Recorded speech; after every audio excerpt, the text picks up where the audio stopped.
I won't ask again. The words echoed through the metal shipping container, lined with a grime-coated plastic for easy cleaning. Despite this, it hadn't been cleaned since it was first placed down, over 5 years ago. Lined with grime, gore, and filth, it added to the dread ambience we wished to achieve. It contained the sin we wished to conceal from the world, but mostly from ourselves. Only a defiant stutter came from the middle-aged man, stripped to the waist, chained to a chair, with dark red-purple bruises where he had pulled on them. His body's attempt to preserve his life, coated in a filthy layer of sweat, and his chest heaving rapidly, a low grunt from his lips. He didn't want to tell us, and it had taken days to get this far with him.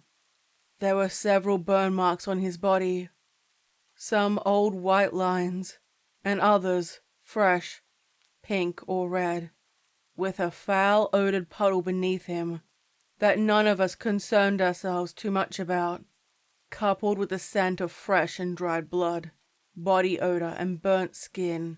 The bloodied potato sack we had placed over his head used to hide our location when we first seized him. It now rested on the floor. The broken prisoner stared up at me with his remaining blue eye, lined with a black-blue bruise. Then his chin dropped. It touched his chest, with a long line of saliva and blood trailing from his lips. 2 men flanked me on either side, as I sat on the edge of a table with a tray of various torture instruments. Some had an innocent past, while others were designed for this purpose. A variety of carving knives, old medical and dental supplies. Each piece still retained blood from the previous victim, who died keeping her mouth shut. 2 sets of teeth, roots and all, had been plucked, and were left there along with all of his fingernails, and toenails to match the set. A blood pool on the ground leading outside was the only physical remnant she had ever existed. He was on the brink. I could tell. I raised my hand, indicating it was time for a momentary reprieve. He groaned, twisting his body, and murmured ill-fated threats under his breath, knowing full well they would never come to pass. Both men had been with me for some time.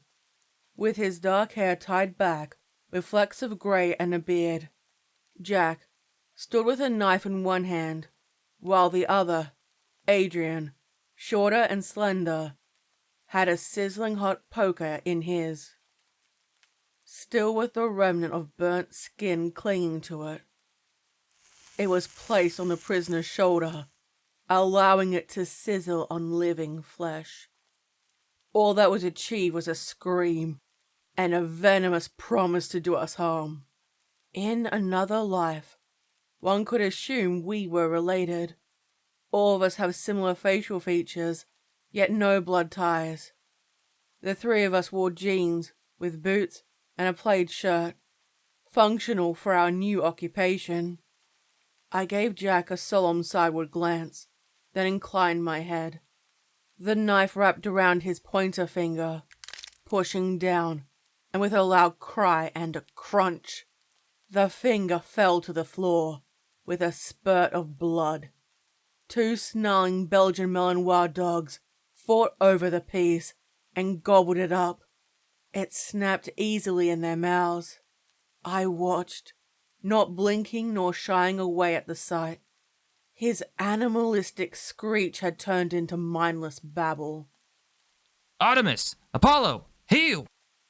Came the sharp command from Adrian, and the large dogs pulled back obediently, sitting on either side of him, panting with their tongues out, their tan muzzles flecked with blood, staring up at him for any further orders, obedient. Please, please, I don't know anything. The plea came from the broken captive, a hollow weep at the back of his throat, and he wept, trembling, and an unspoken confirmation was given. I couldn't remember his name. He, and we all knew, he wouldn't leave this room alive. I understood why he didn't want to tell us. If any of us were in that chair, we'd do anything to preserve the lives of the rest of our group, our family beyond blood. If I tell you, will you let me live? His desperate eyes darted from one to another, finding only an assured silence. Will you let my family get out alive? We used silence as a weapon. If we allowed him to live, it was likely his own people would kill him, or they would hunt us down, or infection from untreated wounds would allow him to perish. An easy death would be a mercy. If I began, my voice soft, perhaps with a hint of compassion. If you tell us, there'll be minimal bloodshed. I'll ensure only soldiers are killed. The rain continued its loud banging on the roof, and coupled with the heavy pants of the two dogs, the chill in the air, the pain, all causing him to shiver. I never lifted a hand against any of the prisoners. I ignored Adrian's idle sway, and he knew the truth, yet he was not as well versed at hiding it. Jack's gaze remained steady, neutral, and I knew I could rely on him. Do you promise? He asked, soul-eyed wide in blind-sided hope. It darted from side to side, trying to find sanctuary among one of us, trying to think of the best possible option. I promise. If you attack from the northern side, the guards switch over at noon. He stopped, face lowered in shame, knowing his betrayal. Jack's hand squeezed the knife. The subtle threat was effective. If you attack then, you'll find a way in. Under the drain. On this coming Saturday. It is Vox's birthday. He'll be drunk, distracted. You'll be able to slip in unnoticed. We knew where he meant. Vaughn, a leader we had fought many times before. Neither side strong enough to destroy the other, ending with a bloody stalemate. We kept fighting over resources, both of us having lost members of our group. Adrian tensed visibly at the mention of Vaughn's name, causing the dogs to stand and growl, only to sit down once more. I figured it was the memory of his brother's murder stirring in his mind. And using my foot, I tapped him to remind him where we were, here in the now. Showing weakness in front of a captive was never good. There were a great deal of ifs and trust placed in our prisoner. Desperate men either told the truth or wished to die, misleading their enemies. Narrowing my eyes, I watched and waited with my arms folded. The question of keeping him alive remained. I cast Jack and Adrian a glance, then gestured in the direction of the door, before the three of us moved to stand near the exit. A low whine coming from either of the dogs, as their claws tapped on the floor. Outside, the downpour of rain rattled the surface of the shipping container. I don't think we'll get more out of him, and he's the last. Jack murmured down to us, back to the broken prisoner, then returning it. We had been too careless with the previous two, before they perished.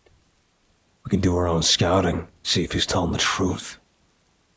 We'll be going in blind. I don't trust him.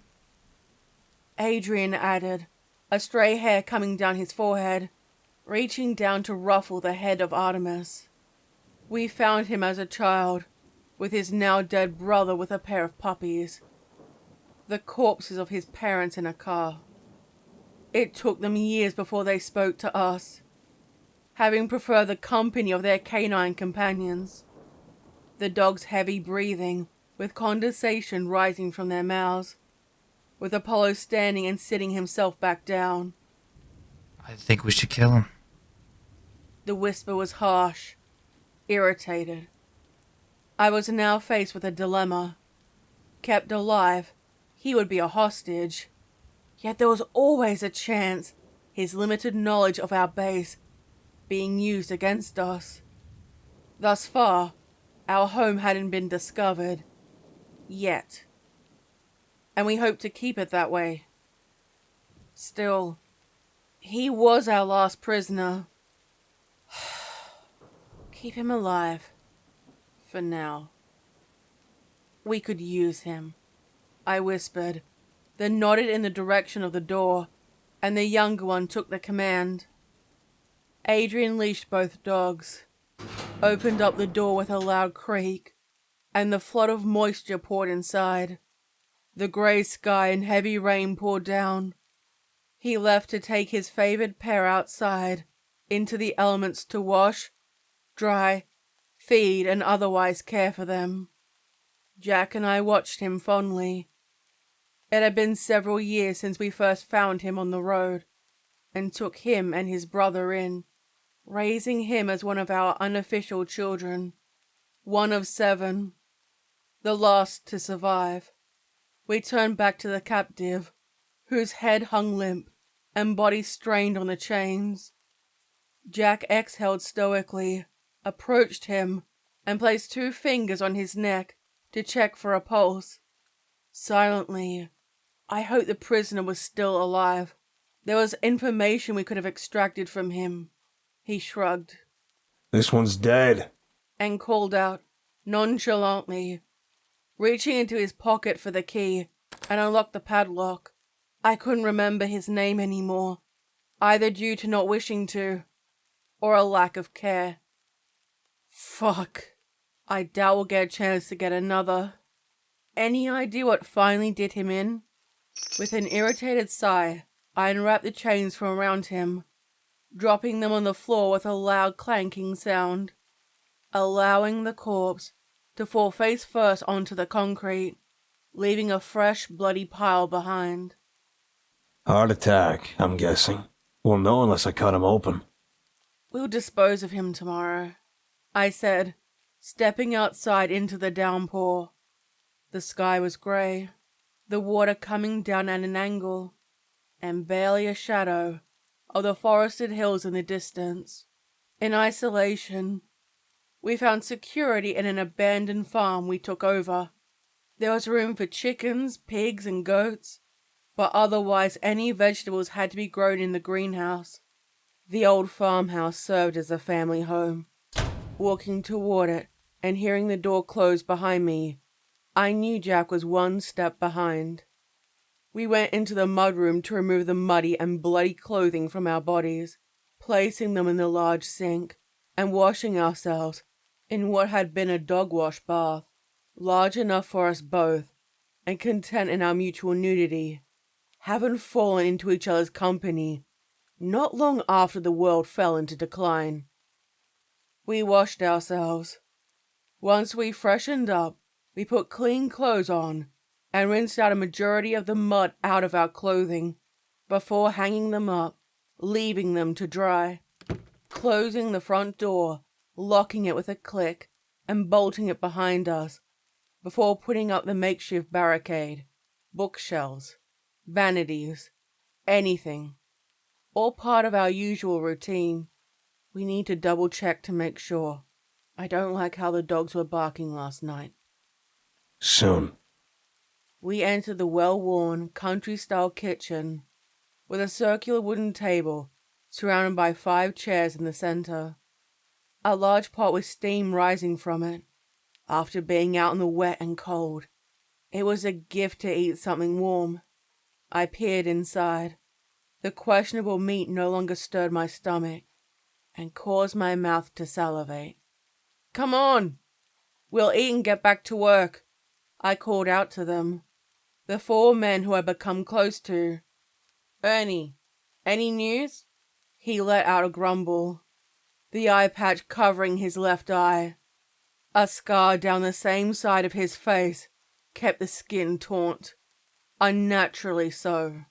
He walked with a distinct limp and was the unofficial old grandpa of the group. He was lucky to survive the injury years ago with the lack of medical care from the old world. Sitting down, he helped himself to the food, straight from the pot, characteristically ignoring any attempt of conversation from us. No news meant good news, Oh, yum. Jack said, sitting down, and other than bowls and spoons, the table was completely bare. One of the few times we weren't carrying weapons all the time. Adrian was placing some into 2 bowls by the pantry door for the 2 dogs. Footsteps came through the building as Brett returned, his face partially covered by a balaclava, and placed his rifle by the doorframe. He gave us a terse nod of greeting before sitting down, helping himself to the food, and after a mouthful, The border looked like someone passed through some time ago. Brett commented, not looking up from his bowl, then stopped to look at me.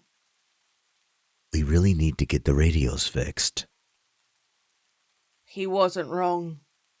Are you sure they're not around now? He shook his head. Ernie nodded and gave a grunt in agreement, his mouth still filled with food. Matter of parts. When we go on the next run, we should get them then. Jack added concerning the radios. Whoever was in that group wouldn't be able to contact the rest until they returned. There was always the risk of it being Vaughn's or another group, scouting for resources. We'll go the day after tomorrow. Ernie stood, grumbling, and headed back out to the shed. The silly old coot was the reason we survived in the first place. Back when Jack and I were feral, I could hear the sound of the bullet press as he was back to work, a noise we only stopped hearing when replaced by his snoring. So, winter will be coming in a couple of weeks. So, more supply runs? Our code word for a raid. If we don't, it shouldn't matter. We have supplies to last for a while. Always good to have more. We'd survived thus far. I poured some water, then pushed the jug toward Jack, who poured his own and passed it along the line. I enjoy a good raid, though. We laughed. I noticed Adrian's focus was elsewhere other than the conversation. It wasn't strange, since he preferred to be by himself. He looked past us, and when I heard Artemis's claws tapping on the wood floor, down the hallway, she stood near the barricaded front door. She sniffed it and I stood, walking slowly, and peered around the corner at her. She was staring, not barking, and her back arched upward with a long defensive growl. This was unlike her. I took 2 steps backward to see Jack had come to see what had happened. Tell everyone to arm themselves, I ordered him, gestured at the door, and opened the cupboard nearby, taking out a loaded assault rifle. I aimed it at the door and heard Jack walk back to the others. A strange loud click echoed, and a bright light cast over the windows. It was blinding. The loud electronic sound shot through our ears, and closing our eyes instinctively, Artemis started to growl, and Adrian whistled, calling her away. She crept toward him, waiting for orders. I dropped down, crawling on my elbows to escape, and head in the direction of the armory. I didn't need to shout. The others knew to stay away from the windows, and sure enough, a barrage of bullets blast at the front door and the windows, sending fragments of wood, glass, and light bursting in from all sides. I covered my ears. Given the sheer wastage of ammunition, I wondered about the size of their arsenal. A long, loud siren blasted through the farmhouse, causing the dogs to yelp and their barking to become erratic. I accidentally struck the wall, attempting to find my way toward the others. I couldn't help but cover my ears. My senses felt like they were no longer my own. I couldn't see the others, but guessed they were doing the same. The front doors were struck with something large. Once, twice, and again. I didn't wait to see what they used. Grasping my rifle, I reached out and felt Adrian's shoulder, giving him a smack. While we couldn't prepare for this exact event, each of us had become well acquainted with the farmhouse. And when we got to the kitchen, we heard the front door finally break open. Whoever they were well organized and well equipped. Jack already had the cellar hatch open and waited ready to strike. The two dogs were brought below, with Ernie and Brett covering the escape. The back door, while defended, was also being struck with a battering ram to grant entry. A light flickered down below in the cellar, with Jack holding Artemis, while Adrian held Apollo. As Brett climbed down the ladder, it was only a matter of time before they'd find us. "Quickly! Get out! We don't have much time." I hated the idea of sacrificing Ernie, and the sound of screams and gunfire told me they'd entered. He gave a loud scream of victory, fired his gun, emptied his mag, before a deadly scream echoed throughout the farmhouse. The hatch closed, and Jack destroyed the wooden ladder, breaking it into pieces. Moving past the rusty shelves filled with jars, we knew the way from memory, and the repeated drills, and traveled down the dark passageway. It had taken us considerable time to gather all of our resources, and now losing them was difficult to think about. We made our way at a steady jog, step by step, and hoped they hadn't found the exit. By the time the cellar door opened, it was dawn, the sun peeking over the horizon, and we stayed hidden. We crept out to the nearby hill to get a vantage point, but that didn't mean they weren't still around. Finding the cache of supplies we kept hidden in the side of a hill in case of emergencies. Guns, ammunition, food to survive the journey. Quick, take what you need. We expected to find them there still, only to see the farmhouse. The greenhouse was burnt and destroyed, while only one of the two barns, where we kept our old farm animals, still stood. Ernie's head was on a spike, and on display as a warning. It was greeted with building rage. We had seen and done worse things to our enemies previously, yet seeing this happen to one of ours made our blood boil. Who were they? He hissed. I don't know. We need more information. Brett peered through the scope of his sniper rifle, waiting. There are tire tracks down the road. How many? 2, maybe 3. Some type of Jeep. Any indicator about who they are? The terrifying part was, no group we experienced had the items they did. They moved like shadows. Having working vehicles was rare, as was fuel and ammunition. Their silence gave me the answer. Brett and Adrian took either dog. They walked between their legs and sat when they stood. Occasionally either man would give them a hand signal. However, the closer we got to the building, they refused the order, and we gave each other a questioning glance. The dogs whimpered, moving back, and no doubt were warning us. Neither had ever refused before. In early daylight, whoever they were had disappeared. We entered the house through the fractured front door, left wide open and off their hinges. large splinters where the battering ram had made their way inside. Jack led the way, moving silently with our rifles drawn, and being careful in case there were any traps. It had been looted. The weapons and ammunition had all been taken. Even the bullet presses were now lost to us. A whistle came from the walk-in pantry, and I walked in to see a puzzled-looking Jack. I gave him a questioning look, and he pointed to the still stocked shelves.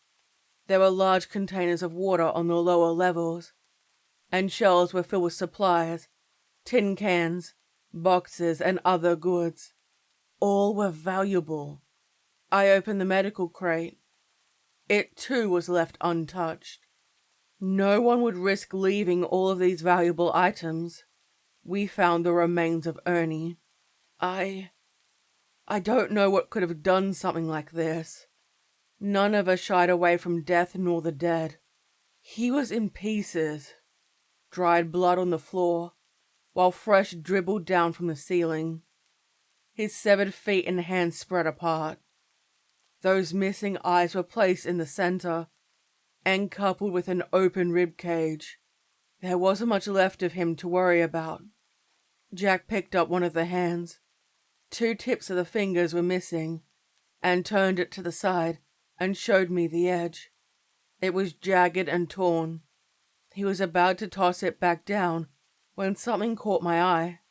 I grabbed it and pulled out what resembled a tooth, holding it in my fingers. It wasn't human. I could feel my eyes grow wide, giving him a questioning glance, only for him to return the gesture. I took the tooth and placed it inside my pocket. His eyes narrowed. A silent agreement of discretion passed between us, and we continued. I gave a sweeping motion underhand and signaled for us to move forward. Leading the way, we went out the back door that too had been destroyed. Gentle sunlight peered down on us, in sharp contrast to yesterday's weather. Once outside, I decided to check the barns, since our inspection of the house brought no answers. We had a few goats, nothing special, and unless they were grazing, we kept them inside, out of sight and out of mind. After pointing to Brett and Adrian, and then to the surrounding area, the pair nodded and gave a quick thumbs up. Now they and the dogs started scouting the local area and ensure the perimeter was secure. We'd meet back at the supply crate before we'd decide what was best. Depending on the news, we'd either stay and rebuild, or we'd try to find a new place to seek shelter at. We approached the remaining barns. The one on the left hand had been burnt, with embers still burning, and the telltale aroma of thick, charred air. Peeking through the planks, I saw all the goats had been drained of blood. And worse, they hung from the rafters. All the smoke in the air. The sound of movement caused us to jump, and we realized it came from the other barn. Adrian whistled, letting us know the way was clear. I thought for a second Jack was going to call out, and I smacked him with the butt of my rifle to remind him to shut up. I gestured back to the supply crate, and Jack put up his hand and looked through the hole, a gap in the wood, allowing him to see inside. His body still, eyes locked on something, and he froze, uncharacteristically. Leaning closer, he tried to get a better look at whatever was in there. I don't know what he saw. Suddenly he jerked back, indicating with his hand for us to get out of there, and in the brief flash, his face had gone white, clearly torn between fight and flight. We need to go. Now. Jack whisper shouted, then started on his way.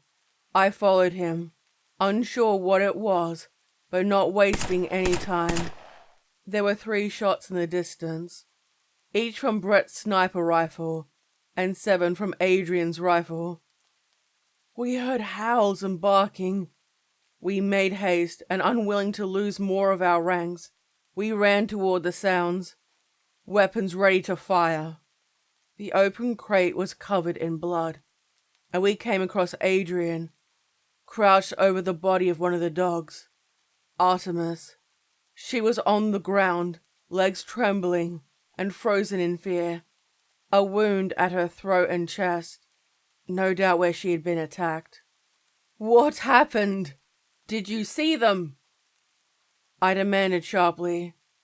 I could barely see them. Adrian's whisper responded. "Adrian! Numbers! Info! What were they armed with?" They took him. Apollo. I was just able to save her. She'll make it. I promise. I doubted she would make it much longer, especially so during the night. Adrian, Jack placed a supportive hand on his shoulder. what did you see? They were so fast. They were people. They bit. Scratched at us. Jack and I gave each other a look. We dealt with people who'd gone feral in the past, becoming debased and animalistic in nature. Dusk was approaching, and in the surrounding forest there were increasing shadows. It was too silent, and I didn't like how we were exposed. I jumped when I heard something from inside the cellar below. Staring down, I saw nothing, yet was sufficiently creeped out. "It's time to go," I insisted. No. The bleeding is stopping. Adrian pressed on the wound. We saw her heartbeat grow weak. Jack knelt down beside her, stroked her head softly, while I looked around at the terrain. Seeing no movement, yet I was on edge. I had a feeling we were being watched. I promise it'll be quick. They came out of the tunnel in a blur, and from all around us, the dread snarl encircled us, as each of us were knocked to the ground. I couldn't see their fates. Instead, I was on my back, using my rifle to hold off the man, who was grinning wildly down at me, with fangs showing. He pushed the rifle down on my neck. I took an inward breath while it pressed on me, suffocating me. "Help me," I murmured, my focus solely on my death. Smoke grenades were thrown, and soon, whatever air I got only made the process go quicker. I kicked out at him, choking, and I wondered why the smoke wasn't impacting him too. It faded away to black. In a daze, yanking my arms to realize they were bound behind my back, I swayed and I wheezed from the impact of the smoke. It burned my lungs. I saw 3 of them, barely seeing their silhouettes, shadows hovering over us, and my eyes started to clear. When they were done, I realized we were in the shipping container. It was still filled with smoke, yet they weren't hurt by it. "Why? What?" I whispered.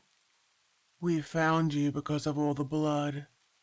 A dark purr came from her lips, and now close I could see them. She had red hair flecked with grey, and stood barely at 5 foot. None wore gas masks to protect themselves from the smoke. No wonder they wanted us alive. We were their prey.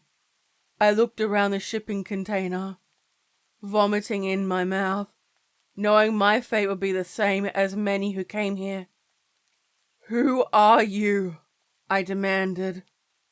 She didn't answer me.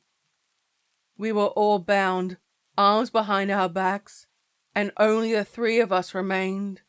Adrian's body was flopped on the wall. Head rested on one side, with his neck exposed, with 2 distinct fang marks with a trail of fresh blood.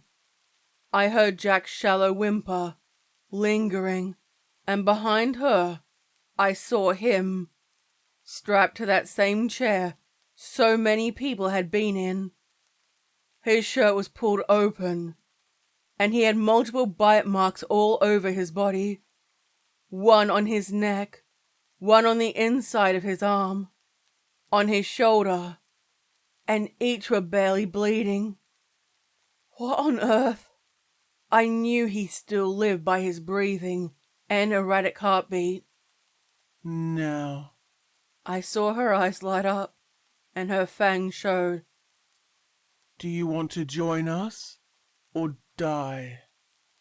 The question hung in the air.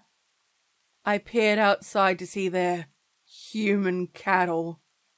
They stuck close by to keep the cold out. The younger or favored members on the inside, while the outside had the outcasts, the sickly, who had to endure the sharp bite of the growing cold. They were naked, a red brand on their left flank, no doubt from a cattle iron, and I shuddered at the thought. They didn't speak nor call out. Given our dietary habits, being predatory toward our fellow human beings was not unheard of for us. The guards surrounding them had cattle prods rather than rifles. Their faces and skin always covered to protect them from the sun's rays. I hoped never to become one of their cattle.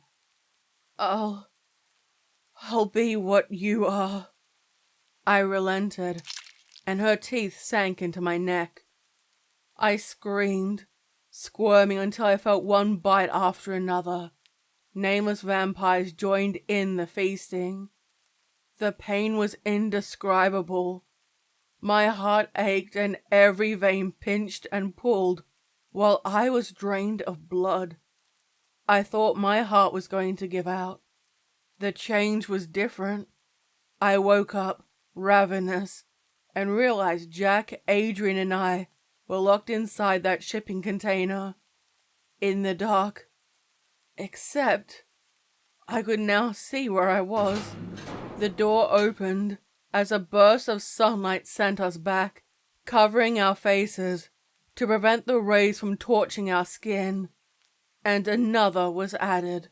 A man, bound with his arms behind his back, was pushed inside. The door slammed behind him. He was gagged, and the three of us held off, unwilling to take the first step. An internal, unholy scream told us to feed, and we lunged at him, feeding only for him to be pulled out, still alive and bleeding. Collectively, we lunged at him, starving, and now with a taste of blood, we only crave more. They had to kick us away and slammed it again. Welcome to my family, my loves. It seems you have pulled through. This time, we were given clothing matching theirs. Pseudo-military gear, no doubt looted from the army and mixed with whatever they could find. It turned out, we did go and raid Vaughn's settlement after all. It was a success, and we spared no one. Those that were not killed in the initial attack were selected to become cattle or join their ranks. Her, our mother, her decisions and reasoning was never disclosed to me. Human cattle were selected through good health, herded into buildings, and only fed scraps in whatever troughs we could find. Brett, instead of becoming one of us, chose to remain as a mortal.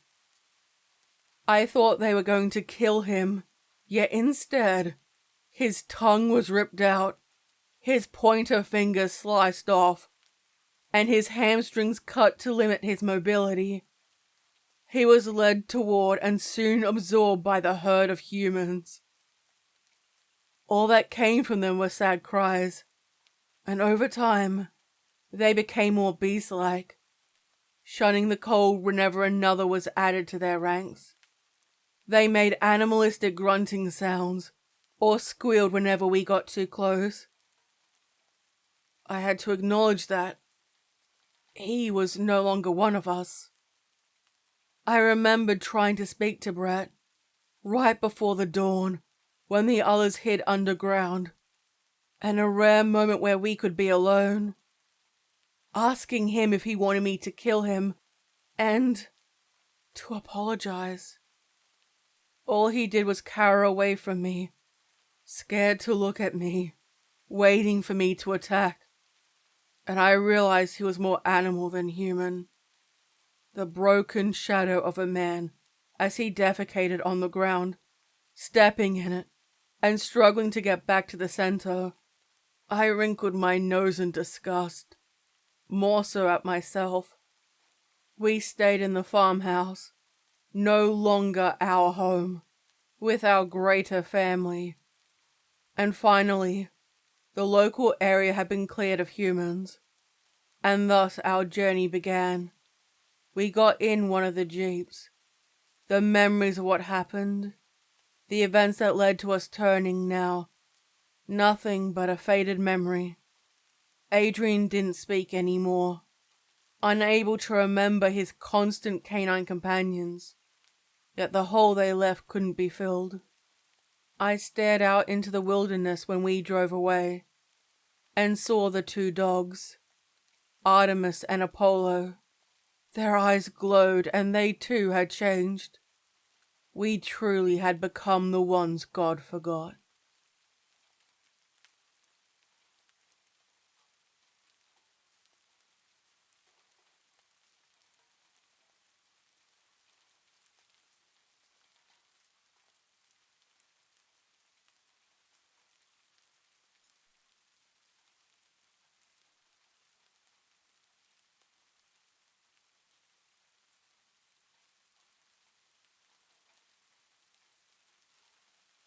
Do you truly wish to make this deal with me? I stared at him, knowing he didn't comprehend the gravity of the situation, and could not resist adding, "You're welcome to leave if you wish." I felt at home here. The dimly lit restaurant was filled with distant, idle chatter between patrons, each table within eyeshot, but far enough to keep things discreet. The clientele demanded it. Besides, it would be unwise for the mortals to know what was happening around them. Each table decorated with tea candles floating in water at the center, with large, massive pillar candles surrounding the walls, and massive candelabras hung from the ceiling. A few finely dressed waiters walked between each table, with a serving tray carried on the tips of their fingers, stocked with a plate of food or with wine, their expressions neutral, and offered little in conversation. We were sat in the left-hand side corner, my back to the wall so I could see the comings and goings, while he had his back to the restaurant. This had been my favorite spot for generations long before his birth. My hands held the menu, pretending to read it, when I knew exactly what I planned to order and feast on. My calm and steady body movements, each gesture was smooth, while I noticed his were twitchy, rapid, filled with nerves. A few droplets of perspiration on his forehead that he wiped away. Clearly, he didn't believe he belonged here. The candles flickered between us, an untouched plate of food on his side, with a glass of wine on the other. He blushed, avoiding looking at me, and his hands fidgeted slightly. Watching him, I knew my victory was practically sealed. My lips painted red, with eyes lined with kohl to highlight them, gazed over the table. My hair matched my lips, and garbed in a black evening gown, clinging to every curve. I made quite the picture. By contrast, his sleepless nights had taken a toll on him, with the dark circles under his eyes. Yet, he did his best to dress for the occasion. Perhaps it was unkind of me to torture him beforehand. Yes? He answered, confused, yet doubting what he was experiencing was real. Very well. I do not take men at their word, and thus I opened the palm of my hand, revealing a piece of parchment with a hidden freckle suggesting the unholy origin, an imperfect canvas for a deal to be made, and placed it, curled up beside me on the table. Then I reached across it, palm up, offering to take mine in his. The tender gesture often drew them in. He accepted with a dreamy smile, believing it to be romantic in nature. And once it was placed in mine, I brought it to my lips to place a deadly kiss on it, marking him as mine. It burned his skin, and he attempted to pull his hand away from the pain, turning it so he could see the brand. Before he could question it, I squeezed my clawed fingernail into his flesh, then pierced and sliced into his palm. It caused blood to trickle from the wound, running down his wrist, and for a moment I doubted he realized how deep it ran.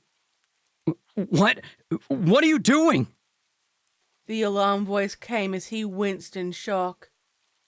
A bemused giggle responded. Time to sign your life away. A black feathered quill appeared in the blink of an eye in my hand, before being offered to him, and the scroll unfurled. There was writing written in black ink of a lost and unknown language, one he couldn't understand. Rows of lettering with a line at the bottom reserved for his signature. I released his hand, bringing it to my lips, and slowly licking then sucking the blood off my thumb. His unblemished hand pressed tight on it to slow the bleeding, only to find my venom, a hemotoxin, used to prevent platelets from doing their job, caused the blood to flow freely. Now, deep down, he knew death was calling him. He cast a panic-stricken glance to the other patrons, desperate for someone to assist him. Help! He called out, reaching out to a waiter, who promptly wrinkled their top lip in distaste, and sidestepped to avoid being touched, and returned to his routine. Finding no assistance here, he turned to another and received similar treatment. Can't you help me? Please! He whispered hoarsely, before realizing there was no assistance to be had. Uncovering the wound, he saw it was still bleeding, with no sign of it stopping. You'd best get that sorted soon, or else you're going to bleed out. I toasted with a wine glass, my elegant fingers delicately holding the base of it, before I brought it up to painted lips, and swallowed the liquid in slow, steady mouthfuls. He picked up the black quill, realizing it was made of bone, and stared at me. The source was not so humanely farmed. I gave him an amused smile, and seemingly was unconcerned for his fate. Realizing that if he wanted to live, he had to make a choice. Dipping the tip into his blood, he signed the first part of his name, only to run out of the crimson ink, and he had to take more, suddenly hurrying and piercing himself in the process. With a jump, he scribbled quickly, handwriting now barely recognizable. His body swayed, vision blurring, and for the briefest of moments, he saw my true form. 2 horns sprung from my skull, sharp teeth, large bat-like wings sprouted from my sides, and my cat-like eyes glowed over the candlelight that bored deep into his soul. I saw my reflection in his eyes, a horned creature from a nightmare, or a perverse taste. With a blink, the curated image had returned, and he finished his signature, only to find that he was still bleeding. What? You promised that you'd stop the bleeding if I signed!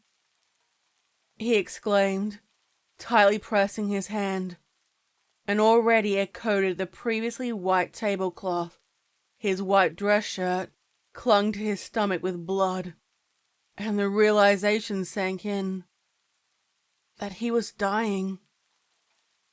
He coughed, staring at his pale hands that had a touch of blue to them. Blinking slowly, he rested his head on the surface of the table, his heartbeat fading.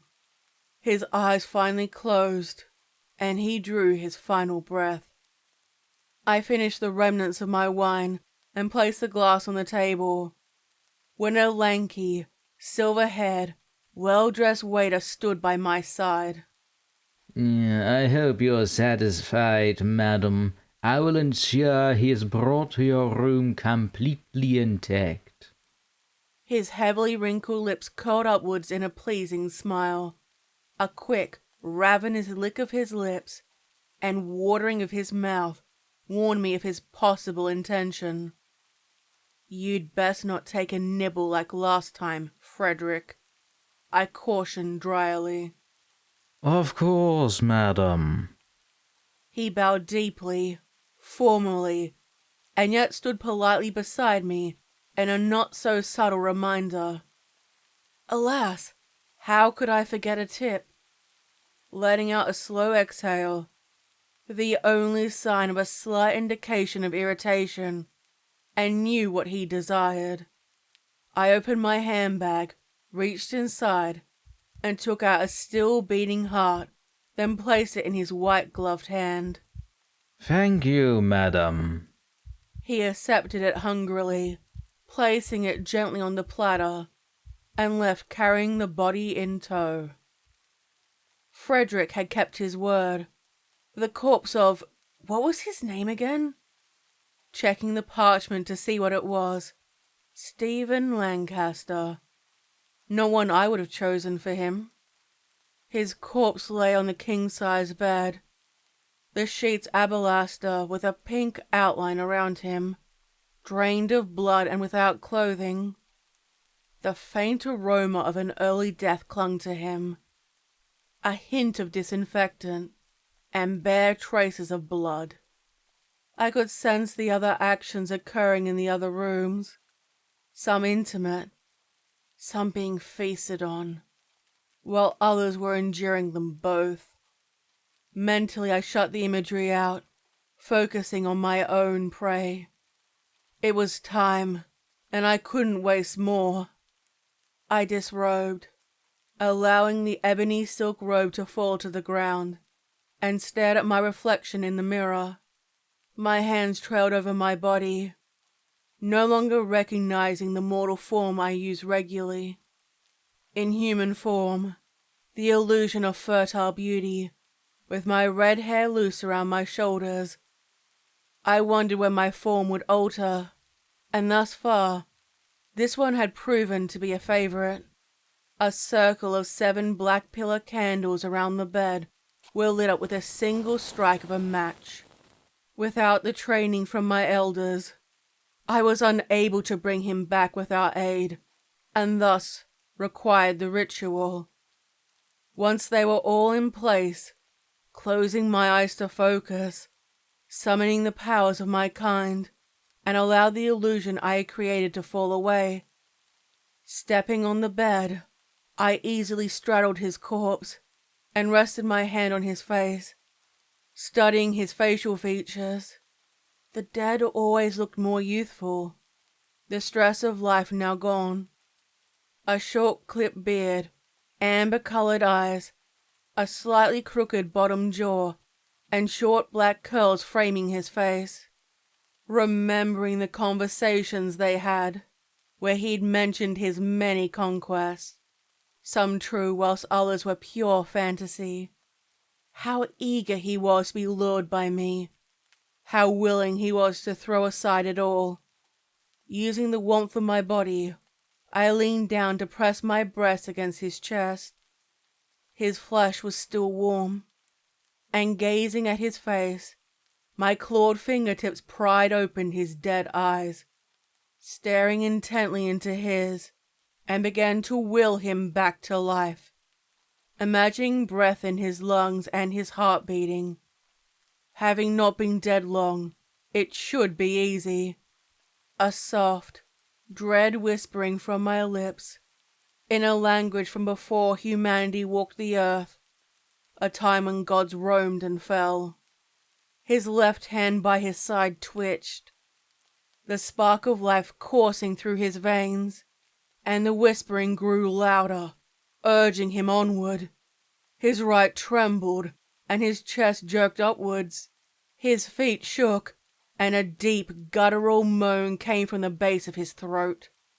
Shadows circled around the room, growing darker, and candles kept flickering intently, their flames tall and dancing vigorously. His eyes shot open, and a deep, intense breath. He rose down below and entered inside me, the shock of life renewed on his lips.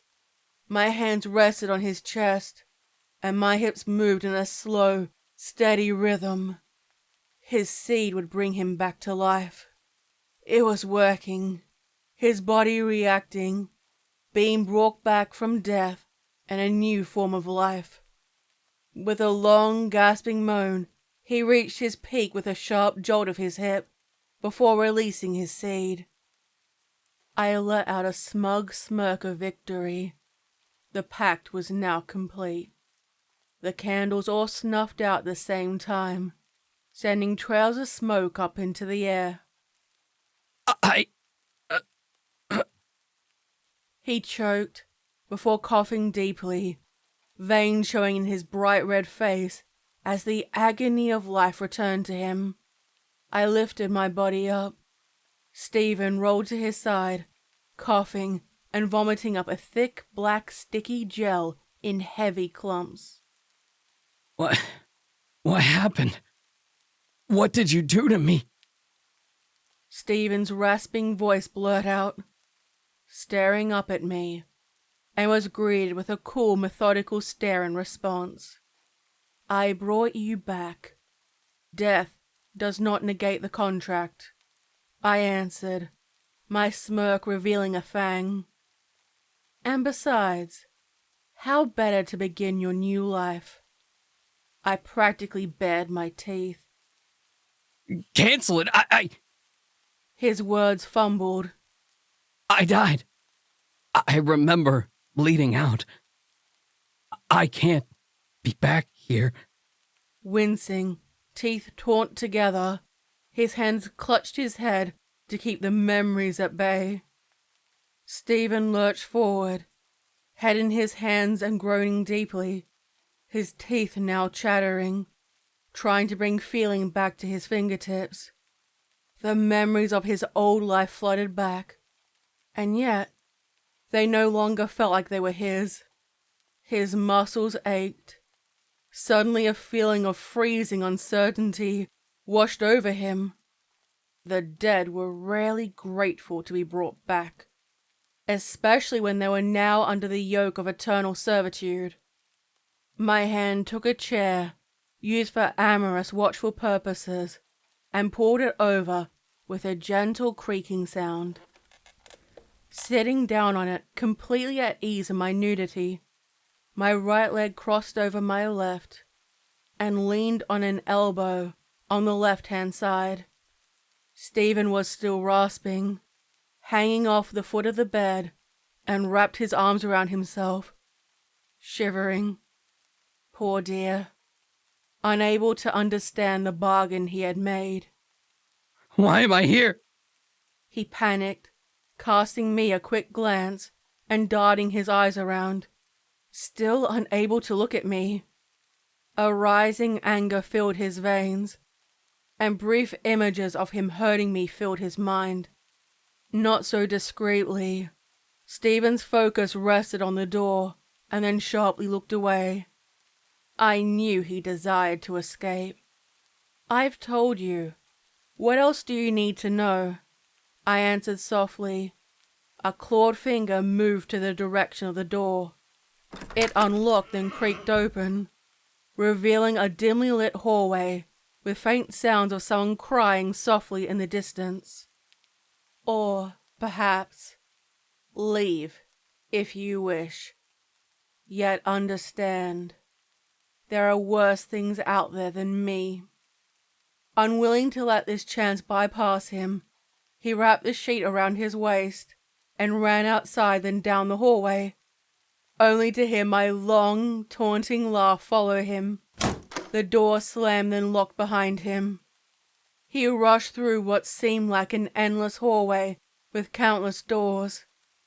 None had numbers on them, nor any sign of the occupants inside. A strange scurrying sound came from one, while a deep moan from another, and he didn't wait to see the cause. Help! Help! I've been kidnapped! He cried out, hoping someone would find him. Yet only after he did so, he regretted it, yet kept going, bare feet running on Persian carpets. The movement caused the pattern to become a slithering snake as he ran. The green capital letters with exit caused a burst of hope to course through his veins. A sharp, blood-curdling scream could be heard, causing him to stop in his tracks. He stared at the door, hearing someone smacking on it and screaming to get out. It grew louder before a long, mournful cry was emitted. A hand touched the doorknob, rattling it, and it was enough to drive him away. Running back the way he had come, imagining what horror lurked behind that door and all the others, until he found the one he had fled from. Come on. I need to get out of here. He thought to himself before going to another door. He smacked his hands on it, screaming and trying to open the door, when the door beside it opened. A woman, garbed in a filthy white gown, stared at him. A tainted wedding dress, with a too wide smile on her face and a hungry look in her eye. An elongated arm reached out, grasped his wrist, and turned it to see the burn kiss mark, my brand. Figuring he had already enjoyed enough, I decided to grant him a small mercy. The correct door opened. Unburdened by clothing, I stood, locking eyes with the feminine creature, drawing myself up, staring her down, and a low growl emitted, marking my territory. With surprising strength, I grabbed him and pushed him back inside the room, causing him to fall, still disorientated, onto the floor. What the hell was that? Who was she? He demanded hoarsely, our nightmarish images still vivid in his mind. What the hell is this place? Now you've gotten that out of your system, I taunted him and gazed down at him, top lip curled in contempt. A foot rested on his chest, holding him down to keep him in place. Stephen tried to rise, yet found he was powerless. It lifted slightly and moved to rest on his neck, squeezing down, causing him to choke. His hands wrapped around my ankle, pushing up, and a flash of unexpected fear in his eyes when he realized I was far stronger than any mortal woman. With a grunt, he let go, allowing his hands to fall in grudging submission. Remember, you could have chosen death than exist like this. Deep down, he knew I was correct. At first he glared up at me, a tear of frustration in his eyes, and then fell away to reveal his shame. I thought your kind slowly drained men. Yes, I lifted my foot from him and strode toward the wooden vanity. Its curved legs and deep table were bare, all except for a single ornate hairbrush. 3 mirrors with a larger one flanked by two smaller ones. Taking a seat on the velvet-lined stool and picking up the brush, I began to run it through my hair. This, a normal event for me, while earth-shattering for him. My mirror reflection gazed back at him, making eye contact, and the illusion twisted. Suddenly my features were not quite right. Ones that were once beautiful became altered. Before shifting back to the appearance, I used to first lure him in. I do. Yet your purpose is different. What? What do you want me to do? He stared up at me, his bordering on fearful and hostile. I gave a knowing smirk. There was no way for him to understand. Not yet, anyway. Think of yourself as my thrall, servant, follower, attendant, my devoted, whichever you prefer and can take peace in. You may even find you enjoy being in this position. No. I never agreed to this. Oh, you certainly did. My hand elegantly opened, fingers unveiled, with the infamous scroll curled up, only for it to unfurl before him and revealed his signature. And, gods above and below, he stared at it with furious hunger in his eyes. Not that he could act on any of these emotions plaguing him. Tossing it in the air, it disappeared into a puff of smoke, to where he, and his kind, would never be able to tread. Once satisfied with my appearance, I stood and walked into the ensuite. It was large, lined with expensive marble, and I made my way to the shower. Upon entering, I knew he'd hear the sound of water striking tiles, and soon the water cascaded over my naked body. The warmth of the hot water and the aroma of it filled my nostrils. Mentally, I tried luring him in with imagery and received an animalistic whimper in response. His mind still human. His sensations were more intense.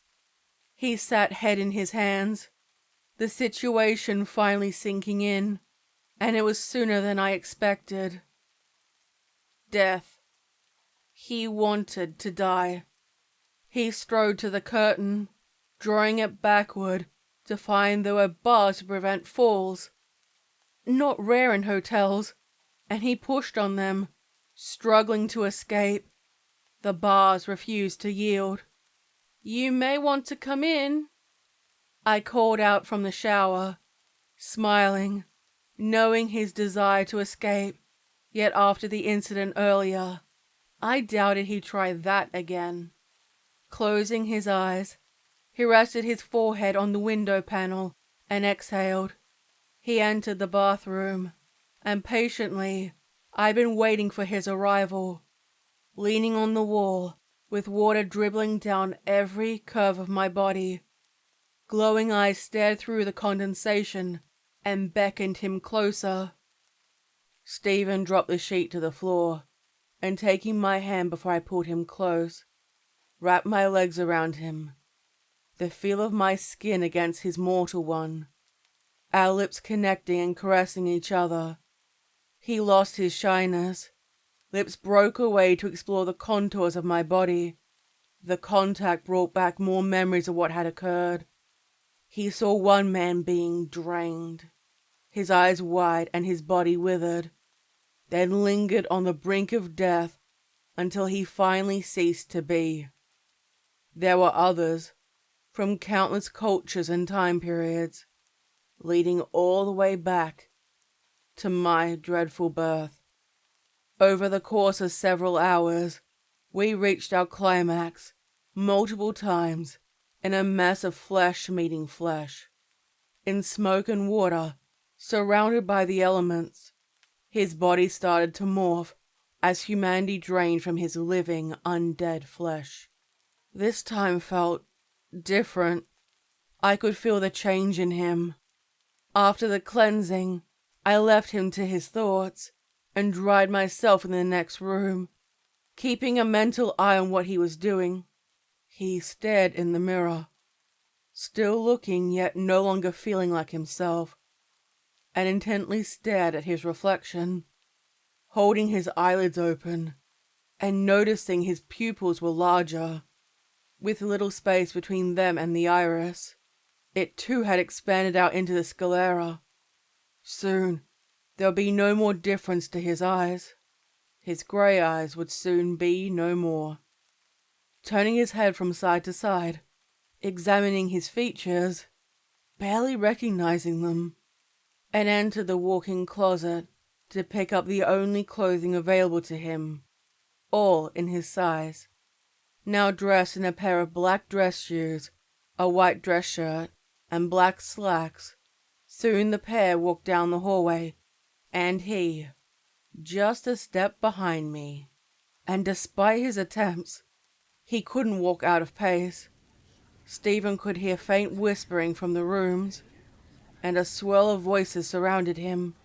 He stared out the window at a group of people, wanting to be like them again, completely devoted to their lives, without realizing the supernatural danger that lurked around them. I had somewhere I needed to be, and reaching the mostly deserted lobby, freshly cleaned, with no signs of life, we approached a large office with double doors and otherwise unmarked. I stood at the door, waiting to see if he'd take the hint, glancing out the door and then at him, a silent command. I could feel him fight me now, not wishing to be a servant. The idea of servitude clashed with his ideals of freedom, and after receiving a pulsing, intense headache, he opened the door and was released from the pain. Much better. You'll learn. I'll escape when I have the chance. I heard his thoughts scream out to me from the void. Now looking inside, he noticed it was harsh to the eye, stark white and black. The furniture in isometric spiked shapes, a place where humans would not find comfort. While the room appeared to be empty, he seemed to sense the presence inside. Stay, I told him, then entered the room. The door closed behind me. I could sense his movement and focus on addressing the manager of this establishment. Technically, we were all nestled inside him, since the building itself was, well, him. And this was the sole place we could communicate. A garbled voice spoke. I nodded my head in understanding. Apologies. It won't happen again. He's still being broken in. The adjustment period.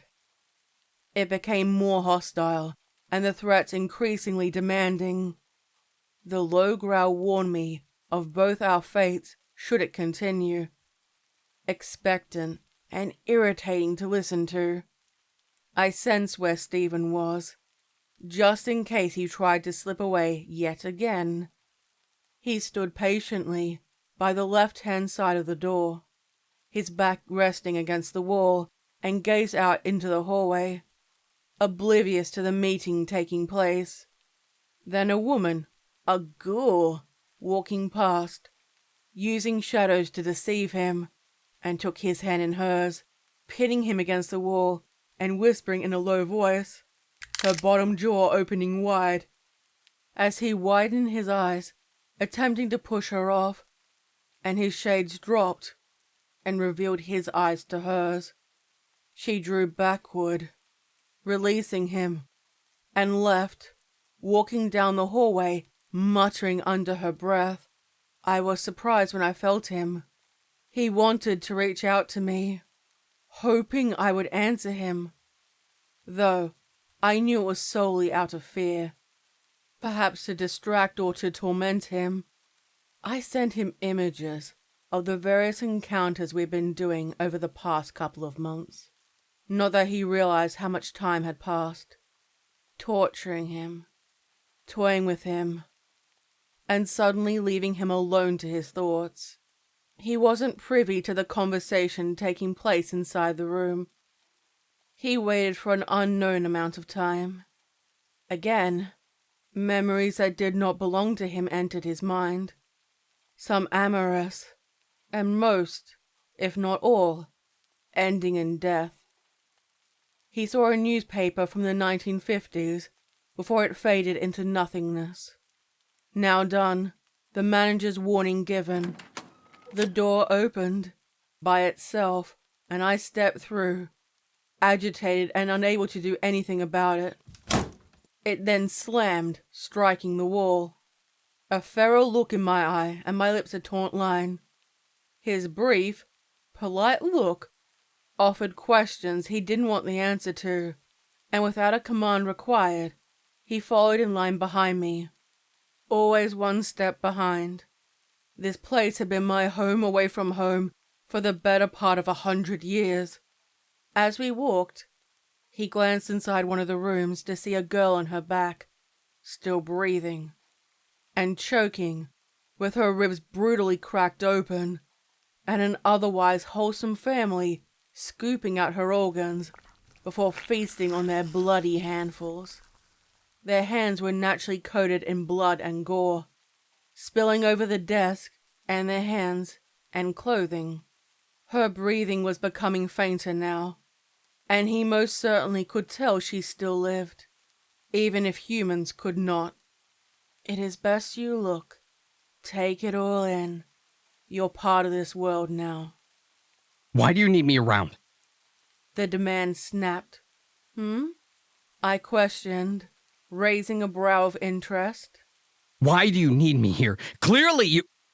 His hand moved to debate the best possible term. You can hunt alone. You don't need me to do it for you. I regarded him patiently, before lifted my shoulders in a gentle shrug, and I didn't desire to share any answers. You will find you have many uses for me. With the dawn of a fresh hunt approaching, my appearance changed yet again. The prey had long been in mind. This time, my body morphed to a shorter woman. Black hair cast down my back, with bangs framing my face. My eyes became a rich brown, framed by thick, luscious eyelashes. My skin was warm and rich, and my curves became even fuller. Still lovely, beautiful in the eye of the beholder, and I gazed over my shoulder at him.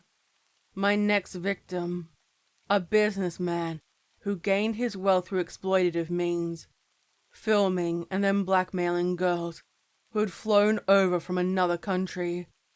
He made up for his lack of charm and ability by flashing money in the eyes of lower-income women, ones on the verge of homelessness, all in the hopes of finding money and security.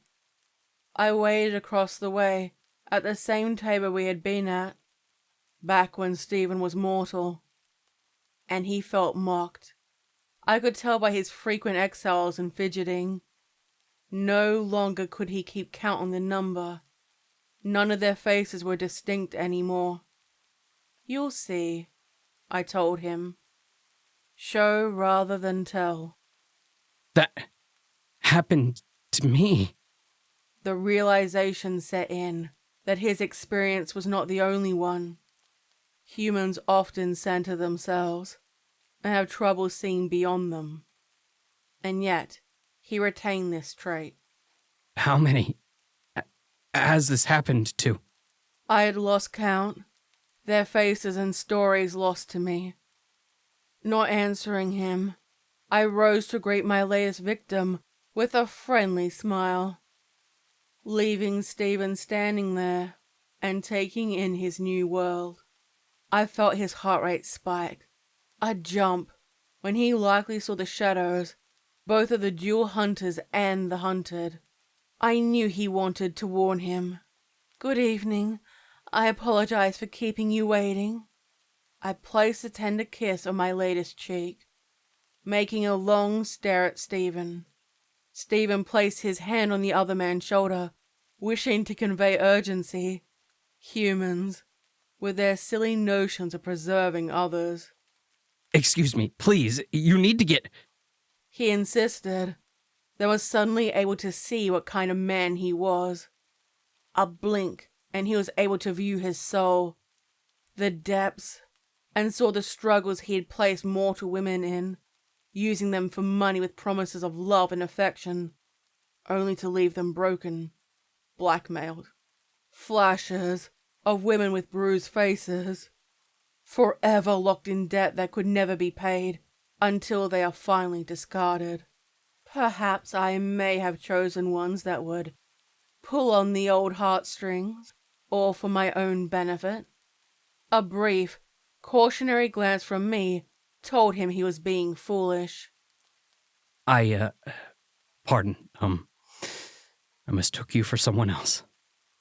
He removed his hand, embarrassed, wiping it on his trousers to remove the filth of touching him, and returned to his position by the wall, practically blending in with the environment. Turning my attention back to the task at hand, we dined, spoke, and he boasted about all he could offer me, all the promises of earthly riches that held no value over me. He dropped something in your drink. Stephen warned me, a look of alarm on his face. I know, I answered inside his mind. After several drinks and tedious conversation, my victim, his voice blurred, proposed to sleep with me. I reached out my hand, gently nicked him with my pinky nail, and connected us in a blood rite. Ah, that's where it happens. The moment consent is offered, the man's body fell limp, my venom working quickly as it did so, a low moan coming from his lips, and he was incapacitated. Did you kill him? Pick him up, I commanded, and once lifted, holding him in his arms, we made our way back to my room. I could hear the faintest heartbeat, and the lingering sounds of his breathing. This time, instinct taught him which was the correct one, and a neutral look lingered on Stephen's face. The stunned man was placed on the bed, in the same position, and I drew him in. The amorous session was long, and his seed kept releasing until it hurt, and there was finally no more.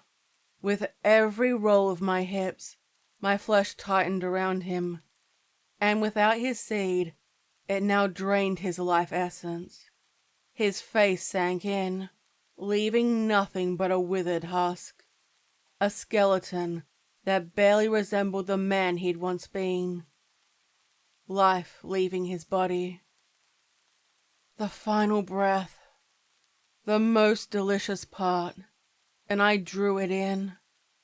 The final remnants of Stephen Solera now had become black, the final nail in the coffin. There was a change in him now. The sight of blood and suffering no longer fazed him in the same way.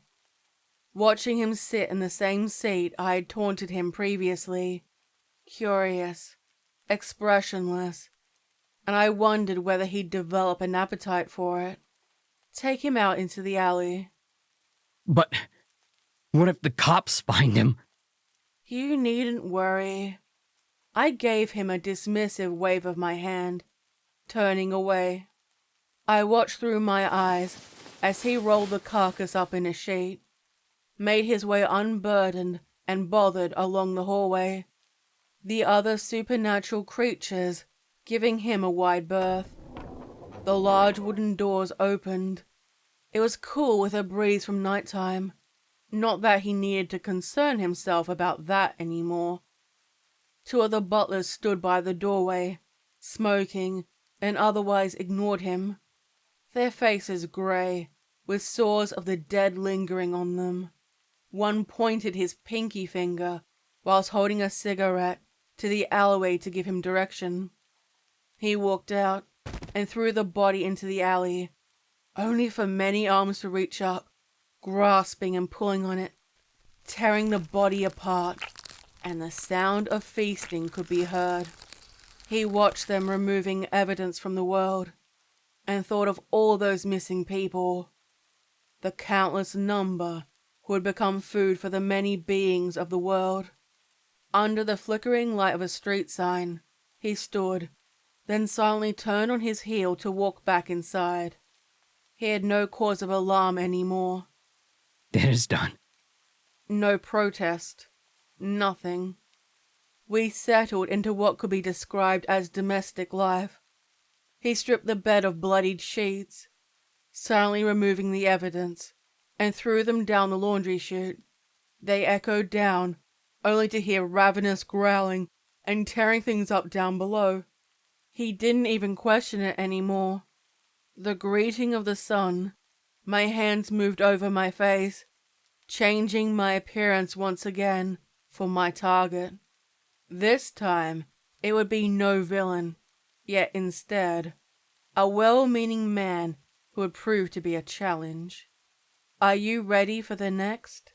I asked, looking over my shoulder. Appearance changed back to my original form. Yes, ma'am. I'm ready. He agreed, adjusting his shades to conceal his eyes from mortals, ready to proceed with his new life.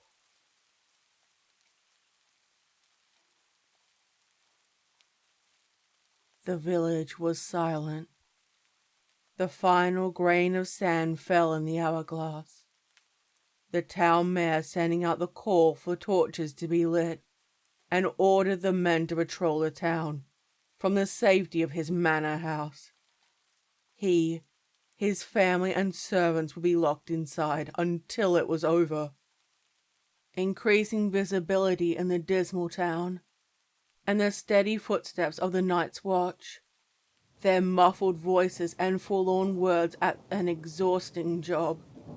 The telltale storm had already begun, their heavy coats doing little to keep the chill rain away from their bodies. Condensation came from their mouths as they accepted the warm beer offered to them by the local tavern keeper. The sound of bolts being struck, rafters closed, and prayers muttered by people on their knees, all in hopes of managing to survive the night. A long and loud battle horn echoed through the valley, full of deserted villages, their inhabitants having fled years ago. Some came here bringing tales of famine and spirits of death, and others risked the long, dangerous journey through the nearby forest. Their fates were unknown. Wooden buildings now left long abandoned, with only the ghostly creak of a rafter striking the window sill. No animals lingered inside. All were dead. Their skeletal remains circled inside and out. Few and precious family heirlooms had been left forsaken there. And even the old grain had been left to rot. No thieves, no bandits troubled us anymore, as they too had perished. Only this town, my town, had managed to withstand the onslaught. Perhaps because we were closest to the old church, and thus hollowed ground. The horn caused instant tension. Voices became muffled, and people, not soldiers trained for war, but tradespeople, gathered their bows before heading to the ramparts, climbing up stairs and ladders above the street. Wooden defenses around the gate, with the gatekeeper calling for more oil and peat to throw down. Yet resources were becoming scarce. Half the town was damaged through fire. Charred buildings had beams of bloody spikes. The lives lost made it no longer worthwhile to protect it. Most of the dead were left unburied and without rites. The more superstitious amongst our number wished God would curse us, end our suffering. However, with what was happening, weren't we already damned? Peeking through an open rafter, holding my baby to my breast, fortunately, he slept easily, even during times of chaos. I saw my husband and brother walk out with the other men. Many of the swords and halberds had long been broken. The blacksmith and armorer both lost to us, leaving the damaged pieces covered in dust. Now only the bare minimum now available.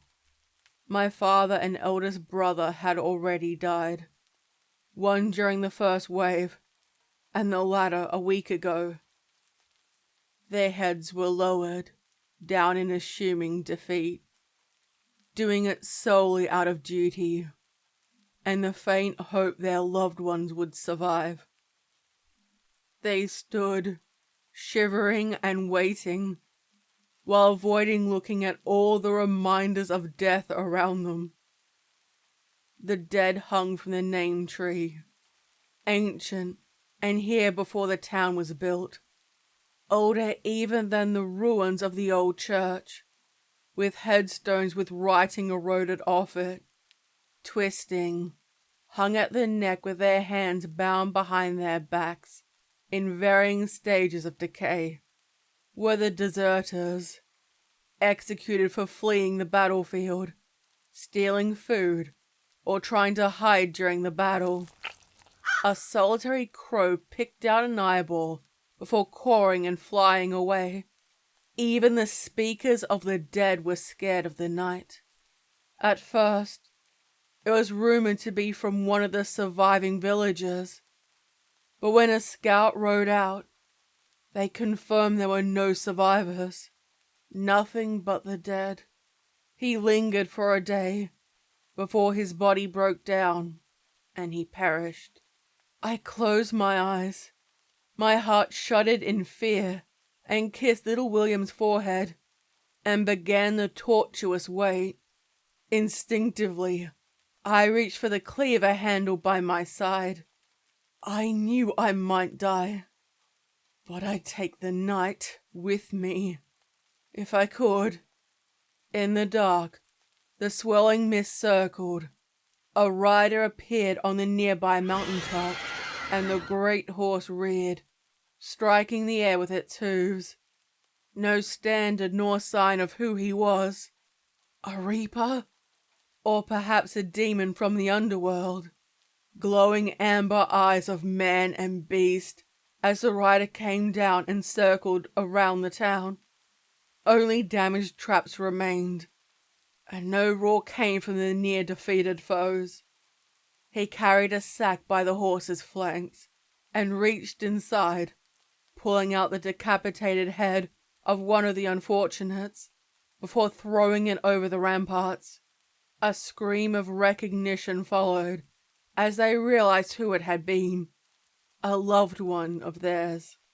Selfishly, I was thankful it wasn't anyone close to me.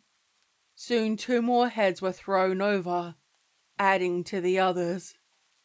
If we had been garrisoned by battle-hardened warriors, we may have reacted differently. However, our town were farmers, merchants, and tradespeople. The night screeched without a mouth, a loud, terrifying shrill while his horse reared. My brother, Jericho, filled with foolish bravery, threw a javelin over the edge, piercing into the horse's flank. It screeched and reared. The tip pierced the vulnerable spot.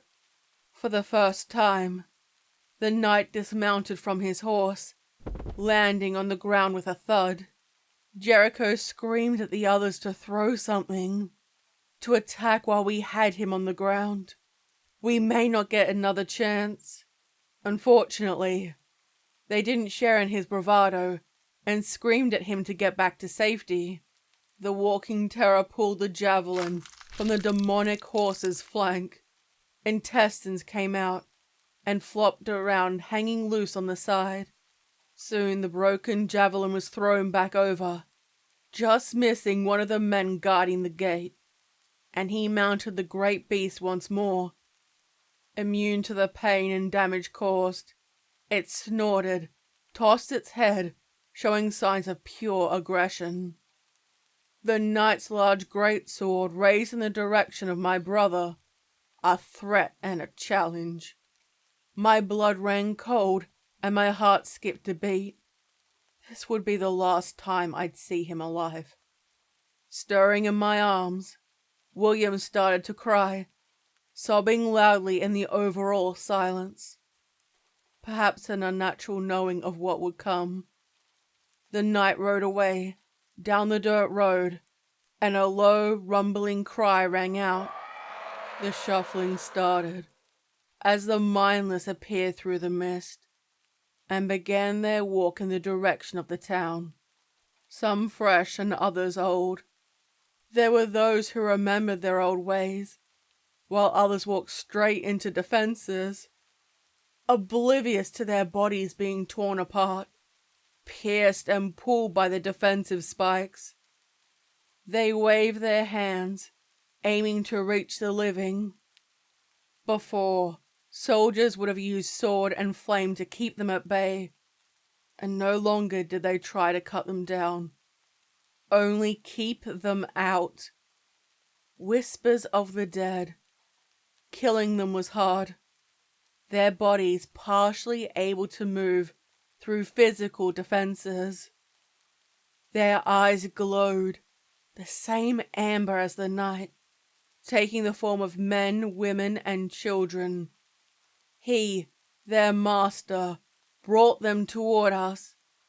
They took the faces of family members, and I saw my husband among their number.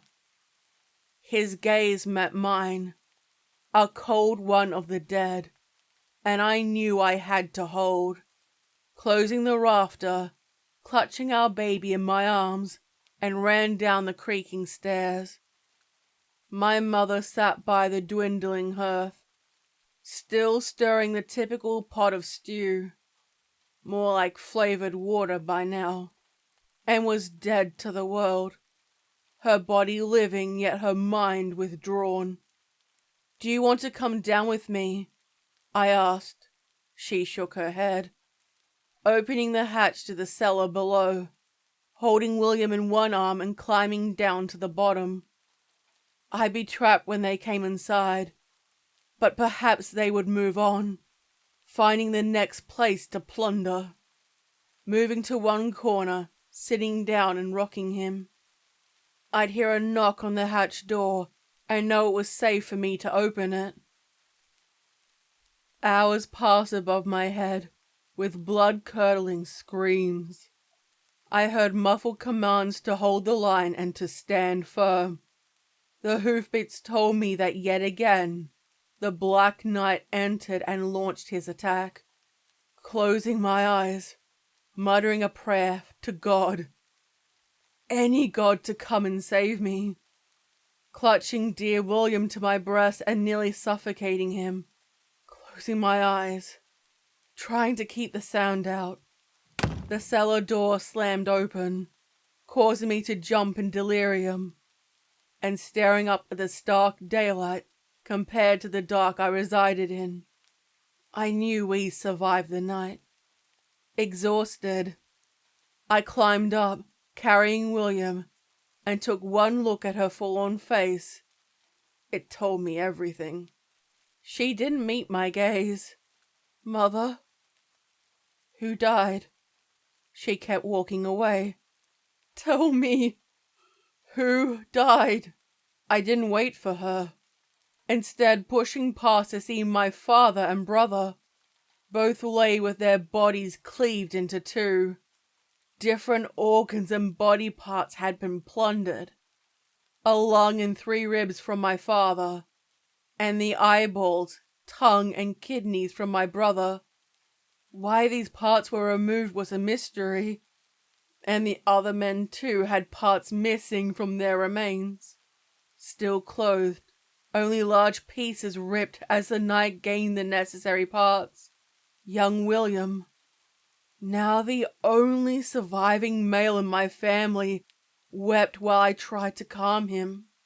Ours was not the only family to experience tragedy. Other bodies left waiting for someone to collect the dead, yet today nobody did. So many lives had been cut short. The mayor's manor doors opened, revealing a chest of drawers and bookcases used to reinforce the doors. The mayor walked out in a chest plate and held a sword in his hand, flanked by 2 soldiers who had the grace to look ashamed while not being out with the rest. My lips tightened, muttering a curse under my breath and spitting on the ground to avert evil. The coward! He had done nothing while they were dying. Turning back to those who had passed, now dead faces with eyes locked on the terror that had struck them down. The remains were exposed to the elements, with barely any funerary shrouds left. At last count, there were 13 people who remained.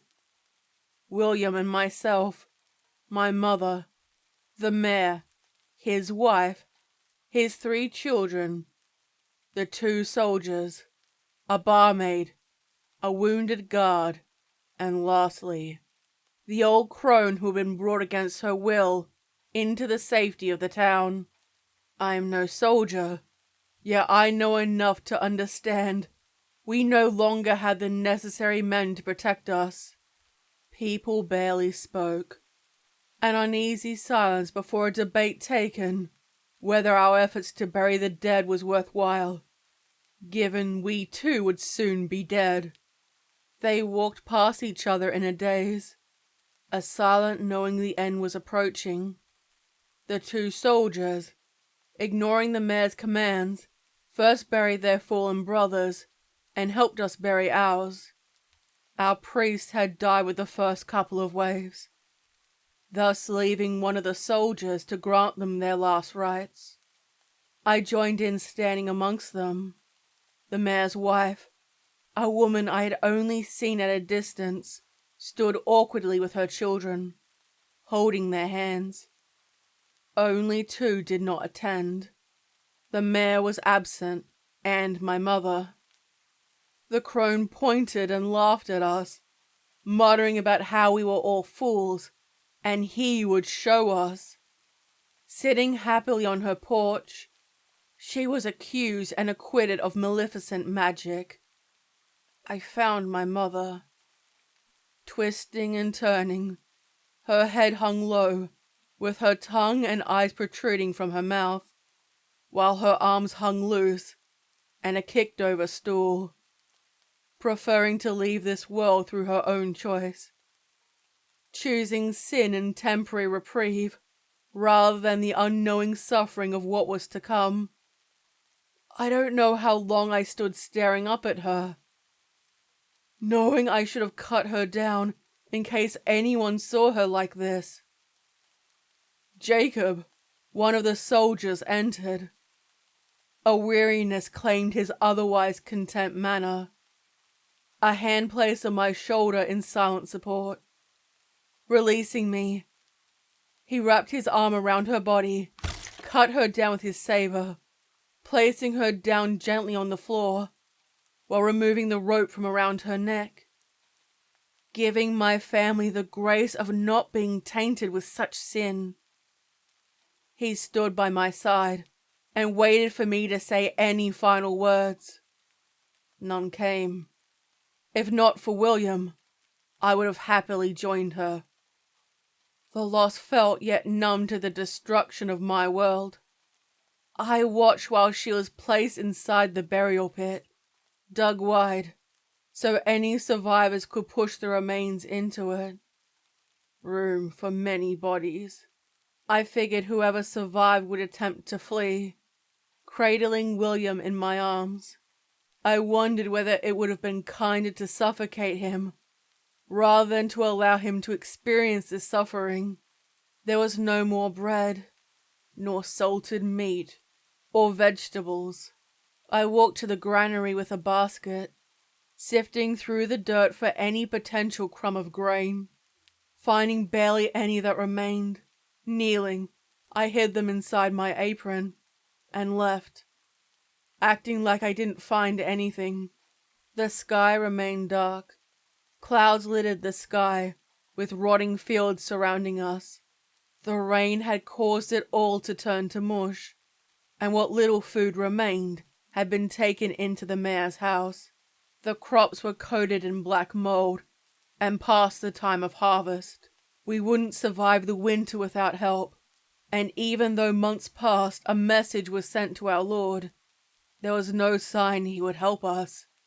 My milk had festered, becoming green and chunky in hue. If I managed to get more than a couple drops out, there was no midwife nor wise woman who could assist me. William couldn't eat it. I begged everyone if they had something, anything that they could feed my baby. I'd never walked up the steps of the mayor's house before, always considering it to be not my place. However, need rose above propriety. I knocked on the door, raised my eyebrows in surprise when the mayor's wife, Constance, peeked out the door. Barely a girl, she peered out with frightened blue eyes resembling saucers. Her clothing was wrinkled, her hair wasn't styled properly, and her gown had not been cleaned. Earrings and a duke's ransom hung from her throat, clinging to a rotten past. Please, I need some food. For my little one? I begged, while she looked away, cheeks flushed red, and paused, uncertain. I thought she was going to close the door on me.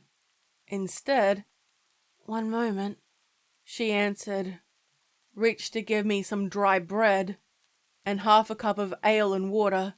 "Here." "Thank you, ma'am. Thank you," I answered, only to have them ripped from my hand, and I was shoved sharply. The mayor didn't care if tiny William got hurt in the process, and Constance offered a protest. The door slammed. I heard him strike her. She screamed, and I heard muffled shouting coming from the opposite side of the door. The hag cackled while watching us, a mad, crazed look in those near blind eyes, and she cried out to share her happy thoughts. "Such soft, tender meat.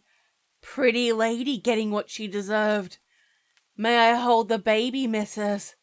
Just a bit off the leg." She was not the only one to attend. The survivors, including the 2 soldiers, saw what happened.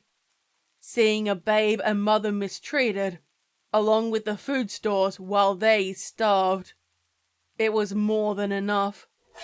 The 2 soldiers drew their swords, their faces firm lines, and I opened my mouth to protest. She tried to help. She wanted to help me. She wanted to help us. After the sound of screaming, loud thuds, and heavy footsteps, with how much fresh blood coated them, I knew they had been slain. Only the gibbering mayor was taken out. They dragged him by the shoulders, muttering and screaming. I wondered why he didn't say anything, until I realized his tongue had been cut out. Looking inside, I saw Constance's body face down in a pool of blood, coupled with those of her 2 small children. Fortunately for them, their deaths had been quick. They dragged him out in front of the main gate, still broken from the night's prior entrance, and cursed him, pointing out each failure. I couldn't hear the exact words being spoken after that. None spoke for him or tried to stop them. Too exhausted, too broken, and too many casualties reduced any empathy they still had. They tied him, arms above his head, and ripped open his shirt. He squealed, screamed, and over time accepted his fate. Head limp, resting on his chest, and instead of us preparing for a siege, a quiet acceptance took hold. Watching him from the rampart, the 2 soldiers dragged out the dead bodies, tossing them inside the mass grave pit and walking back inside. We all gathered in the mayor's house, finding supplies to fortify it, weapons and food that had been hoarded away. After finding barrels filled with malt whiskey, bread, salted meat, and dried fish, all of these things we had been deprived, and none could blame us for feasting. We'd all be dead come morning. We drank, but it brought us no joy. They were boarding it up, and to our surprise, the old crone joined us inside, claiming a seat, and none of us had the energy to urge her to go elsewhere. I sat back to the wall with William swaddled on my lap, a meat cleaver beside me. He rarely cried now, and spent most of his time sleeping. I attempted to join him, yet any sound caused me to jump, ready to strike. Nightfall crept forward. Candles and torches lit outside. The wounded soldier sat with his bandage at his thigh, leaking out with ill humor and dark blood, a dagger in his hand. I recognized him, cousin of the cobbler, the 2 soldiers, and the barmaid, a stocky woman who had thrown many men out of her late uncle's establishment. "It's okay, William. I hope we'll make it through the night," I whispered, kissed his forehead, and fortunately he wasn't crying anymore, too weak from a lack of nourishment. The wait lingered, with the final preparations made, where the last drinks were passed around. Like myself, this was the first time we were allowed inside this building. We spoke of good times in the past, of our mutual loved ones, and what we'd do if we'd managed to survive, where we'd travel to. The hourglass was brought in, placed in the middle of the room, and flipped over for the countdown to begin, only for the sand to stick. A fantasy, however pleasant. The crone was the only one who didn't speak. Her gaze lingered far too long on William for my liking, a crooked smile while she watched from the shadows. The first horn rang out and my heart skipped a beat. Since all of us were inside, all we could do was wait for the next signal, and staring out at the dried blood patches where the wife and children had been cut down. The blood stain had begun to stink, sending a wretched aroma through the building, and a muted one compared to the carnage outside. I wondered if there was a cellar, or somewhere better to hide. "Love, can you help me with this?" Molly, the barmaid, asked me, holding a large box in her hands, and I nodded, glancing around on who best to hold my baby. Both of the soldiers were busy, one waiting at the door, or on the upper level waiting to attack, handing him to the wounded soldier, while the crone cackled in response, murmuring about offering me a hand with the baby. We took the supplies up to the higher level. "Now, love, we got some oil and some other things to drop," she answered.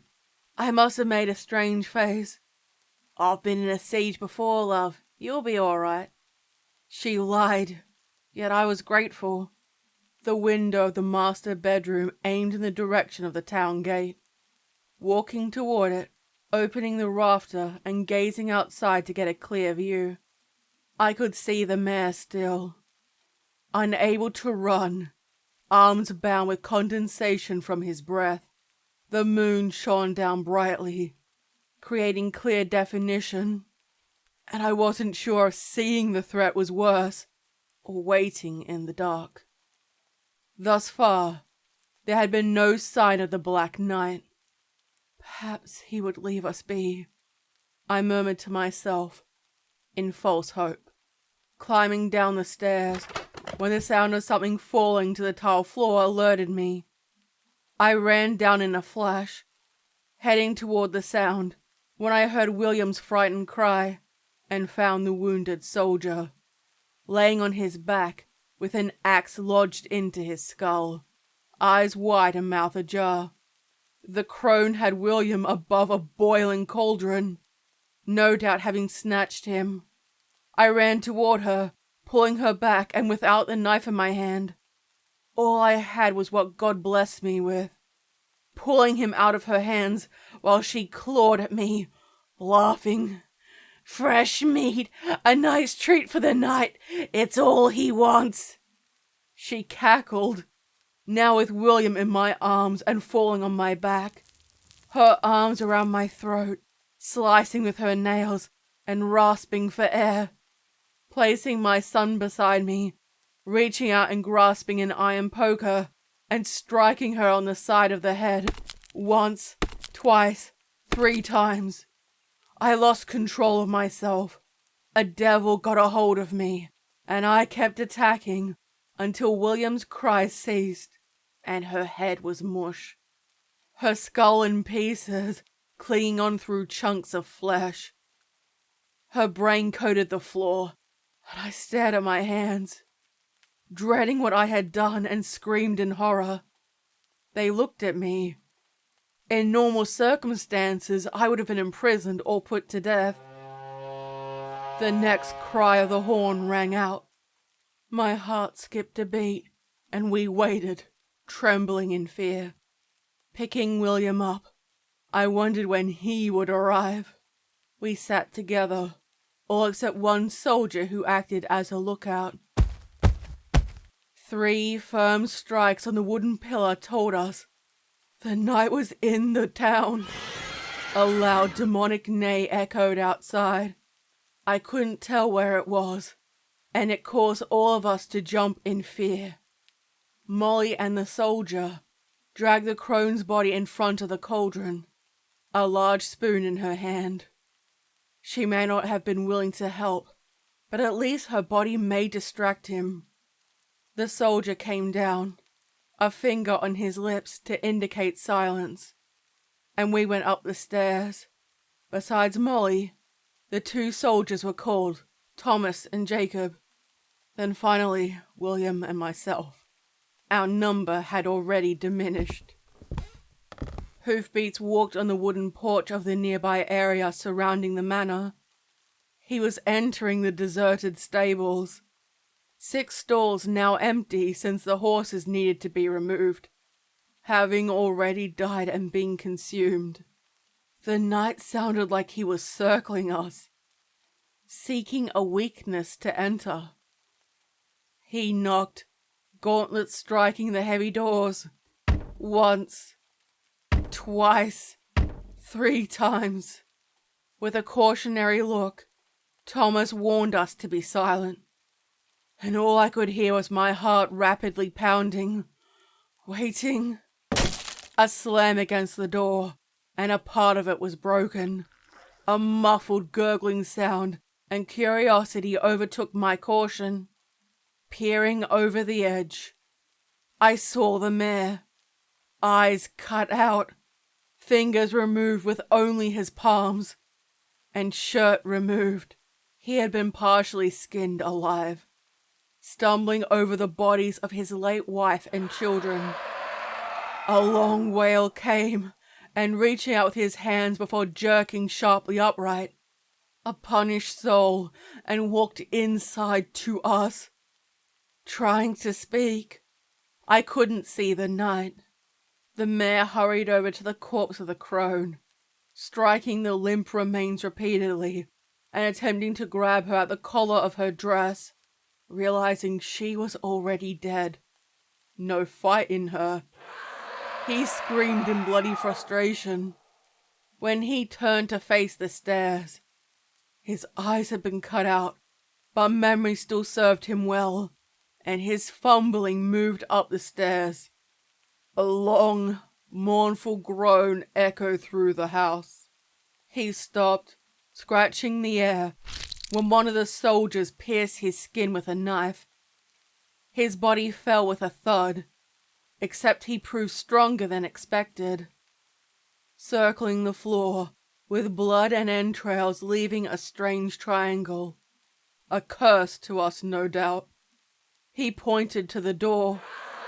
A wild animalistic howl came from his lips. Seeing a man, though despised, become closer to a beast was terrifying. A flash in the night. Were those tears down his cheeks? The power he once held in life now gone. The night's horse's hoofbeats smacked on the floor, only crunching when they moved over still living pieces of bone. This was the closest I've ever come to him, now within the confines of his presence. A foreboding feeling, relentless, and my stomach twisted the closer he got, waiting for the soldiers to move, and they remained steadfast, except for the tiny tremble of their hands, a solitary indication of the rising foreboding. No symbol nor prayer kept him at bay. Pushing our bodies against the windows, Jacob broke one, cutting his wrists and tearing down his forearms while he tried to make his escape. Climbing over the window pane, slicing open his stomach in the process. He screamed, pulling himself with his fingertips in a foolhardy attempt to escape. Molly dropped the knife when his foot was placed on the bottom of the stairs, muttering fear-riddled words under her breath, her eyes wide and face drawn of blood. His eyes met hers, and in flashes of lightning, I saw blood dribble down from her eyes, nose and mouth. Her hand touched her lips before looking at her hand. No light was cast when I heard a drop when her body fell to the floor. I don't know if she was alive or dead when she fell. Using the distraction, I made my way down the stairs, leaning close to the walls, hoping to find somewhere to hide until morning. The night approached me and walked up the stairs, my body wedged against the wall while I held my breath. William made a sound, causing his attention to fall on me. Thomas leapt forward, sword drawn, and struck down on the knight's shoulder, only for the blade to crumble, burning while he screamed. His hands burnt. It was the second time the unholy rider had been injured. His hand extended, clutching Thomas by the throat, only to crush it in his hand. The body thrown to the ground. Seemingly he looked around, clearly in search of someone. The knight lingered silently near the door, waiting and slowly turning his head. He stepped out on the threshold when sadly, William screamed. His attention shot back at us, taking a few large steps toward me, and drew his large cavalry saber, the only flash of silver in the dark. The first time I saw him draw his weapon. On my back, I crawled away, keeping my body between him and William, sliding the baby along the floor, using my body as a shield, pushing me away roughly while I struck my fist feebly against his armor. He reached down, lifting young William, and cradled the screaming infant, and pulled back his helm to reveal the lower part of his face.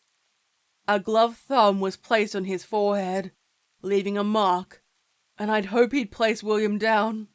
What was he doing to my baby? Leaning down, now lifted, it revealed a corpse-like mouth, grey with white long dead lips, and he blew toxic air into the infant's face. He cried, then an uneasy silence followed. I screeched, reaching for young William and calling out to him.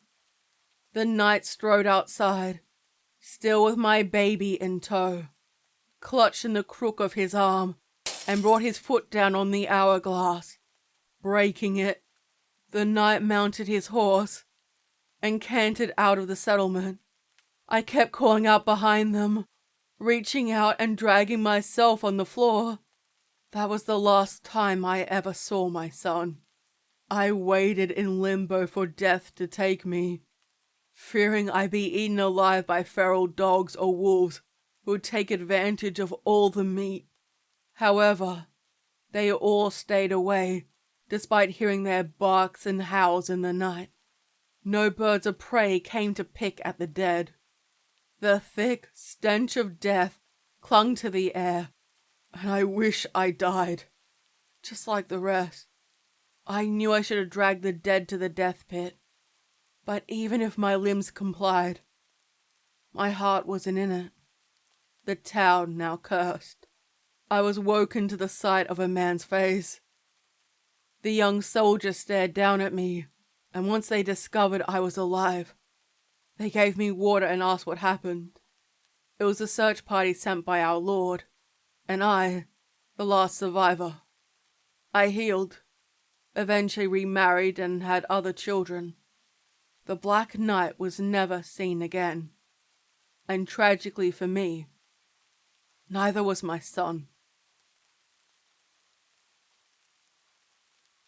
I made a mistake. In 7 days, a demon or a dark goddess will possess my body, and I will disappear. What have I done? It all started when I was doom scrolling in bed, watching TikToks after a hard day at work. My boss and supervisor hated me. I didn't want to be here anymore. Flicking through influencers with perfect lives, people begging for money, and various not-so-subtle ads to click someone's damn affiliate link. I'm not sure how the algorithm decided to show me this. Maybe it heard me tell a friend I was desperate for a change, willing to try just about anything. But I found a spell on TikTok that would help me gain everything I ever wanted. Money, fame, love, everything. The account name was Regina Inferni. I'd seen her videos come up before. I figured I had nothing else to lose by attempting it. At the end of the video, she said, "Beware. Some people aren't ready to gain all they truly desire. See you next time," and blew a kiss at the screen. I put it on repeat, watching it for a while, and figured it was worth a shot. I had to memorize the lines or incantation. I'm not sure if it's an evocation or invocation, but either way, screenshotting the instructions for reference, and I texted a friend about it, telling her what I intended on doing. She was interested in this sort of thing, and was surprised that I was going to attempt it. She told me not to do it, and to be careful. I didn't have to wait to conduct the ritual, fortunately having everything I needed already. Gathering them all together, and placing them on a black folded towel, a large black pillar candle, a strand of my hair including the root, I pulled out with a wince, a vial of my menstrual blood, some wine in a pre-opened bottle, a bowl, a sharp knife, a cup, and I copied the symbol, or what I discovered was a sigil on a piece of paper. I had to be naked, or sky-clad as they said, so locking the door so my roommates wouldn't just come in was essential. I didn't want to be disturbed, nor receive any strange questions about my activities. I had the bowl ready. Using a sharp knife, I cut the tips of my 3 middle fingers, wincing sharply, pressing them, and allowing the blood to trickle into the bowl. The video said it had to be a decent amount, squeezing my fingers more, and finally, there was enough. Sucking them to stop the bleeding, a part of me wondered what the hell I was doing. I lit the candle by striking a match. The flames flickered highly and brightly. I added my menstrual blood to the mixture, stirring it, trying to ignore what it was, painting my forehead in the blood with the symbol, between my breasts and on my pubis. I couldn't believe I was actually doing it, shivering from doing the ritual in winter, and the ritual calling for no distractions, no heating, no devices, nothing.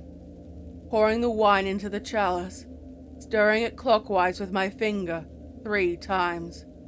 On my knees, I held the cup up like a chalice, a sacred offering up into the air, and I had to forget how silly this must have looked. It didn't even flow, nor did it rhyme. O great being from below, fill me with your blessing. Use my body as a vessel for all time. May you, O great one, give me the riches of my heart. Great and terrible ruler, queen and mistress of all unseen, she who rules for eternity. I use this blood to bind us, wine and blood as an offering, O great and mighty destroyer, and forever I yield to you. Bringing it to my lips and drinking the blood mixed with wine, swallowing it down and tilting my head backward, closing my eyes. I expected to see or hear a sign to let me know the ritual had worked, some message of the infernal divine to tell me I'd done the right thing. Instead, I just felt silly, wiping the excess away with the back of my hand. I started to wash it off, blowing out the candle, and watched while the smoke twisted high, rinsing out the cup, and lifted the strand of hair, realizing I hadn't even used it in the ritual, and placed it in the bin. A sharp, sudden exhaustion flooded through me. My limbs felt heavy, and walking to bed, plonking myself on the surface, I immediately fell asleep. Surrounding me were an array of ghastly, terrifying faces, with their hands reaching out to me from the eerie shadows. They moaned and whispered, cursed in ancient tongues, and I screamed at them to leave me alone. I tried to push past them, only to have awakened with feelings of being crushed. I knew I had made a mistake. Day 1. Laying on my back, staring up at the ceiling fan, with the morning sun peering in through the window. My limbs felt weak, heavy, and I rubbed my eyes with a drained yawn, reaching out to pull the cord to close the blinds, sharply shut, and felt at ease in the dark. It wasn't abnormal for me not to wake up in the morning. My mind kept wandering about the dream I had last night. Rolling over, I texted my friend and told her I did it, and nothing happened except a weird nightmare.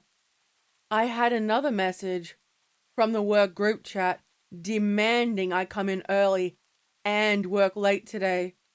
Naturally, they wouldn't be paying me more.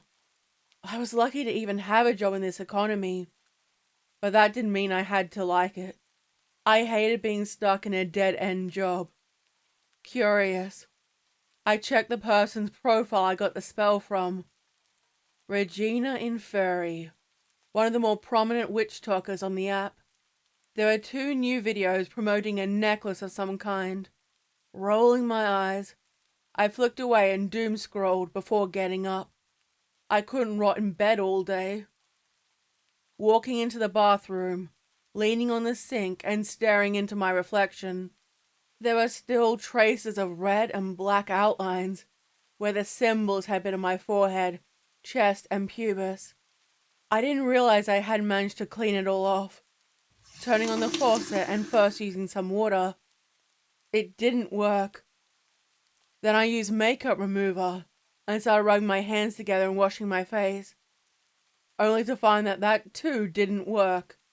I didn't have time to worry about it, but I scrubbed those sites in the shower, hoping it would fade. My shower went as normal, my alarm ringing to let me know I was late.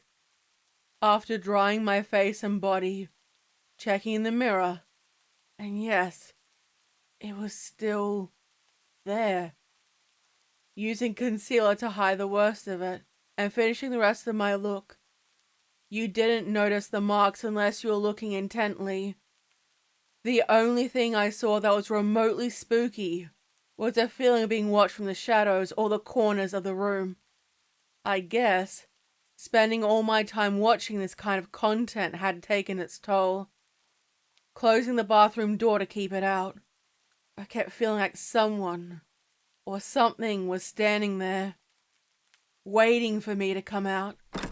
When I opened the door and walked out into the hallway, I discovered, surprise, surprise, no one. I readied myself for work, grabbed my keys, and headed out. It was a normal day, other than a weird feeling in the pit of my stomach. Coming home, I ate, cleaned myself up, and went to bed. I think it worked. Who knows? Maybe I'll try another one in the future. My life can't get any worse. Day 2. Waking up with a groan and stretching my arms and legs out at the same time. I was feeling okay. I reached for my phone before I got out of bed.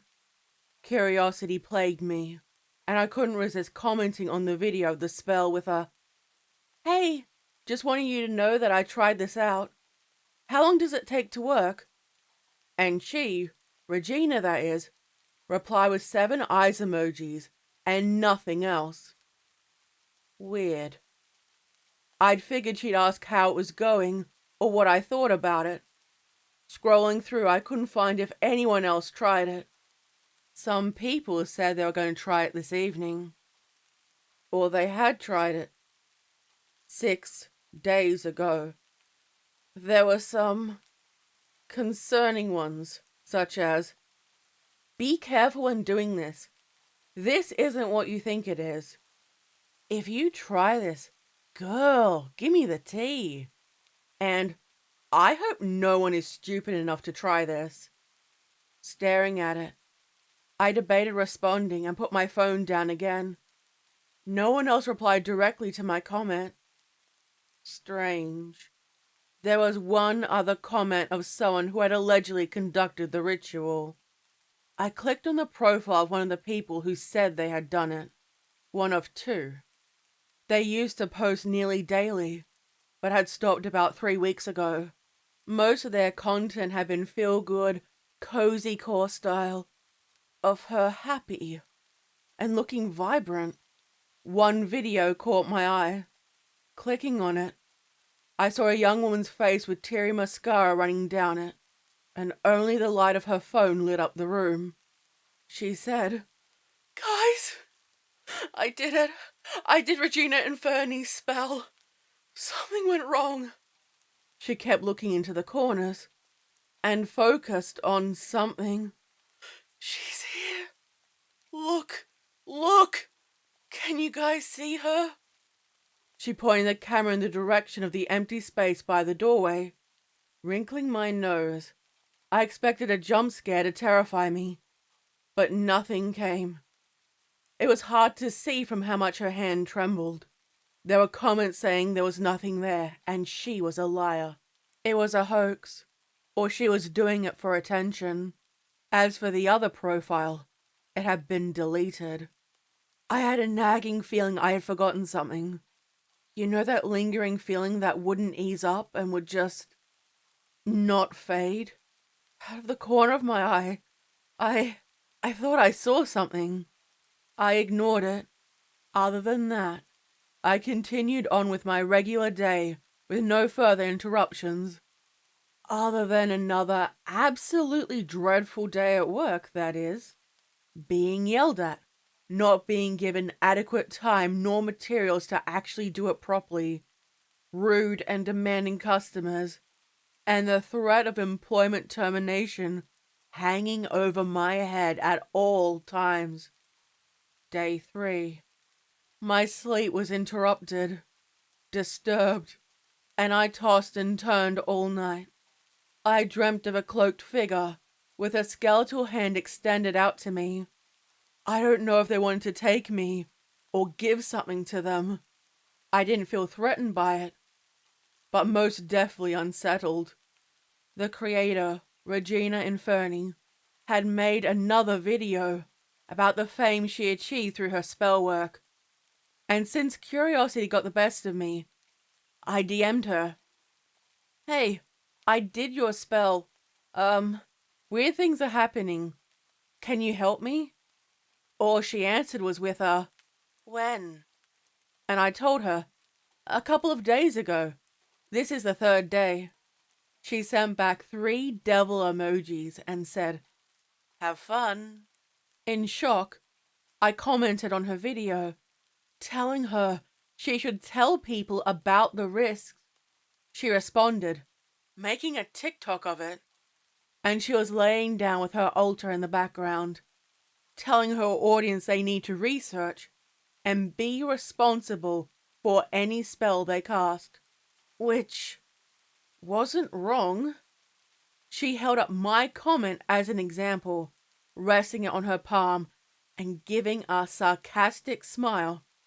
If you do something like this, I recommend you get help. Hopefully you'll do it wrong and nothing will happen to you. She looked at the camera, and I swear she was looking directly at me. For a split second, I thought her eyes changed. No glow or altered color. Just different. Someone else was in control of her body. I wonder what she had wanted, what her desires were. I found I was avoiding looking at my reflection. It didn't look like me anymore, and in the few glimpses I took, the expression was different. Calmer, more regal. My skin didn't feel like mine. Walking in a haze into the kitchen to see my roommate slicing into pieces of juicy steak. The sight of the meat sent a shiver through me. The red juice leaking from the meat. If only I could reach out and just... You must finish the rite. I spoke with words and a voice not my own. My roommate gave me a quizzical look. I went to the kettle and turned it on, awkwardly waiting while it heated up, and resting my back on the kitchen cabinet. My roommate was doing her weekly meal prep, the different meats and vegetables hogging space on the kitchen counter, all the meat being sliced. Ignoring it, pouring the hot water into a mug, stirring up some instant coffee, and pouring in some creamer. The aroma of flesh was intoxicating. When my roommate ducked away to answer a call, I picked up a piece of raw meat, gobbling it up and walked away. Ashamed. Sure, there are parts of the world that ate raw meat, so it had to be okay. The only issue is, I'm a vegan. This isn't normal for me. Grabbing my coffee and retreating back to my room, locking the door, exhaling and resting my back on it, picking up my phone, looking at Regina Inferni's profile, and her latest videos were of her humming to herself, swaying with her eyes closed, and I could see smoke in the background. I wasn't sure what it meant. I stared down at my plate of vegan lasagna, a meal I normally would have loved, and I couldn't keep any food down. I couldn't even look at it without feeling sick. I checked her profile again. She blocked me with no way to contact her. I tried looking for her account on the gram. Blocked there too. I paced in a small area in my room, back and forth on the spot, between the door and my wardrobe, pondering what I should do. Since I couldn't reach out to the creator, and my friends didn't believe me, I didn't know who to turn to. The air felt heavy inside my room. Under the moon's full light, I went out into the backyard again, and the cool air soothed my burning skin.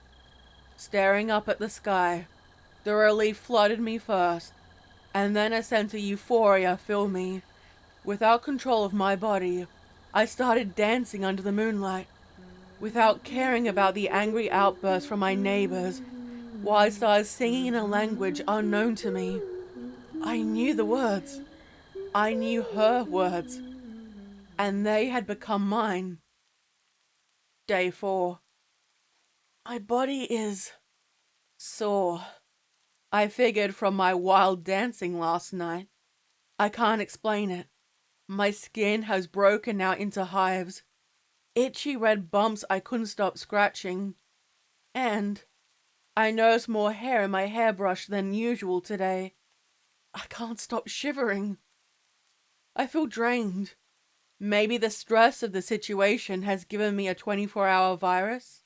I told a friend about it, and they said it was all in my head. I can't remember the term they used, that I believed it worked, and seeing all the negative comments took a toll on me. They unhelpfully told me I need to get out and touch grass. Thing is, it did sound like a good idea. Stepping outside into the small shed backyard, getting outside in the late afternoon, right before dusk. Maybe they're not wrong. Taking it easy, I sat in the community garden, seeing the place in the grass where I'd swirled and danced last night, trying to get close to nature and get a chance to breathe. Some of my neighbors walked past, giving me dirty looks, but no one said anything. I felt my cheeks go red, avoiding their gaze when I felt something urge me not to. Instead, I looked at them directly, fearlessly, and my eyes felt strange. They hurried to get inside their cars, closing the doors and speeding off wherever they had to go. Sitting on the fence marking the boundary, a crow or a raven, I could never tell the difference, had been looking at me. They weren't common in this area. It never blinked, nor did its attention sway. There was something unsettling about it. It didn't feel like a normal bird. Perhaps this was part of the ritual. I didn't wait to find out. I rushed back inside, sliding the door behind me and staring out the window to see it still looking at me. It watched me through the window, occasionally pecking at the glass to be let inside. Sitting down, I felt my head grow heavy, and suddenly the raven was inside my house, on top of the table. Effortlessly, it walked across the items, flew at my face, and held open my eyelids with its talons, gazing deep into its eyes. Blinking, it replaced its own eye with images of the goddess's blood rituals. A purification of blood and rage. A promise made was not yet fulfilled, and a darkness took me. Day 5. I woke up to see her face gazing down at me, sure of it. She caressed me, her naked body barely concealed by the transparent fabric that only highlighted her curves. It left nothing to the imagination. Her hand lifted my chin to meet her lips, and at the last moment, I turned my head away. She didn't get angry. I slipped into a lack of consciousness. I was sure I wasn't dreaming. What the hell was this? The days faded, and becoming conscious again at midday, I found myself on the bathroom floor, the cold tiles beneath me, staring down at my hands, drenched in blood and swaying on the spot. Gasping, I looked down to see the corpse of who I thought was my roommate, but picking up a piece of bright yellow fabric, holding it in my fingertips and recognizing it. My work uniform. Something dug into my hip, picking up a piece of broken name tag and wiping the gore away with my thumb, only to see Langer and manager. It was her, the boss I hated. I wanted her to go away. Perish? Maybe. I couldn't see any skin, with only raw chunks of flesh, the walls coated red with blood that dribbled down in ribbons with ash, in a strange writing I couldn't read. Staring up at the walls. How? Why? I don't remember any of this. Burnt out black, white, and red candles circled the floor, with the aroma of incense filling the room. Using the bath to pull myself up with a groan, my legs straining and standing shakily on my feet, I blinked, realizing that my eyes were clear now, and I felt healthier than I had for a long time. Unsure what to do, I started cleaning up the bathroom. picking up the candles and picking the wax off the bathtub and threw them in the bin. They were hard and cold, so they had been used some time ago. I thought about the ritual. I pledged my service to her. I knew this, but I remembered my thoughts traveled to the anger I felt at my colleagues, my living situation. I didn't know I was capable of violence. Day 6. The blackouts are becoming more frequent now. I can't predict when they will happen. I know one happened early in the morning at 3 a.m. and later at midday. I'm no longer in control of my body. I lose track of lapses of time, and only becoming alert at the last moment when I realize that I've hurt someone. Usually someone I knew. I'd make it home, clean up, and try to work out what to do. The police would be after me. They have to be. I keep waking up in strange places, usually surrounded by blood, entrails. I'm not sure if they're human or animal. No, it was human. It had to be. Someone who offered some slight toward me that I repressed or thought I moved on from. I wasn't sure which is worse, the knowing or not knowing what was happening. I remembered locking my bedroom door, determined to keep myself inside.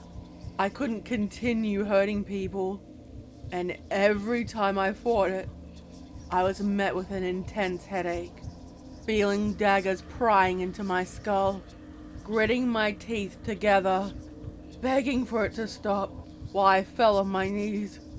And I knew I was lying to myself. I enjoyed this. The last time I killed was in a local park, and I just ran home.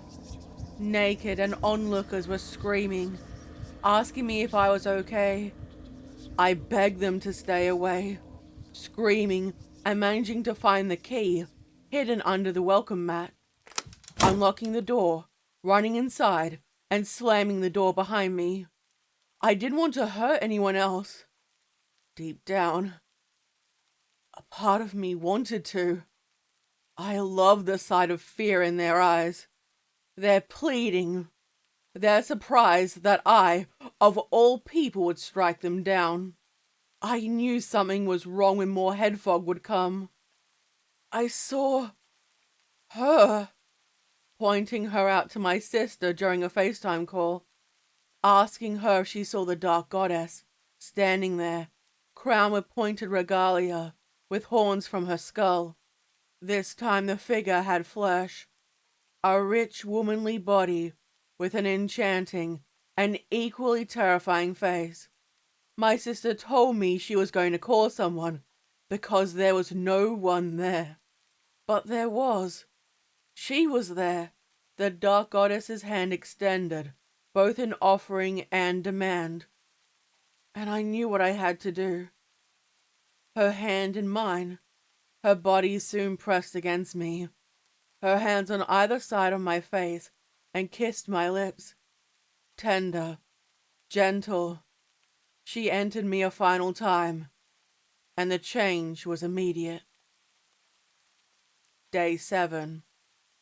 I changed. I'm still me, yet she resides in me. I hear her whisper, no longer scared of confrontation. My skin more smooth, eyes more alluring, and I'm no longer concerned with money or human matters. Now realizing the ritual was nearly complete, I thought the murders would be enough. But no, the final piece of the puzzle needed to be taken.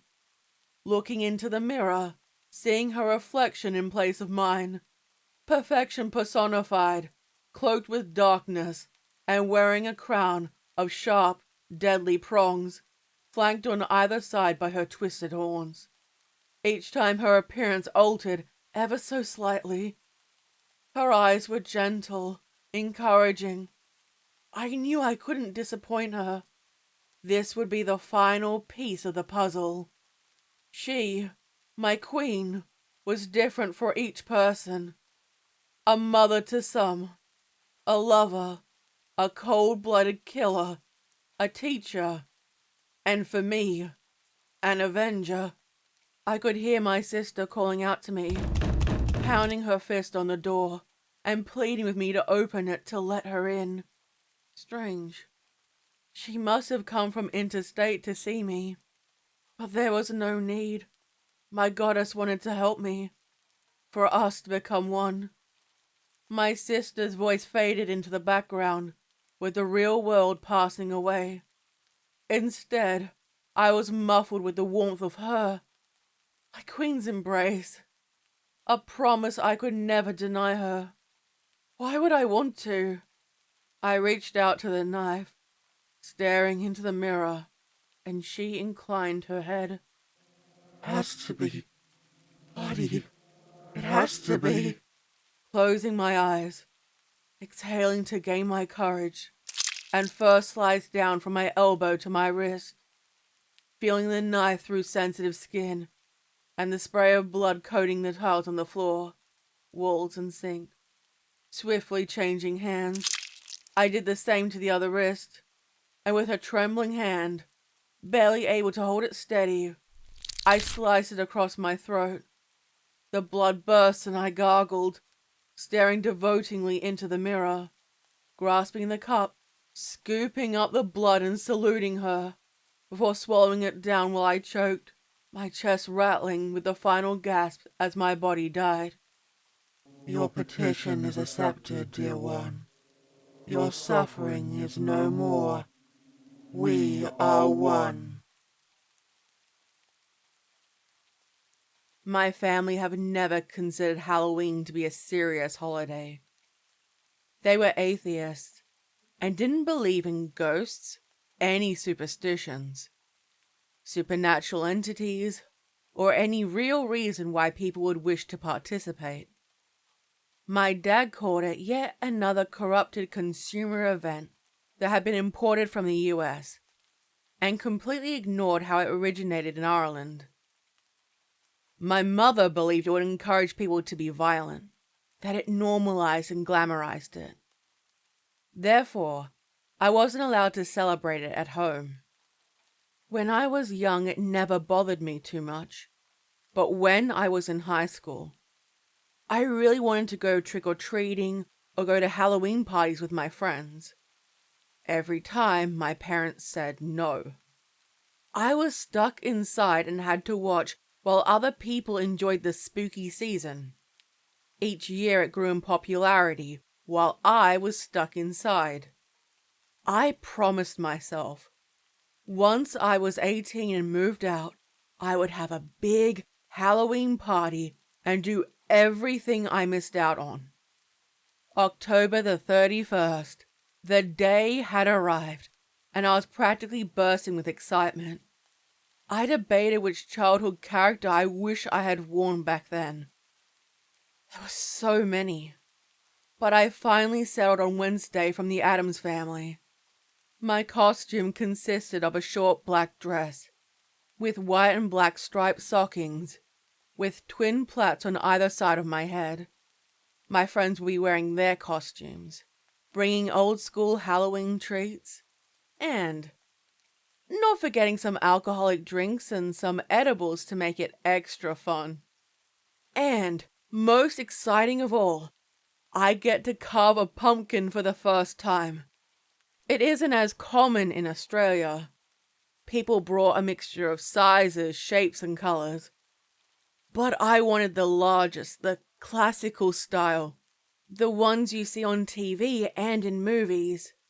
Halloween fell on a Saturday night, so our schedules for Sunday were cleared, and with extra time off, we were gonna have fun, with music playing in the background.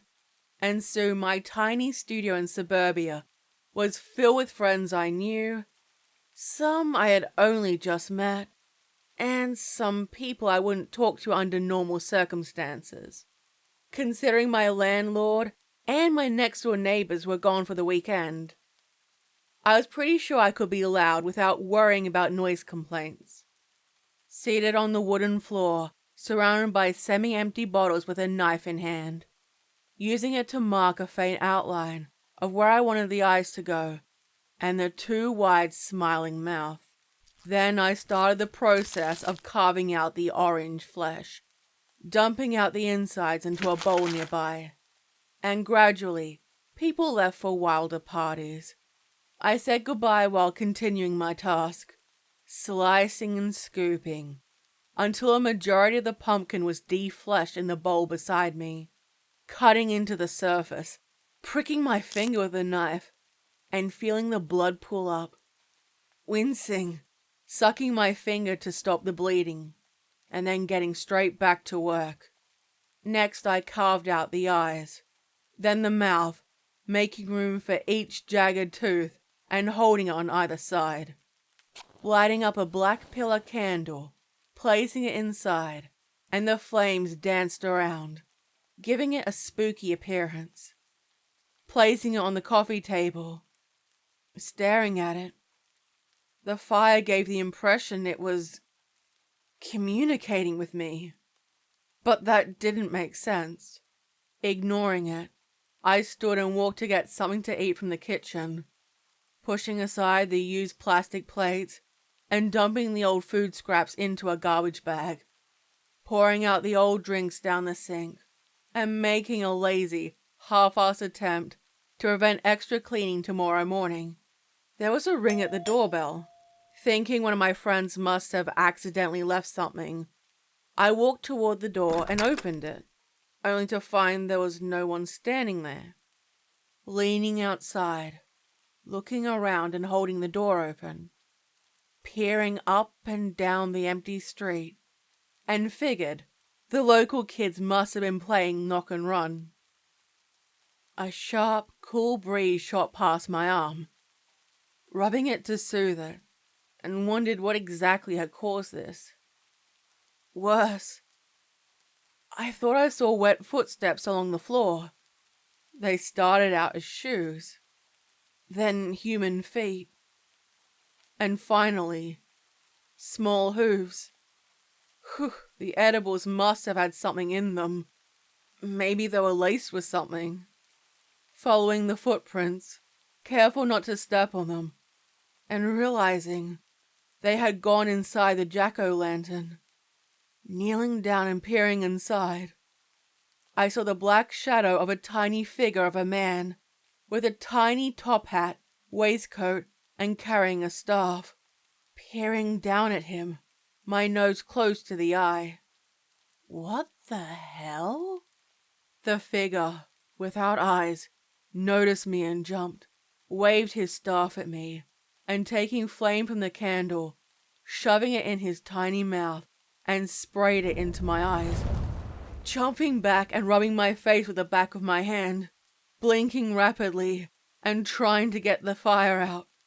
Once I finished, I checked and realized he was gone. Looking around trying to find him, the footprints were still there. What a night, murmuring to myself, and started cleaning up after the guests, putting some plastic wrap over the pumpkin contents, and placed the bowl in the fridge. My eyes itched, rubbing my eye only to feel something wriggle. Heading straight to the bathroom, leaning close and staring into the mirror. A black leg stuck out, wriggled and disappeared only for an arm to appear. It waved at me, mocking me, picking up some tweezers, holding open my eyelids, and waiting for it to appear again. It didn't. I stood for a long while, hoping it would appear, and finally giving up. I should just go to bed. Things will be better in the morning, I said to myself, my head spinning before my body flopped down on the bed. I went limp, closing my eyes, exhaling, and feeling the warmth of sleep take hold, when I felt a stirring inside my left eye. It felt like it was wriggling deeper inside me.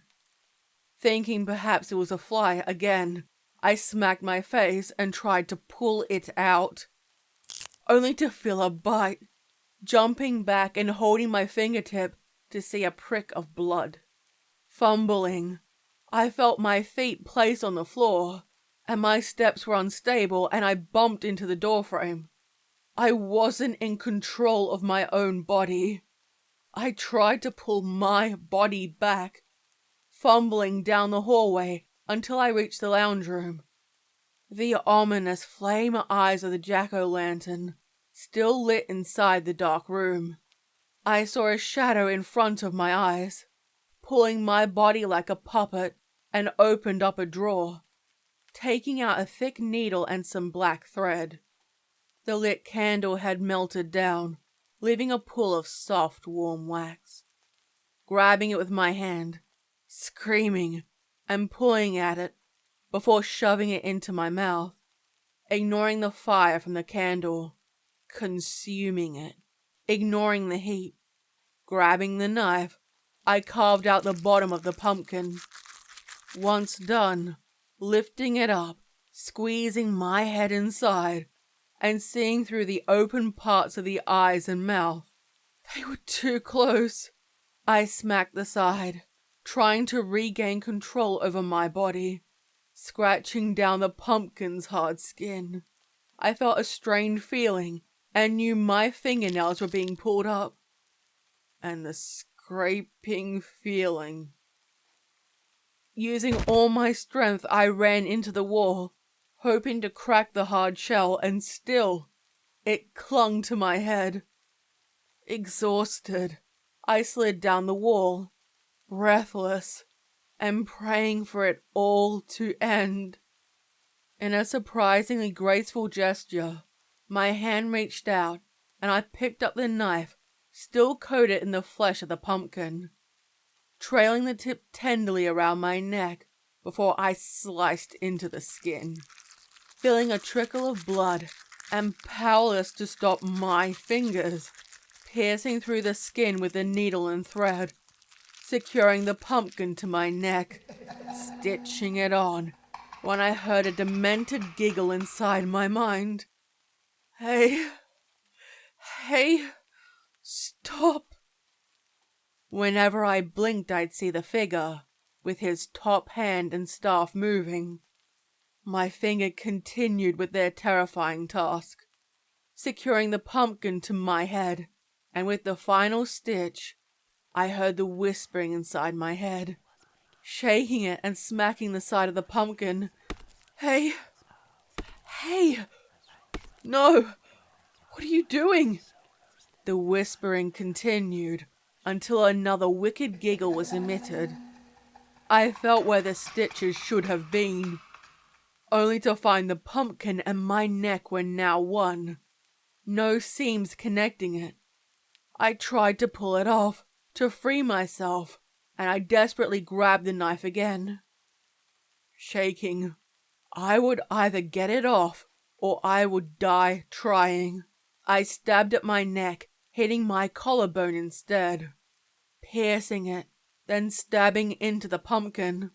I heard it crack and was about to stab again when my left eye burned, scratching and ripping, before I saw the small shadow man exit.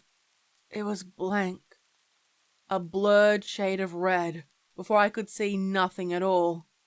Creeping from the corner was old Jack. He winked at me, leaned close, and gestured with his hand for me to rise, clasping a series of smaller tea candles, lighting them and placing them inside, sweat dribbling down my face from the heat, the fire so close to my face. Now in a physical form, he took the black thread and stitched my lips together, piercing through the top and then moving to the bottom. Hey, no! Now stitched up, I tried to push my fingers inside the eye holes, burning them in the process, and old Jack cackled and darted away, leaping up my arm, and I tried to hit him off when he left. It was like wearing a fishbowl on my head, causing me to fall off balance and landing with a secondary thud. I screeched through sewn lips, trying to get help. This had to be a dream. It had to be a dream. I felt sharp bites on my ankles when I saw the stem of the pumpkin and Jack holding it, inside out, the ball of the thread still inside, and holding the needle between his teeth. Holding the top shut, he hummed while sewing using the black thread. And this time, as soon as the stitch was made, it fused the pumpkin flesh into one, as though it had never been cut. Looking up to see my head being sealed inside. Screeching, unable to scream properly, and grabbing the stem, I tried to pull it when... It hurt. It felt like I was pulling my own head off. Determined not to let it win, I grabbed the knife, clenching my hand to gain the courage and stab the top. Shrieking in pain, feeling the wet warmth and checked my fingers. They were bleeding. Old Jack sat on the edge of some molded wax, cooking a piece of pumpkin on his staff and popping it into his mouth, seemingly unbothered by my suffering. I had to get help. If I was still high, I needed to sober up real quick, or get someone here who could help me. Since I wasn't able to speak, I didn't bother with my phone and making an emergency phone call. Standing up again, feeling the burn of the wax on my cheeks, and using the wall to guide me, I headed toward the front door, unlocking it and opening it, allowing the cool night air to fill the room. I could hear people walking the streets to view the Halloween decorations, carefully stepping down the stairs, walking down the pathway, until I reached the footpath. 2 teenagers stopped. One dressed up as a witch with a large pointed hat, and the other dressed up as a vampire, complete with oversized fake fangs. The taller, I'm guessing the smaller girl's older sister, put her body between us. I pointed at my pumpkin head, squealing through my sewn lips for them to help me, to do something. "Oh, that's awesome! Look how realistic it looks!" they exclaimed. "You can't even see where it connects." "Hey, can we get a selfie with you?" I shook my head, having to shake my entire torso, and already their phones were out, taking their videos and photos. I screeched through my sealed lips and smacked the pumpkin, hoping someone would see me and understand what was happening. I wasn't supposed to be like this. I could see old Jack peering out at them, a wicked, crooked smile on his face, and he posed for the camera, and I don't think they could see him. "Hey, you should work in movies. Your special effects makeup is amazing." I turned, running in the opposite direction, hoping to find another group of people. A gaggle of children were running to my neighbor's house, followed by a pair of mothers keeping an eye on them. Both had phones in hand, leaning close to gossip about what was happening, and let out a good-hearted scream of fright before laughing. I pleaded through my sewn lips, rapidly pointing to my neck and doing my best to explain. Tick-tock, tick-tock, every click of the clock. Old Jack is gonna keep you past midnight. A demented version of my voice forewarned me what would come. I had to get this thing off my head. They didn't hear him. Instead, they peered through the eye holes and the smiling mouth, whispering how the stitches looked real, and asking which tutorial I had followed so they could do it too. I punched at the pumpkin as hard as I could, once, and the pain instantly shot through my head. Twice, and hearing it crack around me. Was this strange head now completely mine? The 2 women were horrified, looking at each other absolutely aghast at what they were seeing. I could feel the blood. It was warm and sticky, looking at my hands to see now the red from my blood was mixed with the chunky flesh from the pumpkin. Staring at my hands, feeling helpless deep in my soul, and the two women stepped away to make themselves scarce. I walked in the direction of my neighbor's house, wondering with my hands rested on the pumpkin head and walking. My neighbors were refilling the bowl left outside for trick-or-treaters when they saw me approach. "Aren't you a bit old for trick-or-treating?" she snapped. Her grey bob hairstyle bobbed while she did so, then closed the door in my face. The snap of the lock ending communication. In frustration, I smacked my fist against the door, hoping she would reconsider and open up. I saw the curtain pulled open. She peered out with her phone in hand and a steely expression. I knew I'd receive no help here. I went from door to door, knocking on each one. A wanderer, forsaken.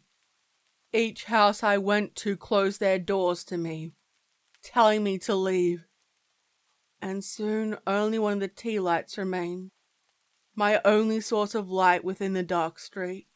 And deep down I knew, even without knowing the time, I knew the countdown was nearing the end, and midnight was coming.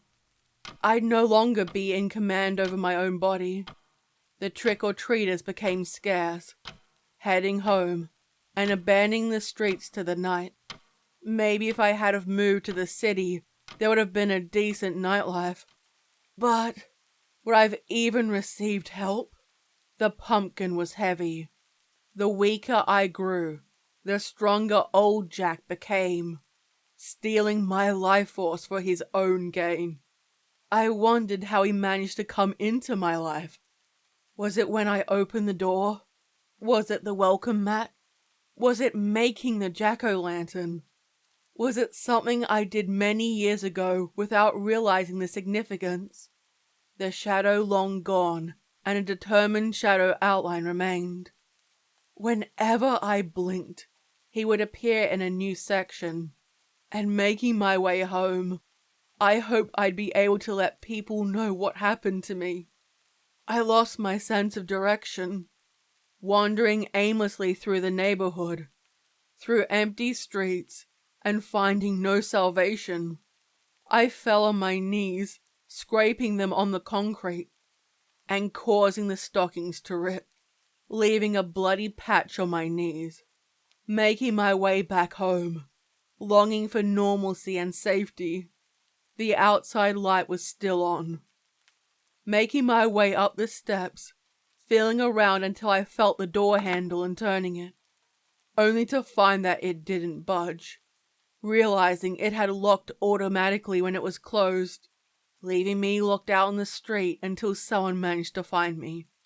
Sitting down on the stairs, slumped on the armrail to hold myself up, and my stomach grumbled.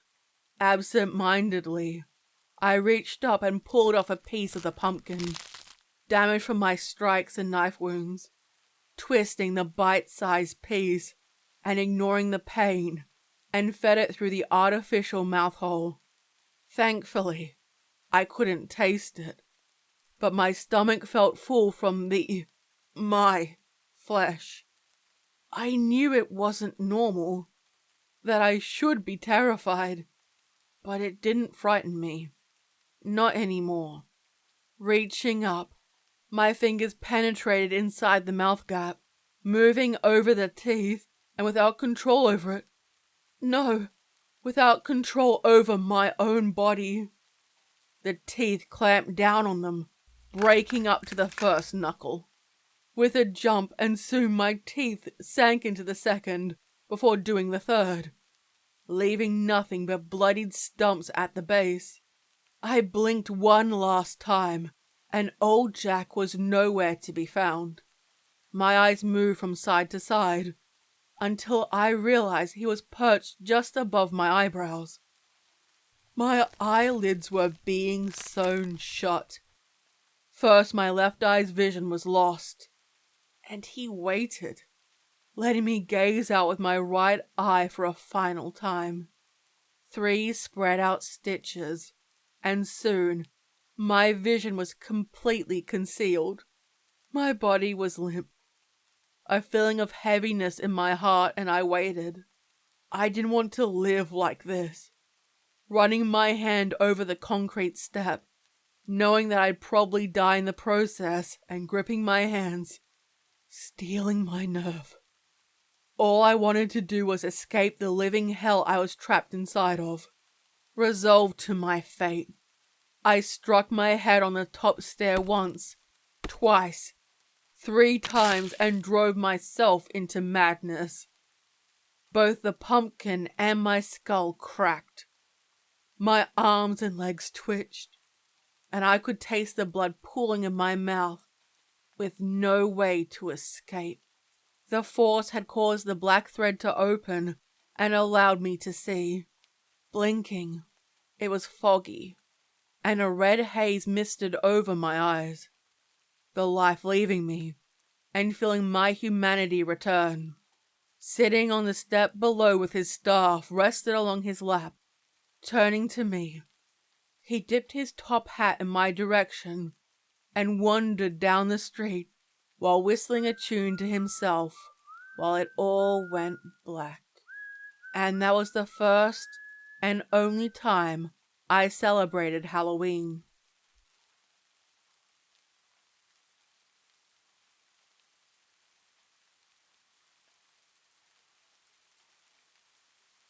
We are from beyond time, born of water rather than flame, air, or earth.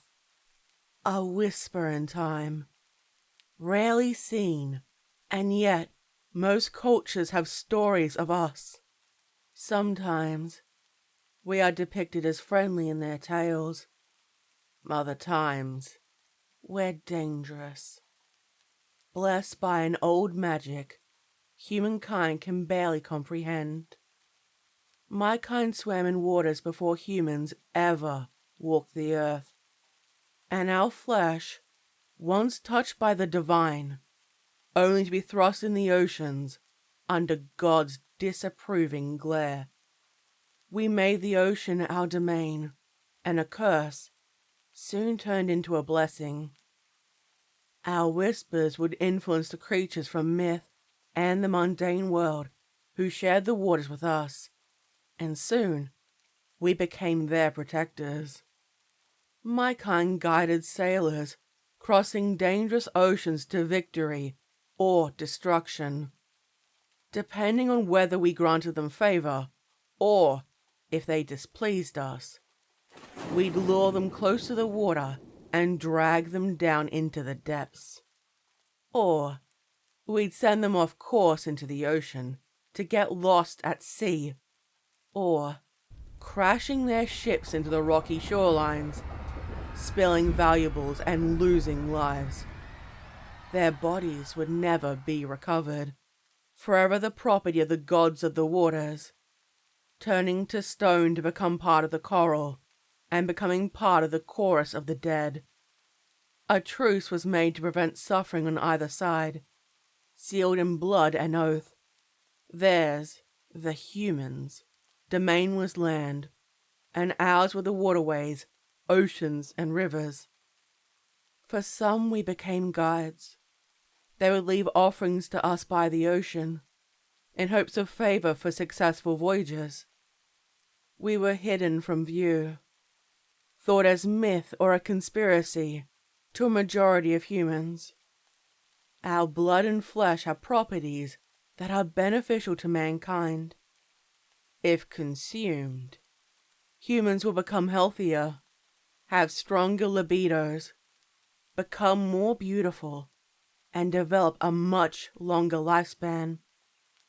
Ever wonder why some of your celebrities or members of the elite live a long time? We are the reason why.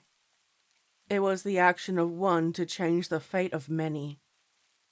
A legend of a poor fisherman who took a mermaid from the ocean, injured and wrapped inside a net, mistaking her for another creature, and in his hunger, took a mouthful of her flesh. He hadn't eaten in days. No, he was starving. while his threadbare clothing clung to his body, blinking. Immediately realizing his eyesight cleared, wealth was now attracted to him, and his impotence was cured. All from one simple bite. He first shared his secret with family and close friends, consuming the dying mermaid's flesh, soon extending it to people he wished to gain favor from. It only stopped when the mermaid passed away, and a bite was taken from dead flesh. It caused the human to become deathly ill. Furthermore, we became a target for humanity's greed. The truce was broken. We were stolen from the ocean using nets that even the strongest fangs cannot penetrate, nor claws destroy. Dragged onto boats prepared with cages, kept in tanks with barely enough water for survival, with our tongues cut out so our words could not punish them. Sold in a trade unknown to a majority of humans. We're too valuable to kill. A mermaid would have one of two distinct and deadly fates. One based in ancient rituals for the elite, or a modern, industrial push to get things out to consumers. Drained of blood and fluids, what isn't consumed is used in expensive pills and skincare products to prolong or even create youth in aged humans. Below the water, a lingering passing, a void, a missing link now forsaken, without joining the chorus of the song from my kind. Drained until they passed away, the shock of being separated from our kin, or injured. Once we die, our blood causes the flesh to rot quickly. The corpses are thrown into the ocean, or chopped up to be used for food for their animals. Even our bones are used, since our flesh rots too quickly after death. Those who expire before their time on the boat are thrown overboard to feed the creatures who share the ocean with us. They carry the tales of what happened to them back to our elders. The disposal is done without care or ritual. Humans keep us alive. They need to keep us alive, using the harsh chill of compacted ice on our flesh when we're first brought overboard to cause us to drift into a forced sleep. Only our cousins from the frozen lands to the north and south are immune. The hardest to catch, the rarest find. After capture, our bodies are bound with steel rope to keep our tails still. Without their weapons and inventions, your kind would be helpless against us. The only time your feeble bodies are capable of overpowering us. Preventing our escape through the use of metal bars, ice and sedatives while we're taken to the location. The speed these deliveries take is incredible. Often my kind are pre-purchased for years in advance, or rarely, auctioned off in the millions. The healthiest, the biggest, and the youngest are the most favorable to humankind. The most expensive cuisine in the world. Family clans are broken, some forever. Verses of song now unsung for eternity. A missing void. Depending on the waters or the oceans, my kind varies in appearance. Some drastically, yet the greed of humankind remains the same. These events would attract members of the aristocracy, billionaires, and those in positions of power. None of the commoners are welcome. The events are secretive, invite-only affairs. There would be cages stationed inside large tanks, so they may inspect what was on offer. Some host would permit the mermaid to swim one last time, to speak without a tongue, with their hands on the glass of the tank, and staring out with pleading eyes. Most would watch in sadistic fascination, enjoying their suffering. and the few that had fleeting moments of compassion would ignore it in favor of social status. Music would play in the background, with waiters sworn to secrecy, carrying silver trays with champagne and tending to all the guest needs. Excitement was building until the grand finale of the feast to begin. The host would give a speech, a flex of their wealth and power, followed by polite clapping. The mermaid would be contained to a smaller pool until they were forced upright and held in place with metal bars. The announcement would be greeted with whispers while the preparations were made.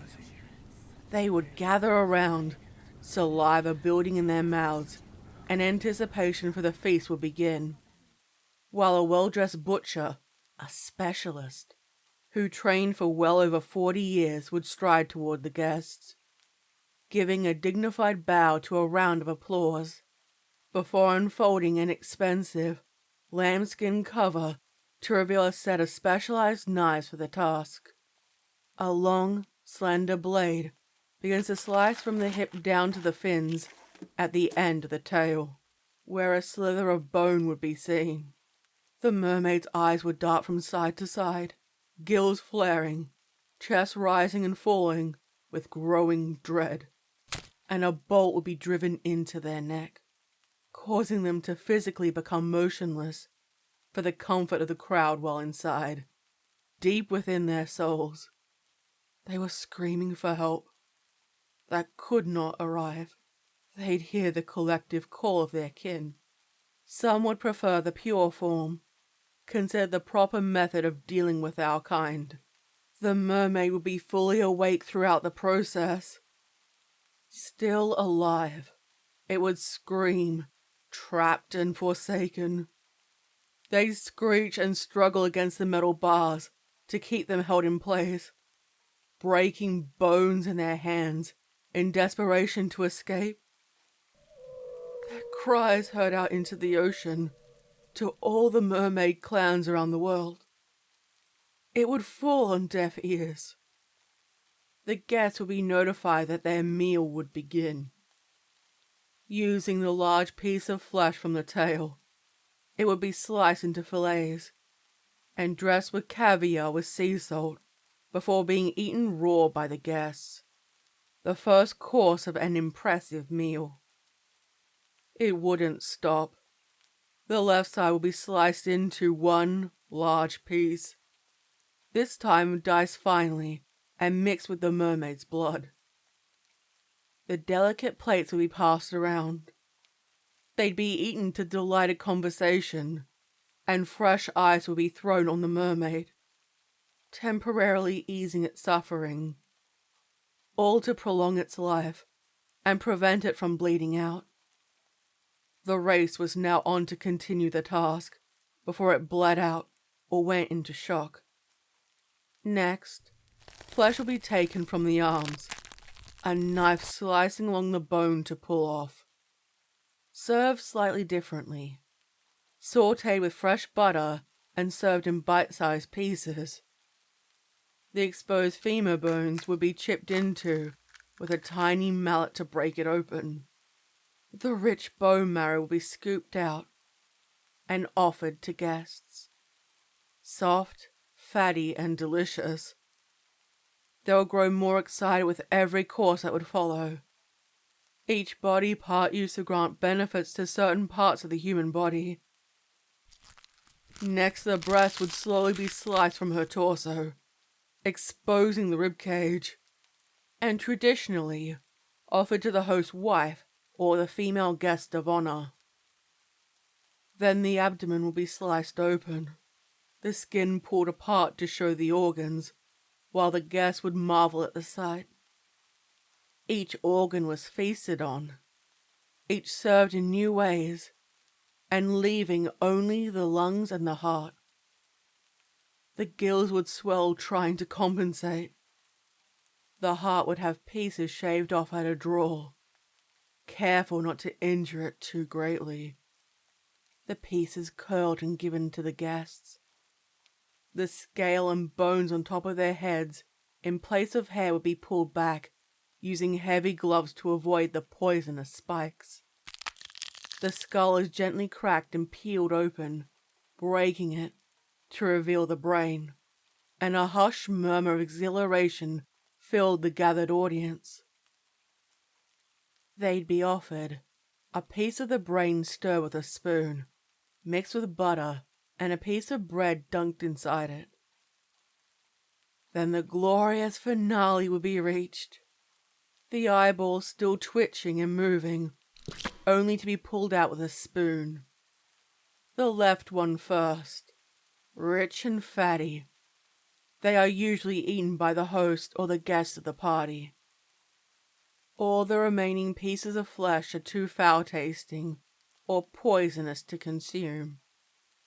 Once those final pieces are taken, the living corpse is studied, barely moving and clinging to life, barely conscious of who they were, what they were.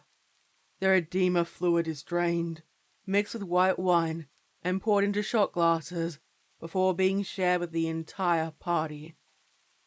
The hosts will be toasted for their power by grateful guests who benefited from their kindness. Deals will be signed, alliances made, and egos pacified. Reaching the conclusion, the event was at an end. The host would give the mermaid a deep, dignified bow in gratitude for sharing their gifts with them and their guests.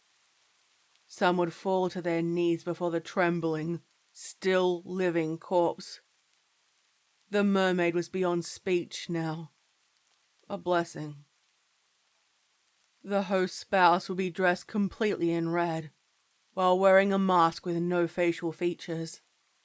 Every guest places their hand on a nail, resting on a red velvet cushion, with a blank mask crafted in obsidian resting on it. When they pass each guest, they start murmuring a thank you for your sacrifice, for them to function. O glorious being from the ocean, O blessed one with divine blood. Finally, the spouse will move to stand by the host. The host accepts the mask, concealing their identity from God and their disgraced and their gathered audience.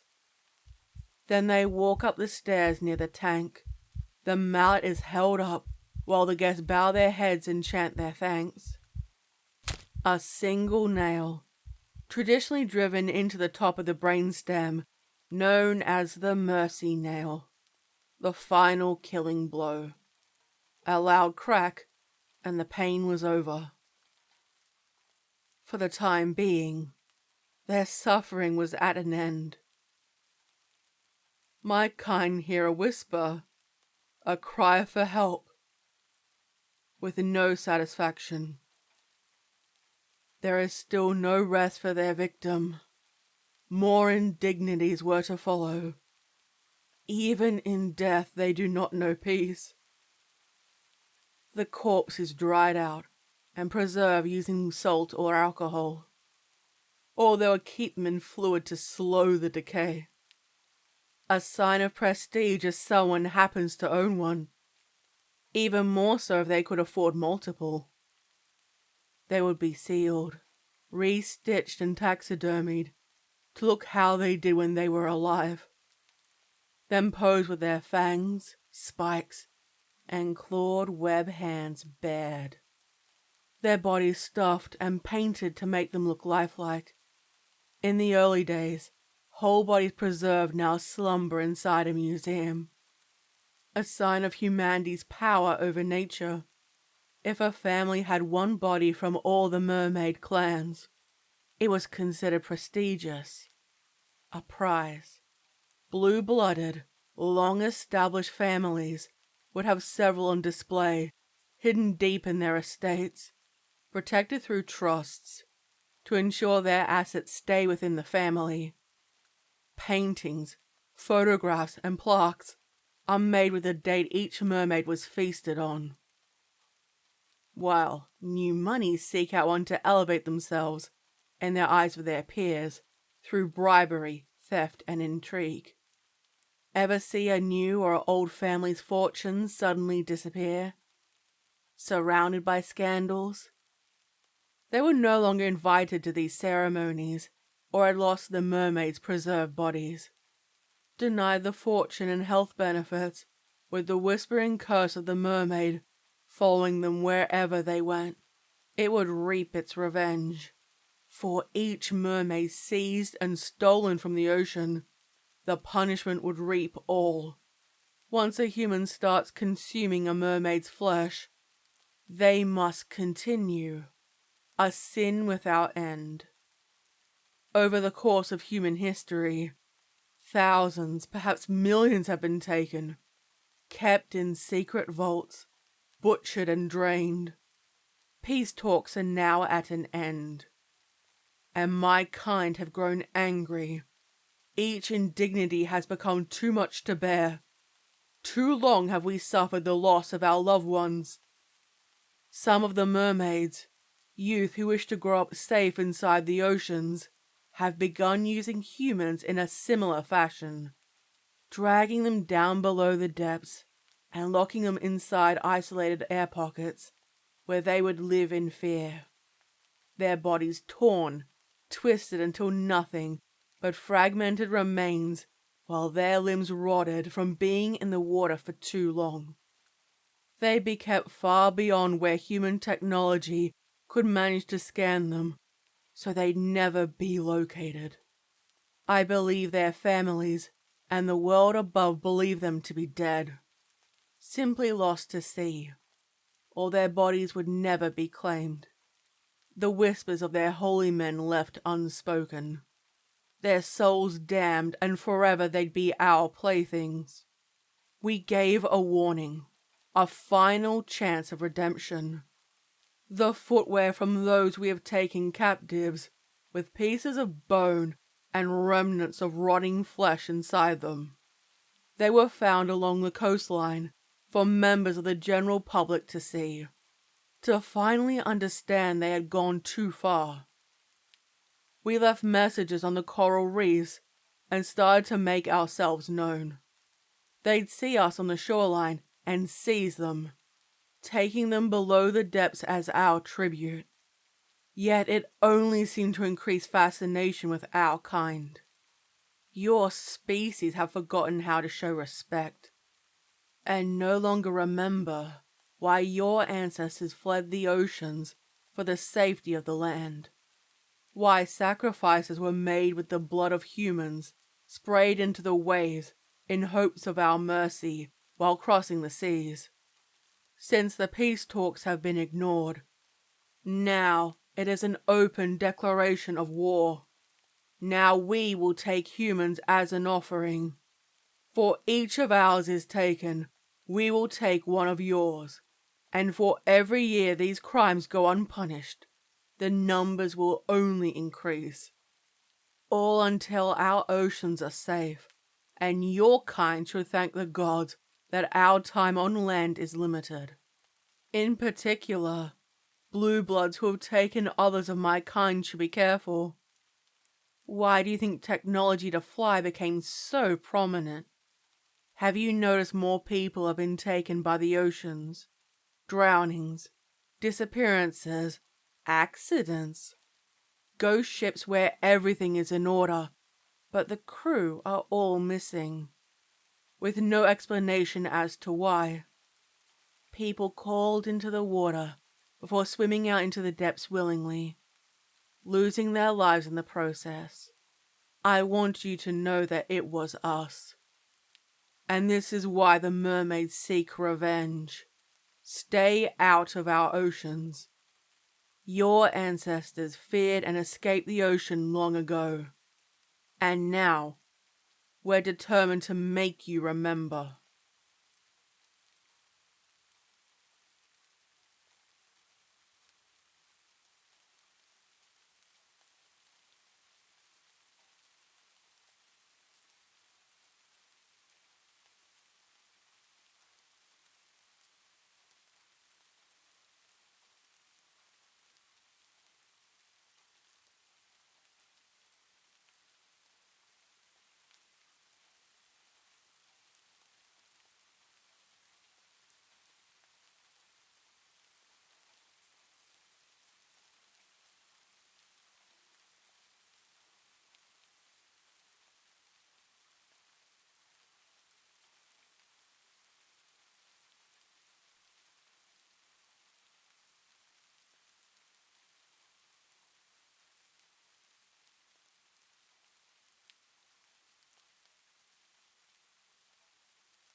It's funny how little jokes can often conceal the truth. A warning for people willing to open their eyes and listen. Most people aren't ready and instead prefer to live their lives inside a safe, comfortable bubble. Unfortunately, it was hiding a real event where humanity's future was on the line. The rumor started as a joke, back as an internet meme to justify the amount of red eyes in photographs. Nearly everyone, including yours truly, has a picture of them as a child with those red eyes. Their natural eye color is concealed by another, bright red, orange, or sometimes yellow. For most people, the brief infestation resulted in nothing but a funny photo to giggle over, with no long-term side effects. But for others, well, I guess I'll tell you. The hysteria was based in truth, but later turned into a distraction. For many people, the satanic panic was a time to assume the worst. Music associated with various acts. There was a suspicion of hidden lyrics containing subliminal messages to corrupt the youth. Well, true, to a degree. It wasn't in every single pop song, or even the heavy metal they blame for the degradation of society. It was random, often in those repetitive sounds, like elevator music or call waiting. If you listened to it once, it wouldn't do anything. But the seed was planted. With every time it was listened to, it would grow. I remember, in my first encounter with it, I remember walking to the kitchen to ask my mum if I could borrow her Walkman to listen to Back in Black by AC/DC on cassette tape. My father was a police officer, a detective to be precise, and had been dealing with increased cases of random violence. I was lured into the kitchen by the aroma of mince sizzling in one pan and hamburger helper in the other. The large boombox spat out from the corner. There's been an increase in drug-related violent crimes throughout multiple cities across the United States. Police are worried. Then my mother abruptly changed the radio station, turning it to Babushka by Kate Bush, her latest favorite. I expected her to be dancing along to the music, but instead, I remember my mother standing at the phone, close to the wall, while circling the curled cord around her fingers, her back to me.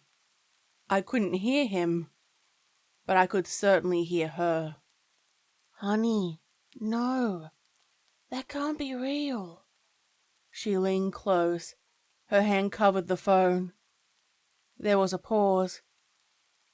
I do have some, but I need to get them developed. Another pause. I'll go to the chemist tomorrow and... Another gap in the conversation. The worry etched into her voice. Honey, I'm worried about you. This is impossible. When do you think you'll be coming home?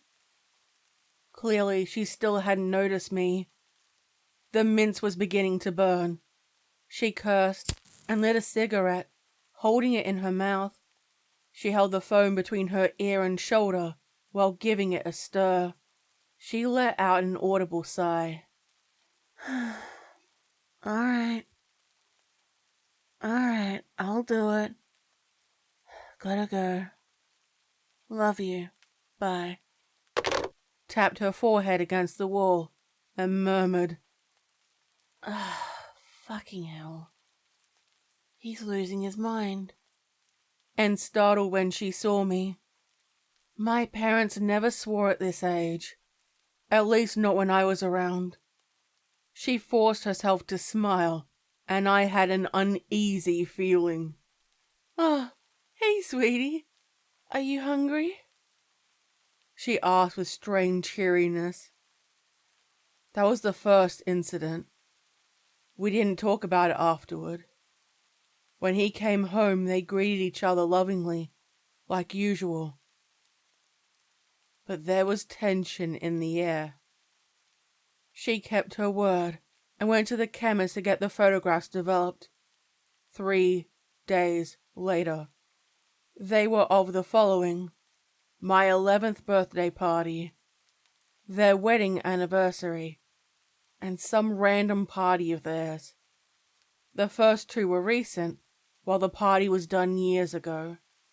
The bundles sat on the circular kitchen table, with a packet beneath them, and I went over for a sneak peek. I lifted the ones on top.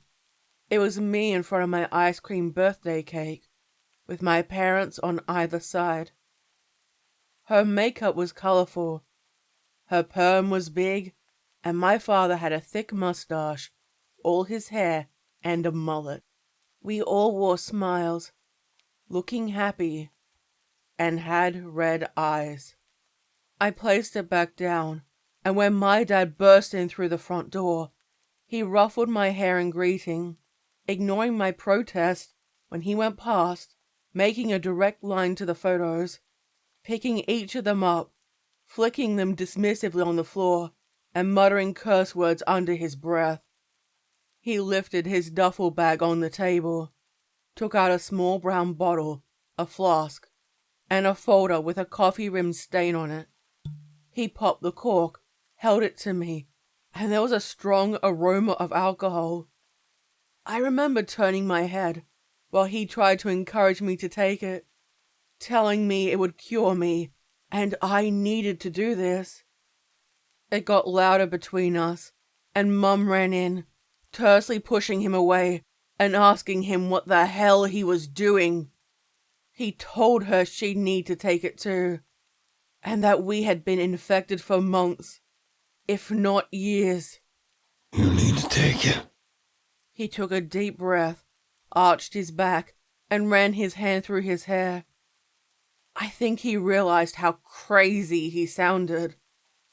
Look at the photos for yourself. All of us have red eyes. She rolled her eyes, lighting up a cigarette in irritation, and he interrupted her. Look at the files. The government's been aware of this. Please, take it. I don't know when it will happen. When what will happen? Honey, when what will happen? You sound crazy right now. Take a chill pill. He offered it to her now, considering my mother's love of whiskey. I could tell she was considering drinking it, and snatched it out of his hand, trying to see the label, then thought better of it and pushed his hand away. My father tenderly took her hands in his, ignoring the cigarette burning his skin, and stared intently at her. Please, you have to listen. He pleaded. Her eyes softened, and subtly moved from side to side, then lowered in concern. Please, it won't hurt you. It's just medicine. See? He demonstrated by taking a mouthful of it, then opening his mouth to show her the contents, swallowing and opening it again to show her it was empty. But how could you trust someone who was so unhinged? However, this was enough for her. Trusting him, she accepted, taking a mouthful, and winced at the taste before swallowing. Visibly, he looked relieved and turned his attention back toward me. I knew he wanted me to have some. At this point, I lost control of my body, however briefly, and went on autopilot. Since I couldn't see myself, I'll tell you what they saw. My eyes flashed red, and I charged at my parents, striking them with my hands, and together They held me down to force me to drink it. The results were a success, except the burning sensation I had down my throat and an upset stomach. I was perfectly okay. We had a family meeting where my dad told us that demons were real, but weren't like what was seen on TV. And it wasn't like The Exorcist. I don't know which branch of the government's behind this, and I'm not supposed to know. So I need both of you to stay quiet. Promise me. He said, picking his cuticles and tapping his fingers. Will you get in trouble if they find out you know? A long stare gave her the answer. Other than some expensive equipment, photography's the best way to go, so... He reached into his duffel bag and handed us each a Polaroid camera. I held mine, examining it with a grin, while my mother raised a dismissive eyebrow of hers before placing it on the kitchen table. I asked for one for ages, but never expected to get one for myself. When you talk to someone, take their picture, and if you see red, you'll know. Most people are infected, but the demon lays dormant. Is that what happened to me? Yes and no. You were scared and being influenced by what? See? He paused, trying to explain it. Imagine being outright commanded to do something you don't agree with.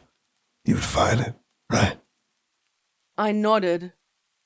But a subtle whisper here and there over a period of months, even years, is usually enough. What do they want? She exhaled after a long line of smoke, the doubt still etched into her voice. He lifted his arms and shrugged. His eyes darted back and forth as he looked through the duffel bag. I can't tell you. What I will say is that... Lifting the newspaper, unfolding it, and showed us the first page. The headline read, Brutal Satanic Killing, and he pointed.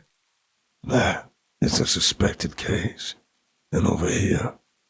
His finger snapped to a picture of two innocent and frightened teenagers, their eyes wide and faces drawn in, fearful. The aftermath. The demon will recede inside, letting the human pay the price for the crime. This is one of many cases. It didn't explain why it occurred.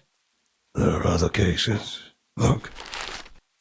Taking the enormous folder, opening it, and showing them to us, case after case, dropping them on the table.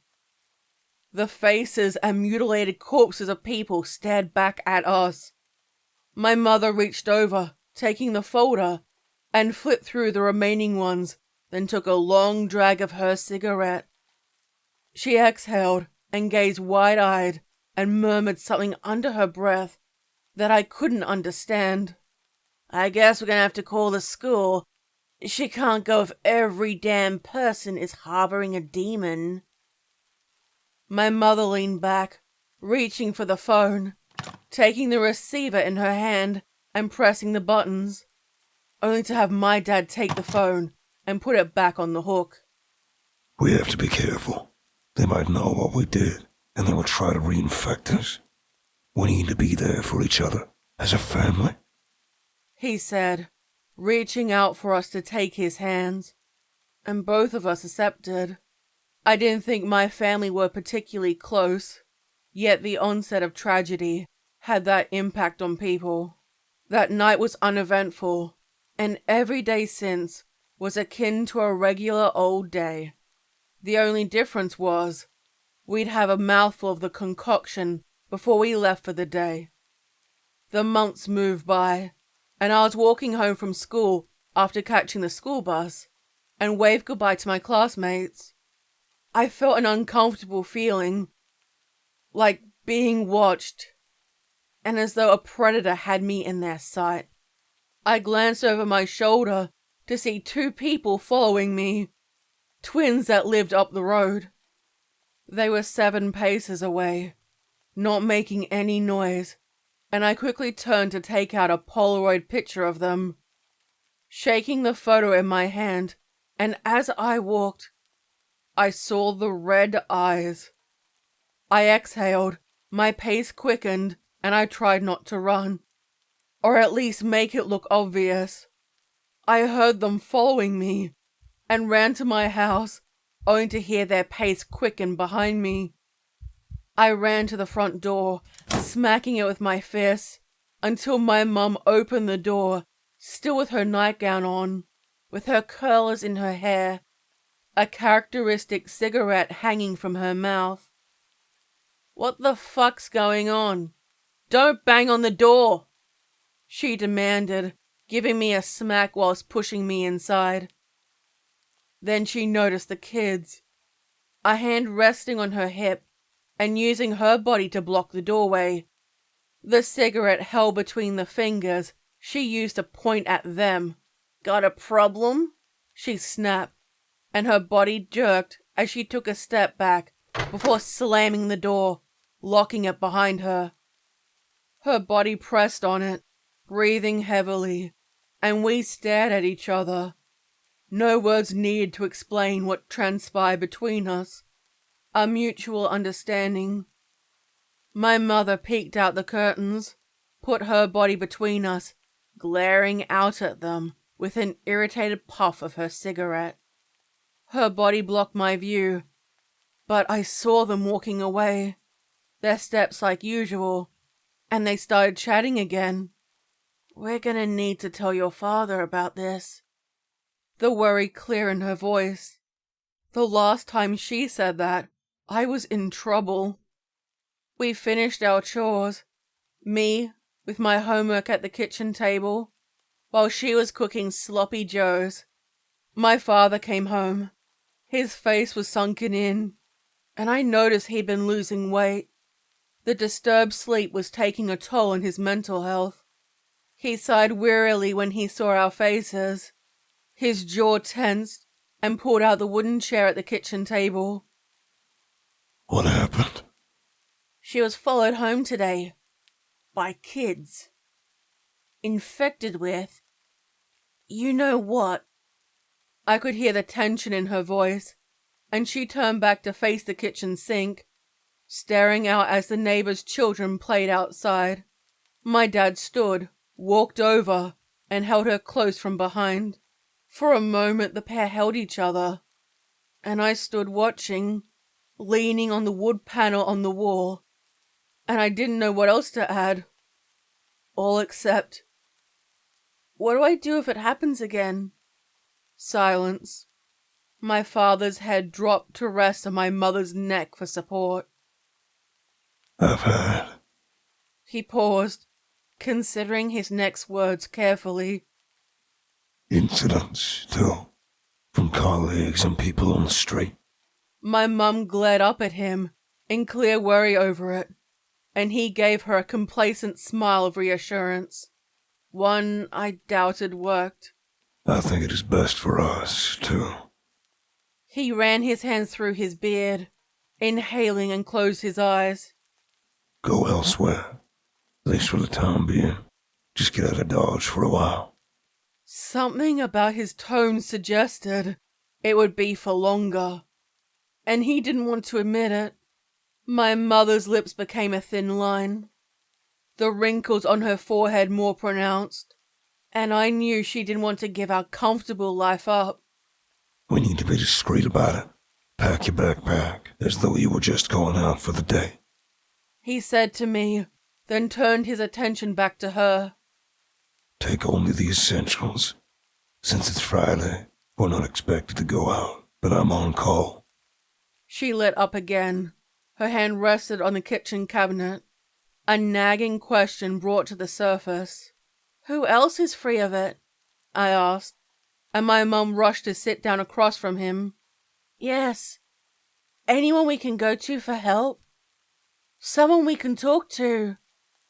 She eagerly inquired. "There has to be someone.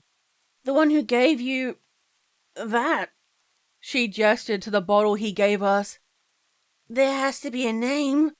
Tell me. His eyes narrowed, carefully moved from me to her. He reached into his duffel bag, taking out that same infamous bottle again. Not removing his gaze from either of us, the bottle lid opened, and part of our new routine, I accepted my mouthful, wincing and swallowed. Noticing the change in Mum's face. It was her body, but not her mind. The wrong muscles were used when she smiled.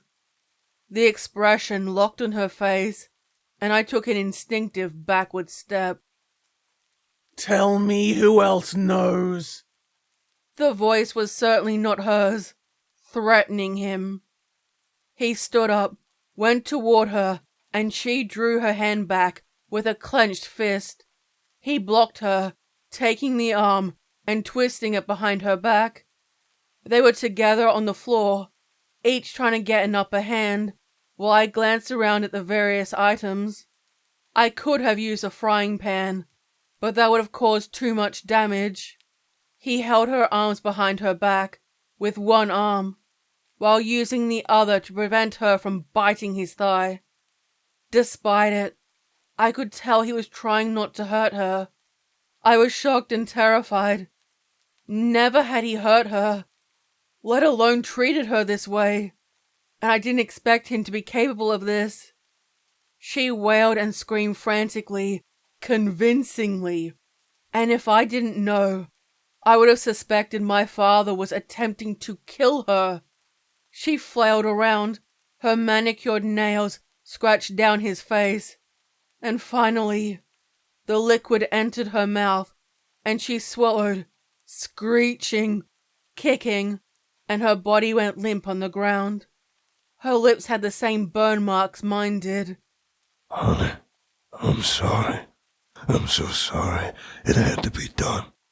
He stroked her hair. With tears in her eyes, she nodded in understanding, and wept with relief when there was a sharp knock on the door. We all froze. There was another series of sharp knocks. There couldn't be a worse time for a visitor to arrive. Neither of my parents were presentable for company, so I walked to the door and peeked through the peephole. There were 2 people standing there. I stepped backward, looking at my parents for guidance, finding none, and then back through the peephole again. My 2 neighbors stood on the doorstep. Both of them were part of the Home Owners Association, and in normal circumstances, I would have dreaded hearing and seeing them. In the current, the woman looked through the peephole right back at me, causing me to jump back. We heard you screaming. Is everything all right in there? Her voice called out to us. Yeah, we're okay. Are you all right, sweetie? Her words were sickeningly sweet. Yes, we're busy. Please go away. We heard a scream. Do we need to call the police? A male voice interjected, and the doorknob started to violently rattle. No. Let us in! The voice roared.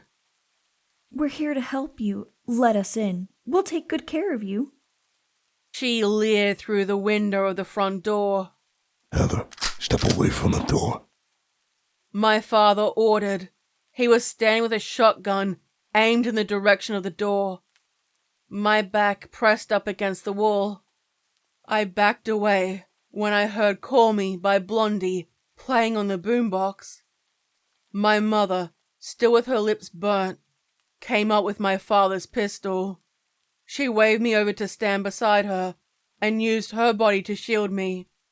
Dad used his body to obscure the gun and open the door. I can't tell you what his facial expression was like, nor can I tell you what they looked like at the time. Hello, we're fine. Goodbye. He said, then closed the door. We're waiting. The call came out. I said to let us in! I noticed people approaching the front lawn. I recognized some, but not all of them. They walked at a steady pace, and I reached for my Polaroid camera and took pictures of the crowd, allowing the photographs to fall freely. They kept coming forward, getting closer to the window, and I picked up the photographs off the floor. All of them had glowing red eyes. The image was blurred, and my focus locked on the sight before me. I felt my father grab my arm.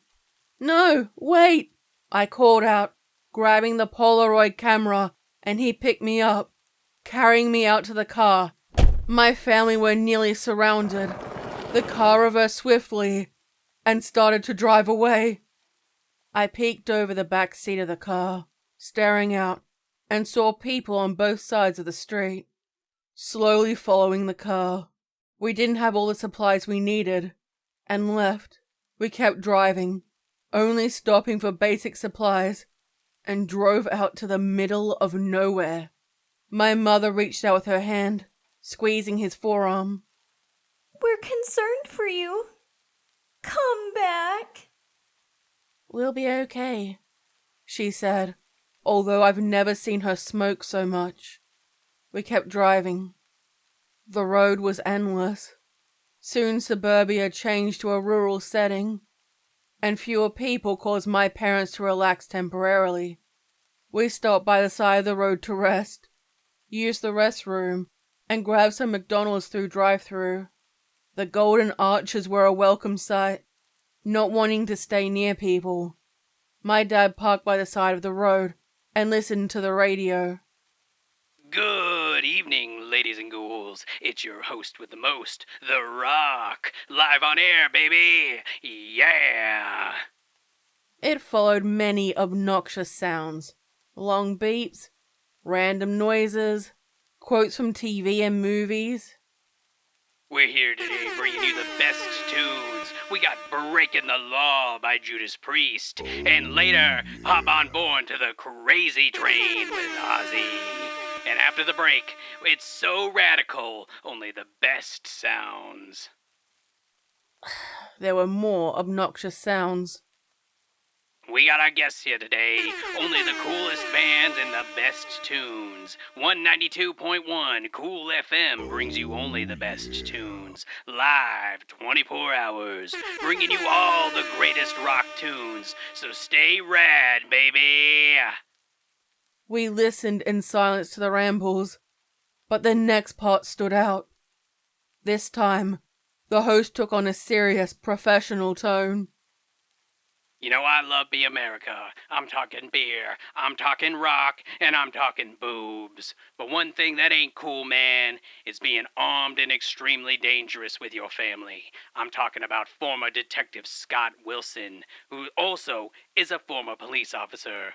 Make sure you all are on the lookout for him, ladies and gentlemen. He is about 36 years old, 5'11", short brown hair, beard, average build, along with his wife, Monica, who's around 5'8". She got black hair like a goth girl. Average build, and they have kidnapped their child, Heather Wilson, who is around 11 years old, 5 foot and strawberry blonde hair. Gotta keep an eye out for them. They are considered armed and dangerous, like this next track. Our names. My dad's grip on the steering wheel grew tighter. He started the ignition, and silently, we kept going down into the sticks. The headbeams in front of us remained steady. Beside us were the rows of paddocks that were the only scenery, with their fences whizzing past us. I didn't know where we were going.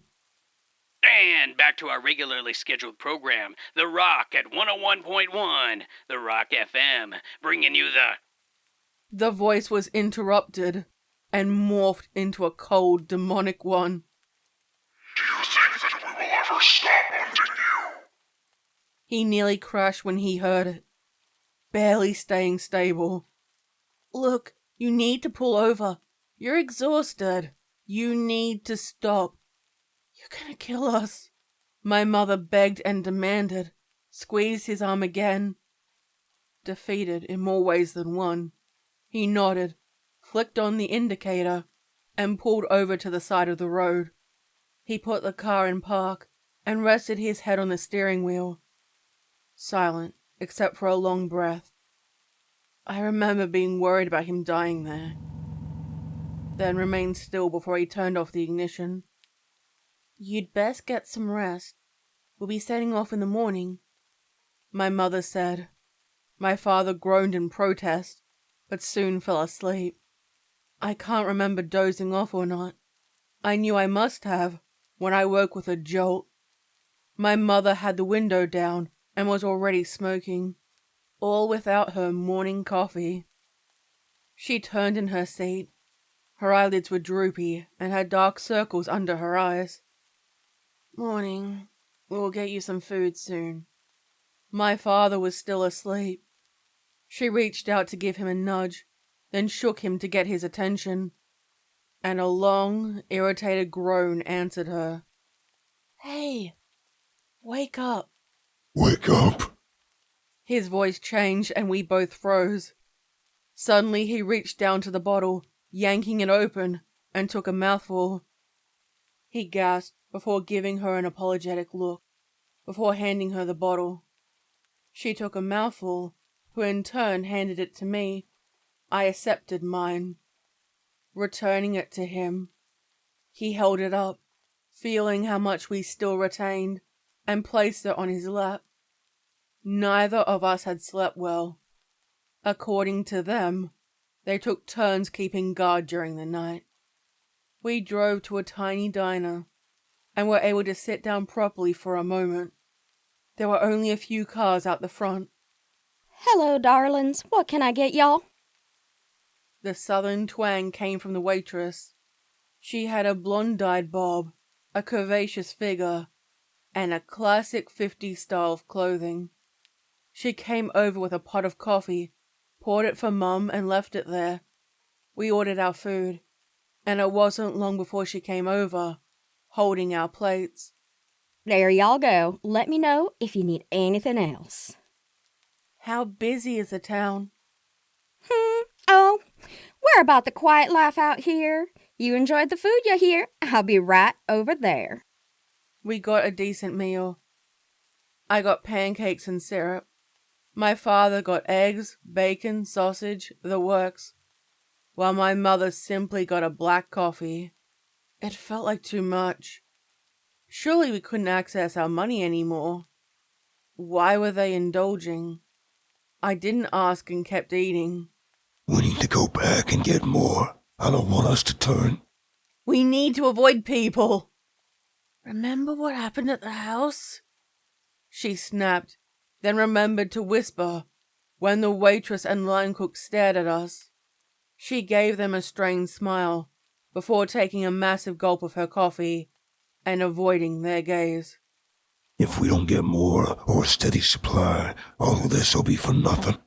He retorted and fell silent for a moment. He still picked up the food, gradually taking the time to devour it, and sipped on his drink. It was suspicious. We paid our tab, tipped the waitress, and went back to the car. He went to a nearby payphone, leaned on it, and rested his hand on his forehead. I remember how crushed he looked, barely hanging on by a thread. I couldn't hear what he was saying. I couldn't hear the name. I need more. We're running out. Yeah. You heard the broadcast. A pause. His forehead touched the top of the box. National news. Fuck. He listened, nodding in understanding, despite the other person on the line not being able to see him. His jaw tightened, blinking slowly. All right. We'll do it. He hung up the phone. My mother and I stared at him in bewilderment. His eyes were wide, strained and intense, growing steadily desperate, and he pulled away when Mum tried to comfort him. A brief flash of hurt in her eyes before she pushed him away. Her eyes narrowed, and they turned their bodies away from each other. Silently he walked back to the car and got in the driver's side sat down and waited for us to get back. I saw the waitress on the phone watching us. Her eyes locked on mine, and I was sure her eyes briefly glowed. We drove away, through roads with large cracks, weeds growing through them, and finally, all asphalt fell away to dirt paths that hadn't been walked on for some time. We came to a rundown trailer with nothing but a dust lawn out the front, a well-used fire pit, and it looked like no one was home, and hadn't been there for some time. I had no idea how my dad would even know someone like this. "Dad?" Stay here. he said, opened the car door, and walked towards the entrance, slowly, peeking through the filthy windows, and whatever he saw made him feel confident enough to continue. "It'll be okay, honey." My mother comforted me, but I sensed she needed it herself. The caravan door opened, and the barrel of a shotgun appeared, causing my dad to put his hands up. A man with a wild grey beard appeared, pointing the shotgun at my father. I couldn't hear what my dad was saying to him, but he raised his hand to us to tell my mother to put the gun down. She lowered it rather than dropping it on the ground. "Who sent you, you slimy little—" he snarled. The long grey beard reached his stomach, and a set of overalls completed his attire. Easy, Billy. It's me, Scott. With my father's back to me, I could only see this Bill character. He looked wild and foreign to bathing, but a large, toothless grin greeted him in response. The shotgun now placed in the crook of his arm, and they spoke. My dad showed him the bottle. Bill took it, sniffed it, and shrugged his head before pointing to his trailer. He roughly opened the door, allowing it to slam, and went inside, leaving my dad waiting outside. A couple of minutes passed, and Bill ran out, screaming, and handed the bottle along with a box of the same bottles. My dad tucked a few inside his coat. I wasn't sure what the reason was for the sudden panic, until I saw them. I could see Bill carrying a large bucket. My dad opened his shirt, and I thought I saw a strange pattern carved into him. "Go on! Get! I'll keep them here! You get away!" "Yeah!" Bill called out before letting out an obnoxious holler. Instead of frightened, he sounded like he was loving it. The locals and people from the nearby towns, all possessed, with glowing red eyes, came out of the forest and made their slow, determined walk toward us. Oblivious to trees and stray branches, their clothing was dirty and torn, immune to scratches and torment offered to them. And this time, the possession had greater control. Bill fired on them with a shotgun, causing a large hole in a couple of them. Their blood and organs sprayed. "Come and get it!" He called out, dunked his shotgun into the liquid, and started opening fire again. The shells putting holes in them, this time causing flames to burst from the holes, and the others would catch fire from them, only to have it spread swiftly amongst them. They screeched while attempting to escape, while Bill let out a wild man's laugh. My father ran back to the car, his shirt open, and I could definitely see it. Red. Painted or burned, I wasn't sure. Whilst Mum had the gun ready, laying it across her lap. She hated having guns in the house. "Mum, give me a gun," I demanded, with no understanding of how to use the weapon. She ignored me. I lifted the Polaroid camera, now stained with blood, and took a series of photographs of them. They landed beside me, creating a mess on the floor. Their eyes were bright red, facial features twisted into foul beings. My dad held the box in the crook of his arm, and the possessed grabbed at it, shaking it, and pulling it from his hands, causing the box to fall and for the bottles to break, spilling the liquid. The ones who had been sprayed also burst into flames. Their bodies flailed, only to have their ranks filled by others, driven forward by the cause. Their remains dropped to the ground, forgotten. We drove away through the compound, seeing semi-built empty houses with no people, completely unclaimed. It was deserted, and we were able to breathe for a moment, only for several of the possessed to launch themselves at the car, breaking the glass and reaching inside to pull us out. I'm sure my mother had questions about the symbol on his chest, but priorities shifted.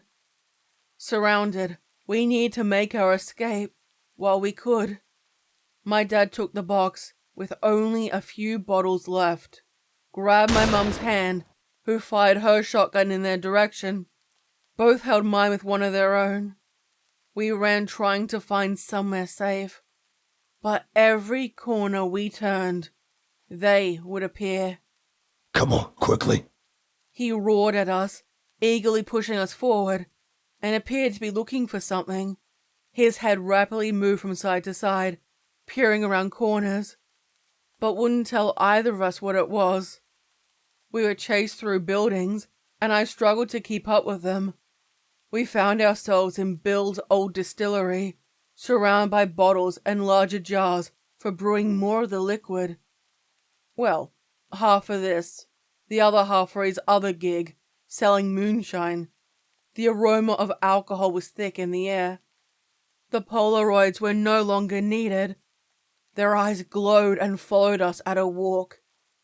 Once they were in range, their hands punched the windows, causing their mortal bodies to bleed. The moment they were inside, they started breaking all the bottles. We made our way to the back room, a closet, and hid inside. But it was only a matter of time before they would break through. We tried to hold each other, ignoring the snarling, roaring, and taunts coming from them. Where are you? I thought you was hungry, she said, menacing and depraved. We moved out of the closet, breaking away, and finding a semi-destroyed room with the walls bare, naked. My dad flipped a table, and they barricaded the doorway, while I searched the boxes, finding old newspapers and random broken junk, all in search of that precious liquid. All the bottles had been broken bar one, and it barely contained enough for the three of us. He offered me the bottle, and I took a mouthful, grimacing as I swallowed it down. Open the door, sugar. The demented voice tormented me.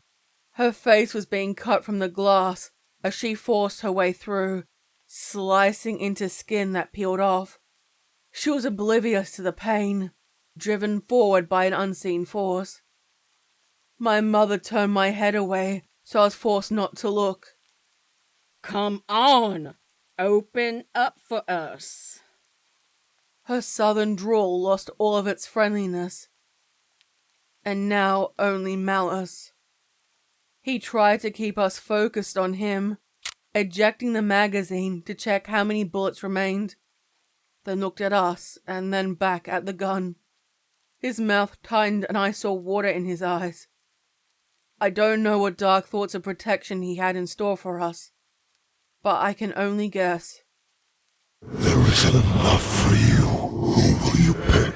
Who will I take control of? The demented voice no longer had a source. It came from all around us. You now. My father insisted, holding the bottle to her. Honey, no, there isn't enough. My mother's hand ran through the broken glass, cutting her hands and trying to find a bottle with enough liquid for him. But it was a fool's errand. He shook his head, moving away from us, and the possessed circled us, their hands reaching inside, summoned by his call. He joined her in searching and leaned back on the wall, pushing us away and closing it. A stray piece of wood blockaded the doorway, causing it to remain open, all in quiet resignation of his fate. Tell him I made you all do it. A desperate and loving look in his eyes. What? No! My mother snapped. They will try to take Heather away. You need to do it. He insisted. You saved us. They need to think the worst of me. Is the only way I can save you. Finally, she relented, taking me by the hand and pulling me away from him, cradling me on her body, trying to shield my eyes with her hands, but I could peek through the cracks. The symbol on his chest glowed, then sizzled as it burnt when he ran a red mark over the top. I saw a red liquid move under his skin, a flash of red behind his eyes, and I knew it would be soon. His free hand gripped the ground beside him tightly. I could see the tensions taut under his skin and straining muscles, desperate for control. Sweat dribbled down his forehead, and instinctively, we knew he was barely hanging on. He gazed at us, tears forming in his eyes, and raised the handgun to his temple. I could see his hand shaking, and a tear ran down his cheek before he fired, causing his skull and brain tissue to go flying. The demon inside him was no more, and neither was my father. My mother and I sat with our faces coated in his blood and gore, while confused voices spoke around us. I remember a conversation my mother had with a policeman while paramedics checked us. Ma'am, can you tell me what happened? She stared out into nothing, her arms wrapped around her frame, and still coated with untold amounts of blood. Ma'am, I need you to answer. He took us, she replied, in a daze, still not looking at him. He was sick, hearing voices, and then took us at gunpoint. A tear of betrayal ran down her cheek. Do you know how the others came out here? I don't know. Did he work with anyone? He asked, writing it all down. I think so. He never told me their names. Different radio stations delighted in the news. There has been a grim aftermath to a disappearance.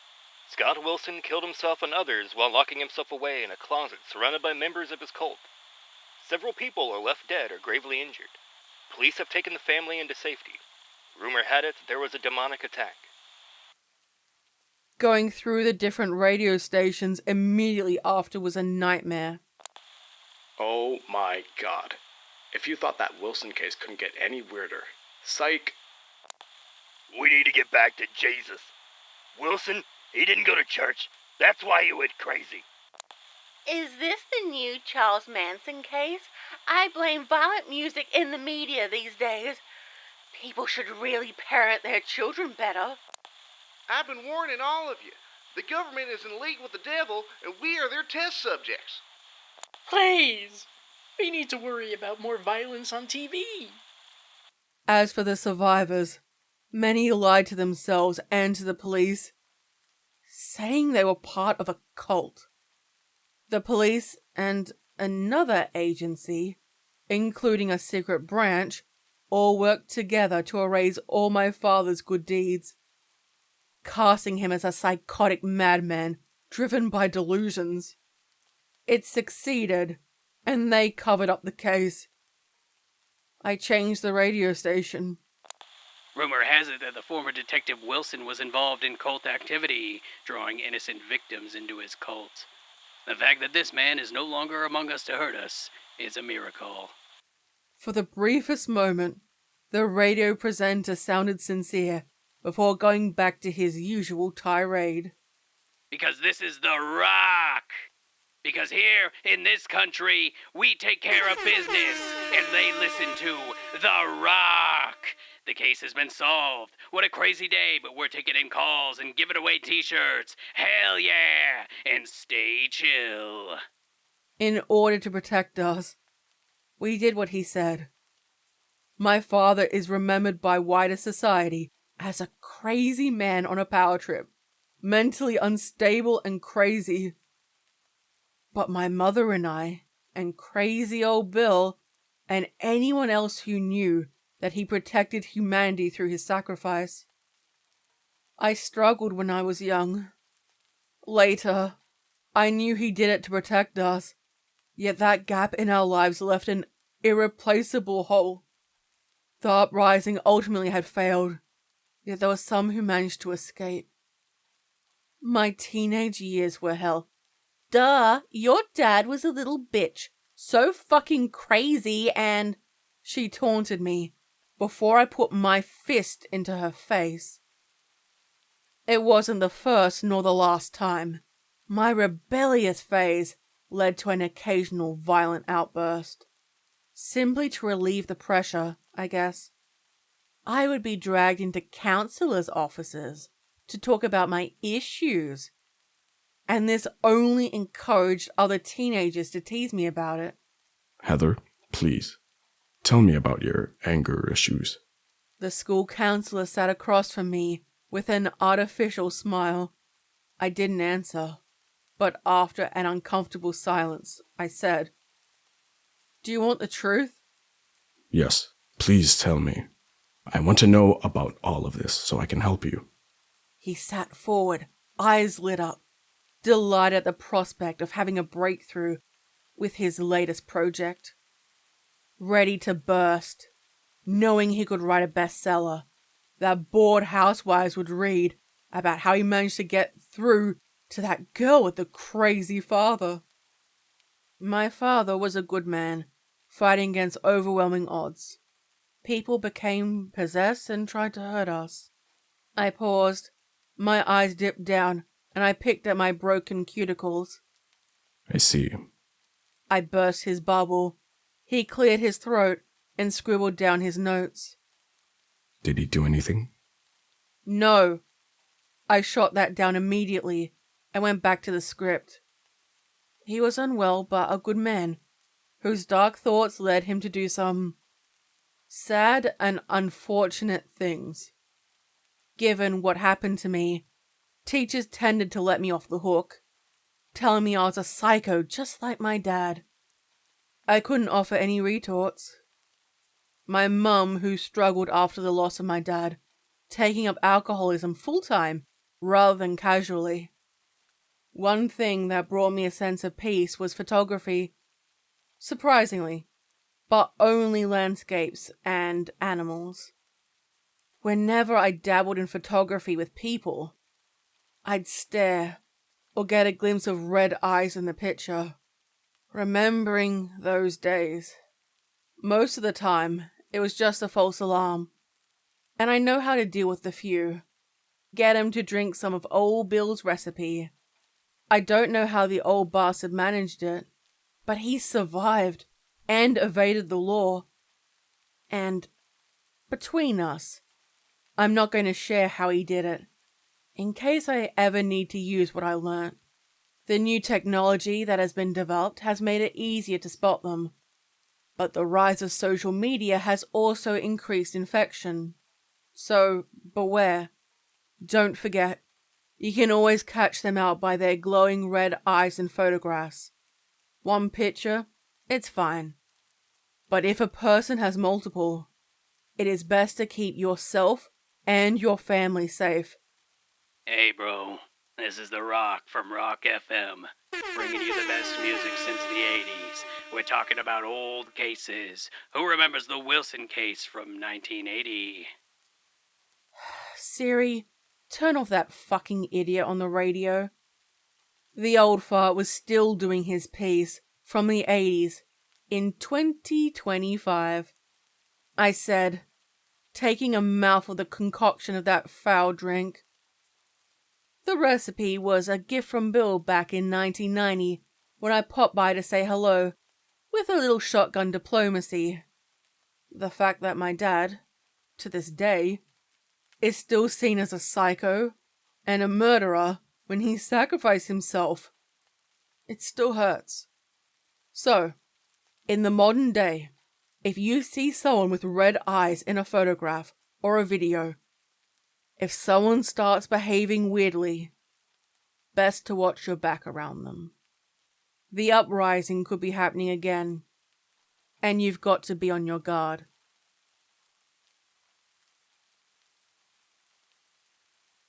I never noticed the change in myself.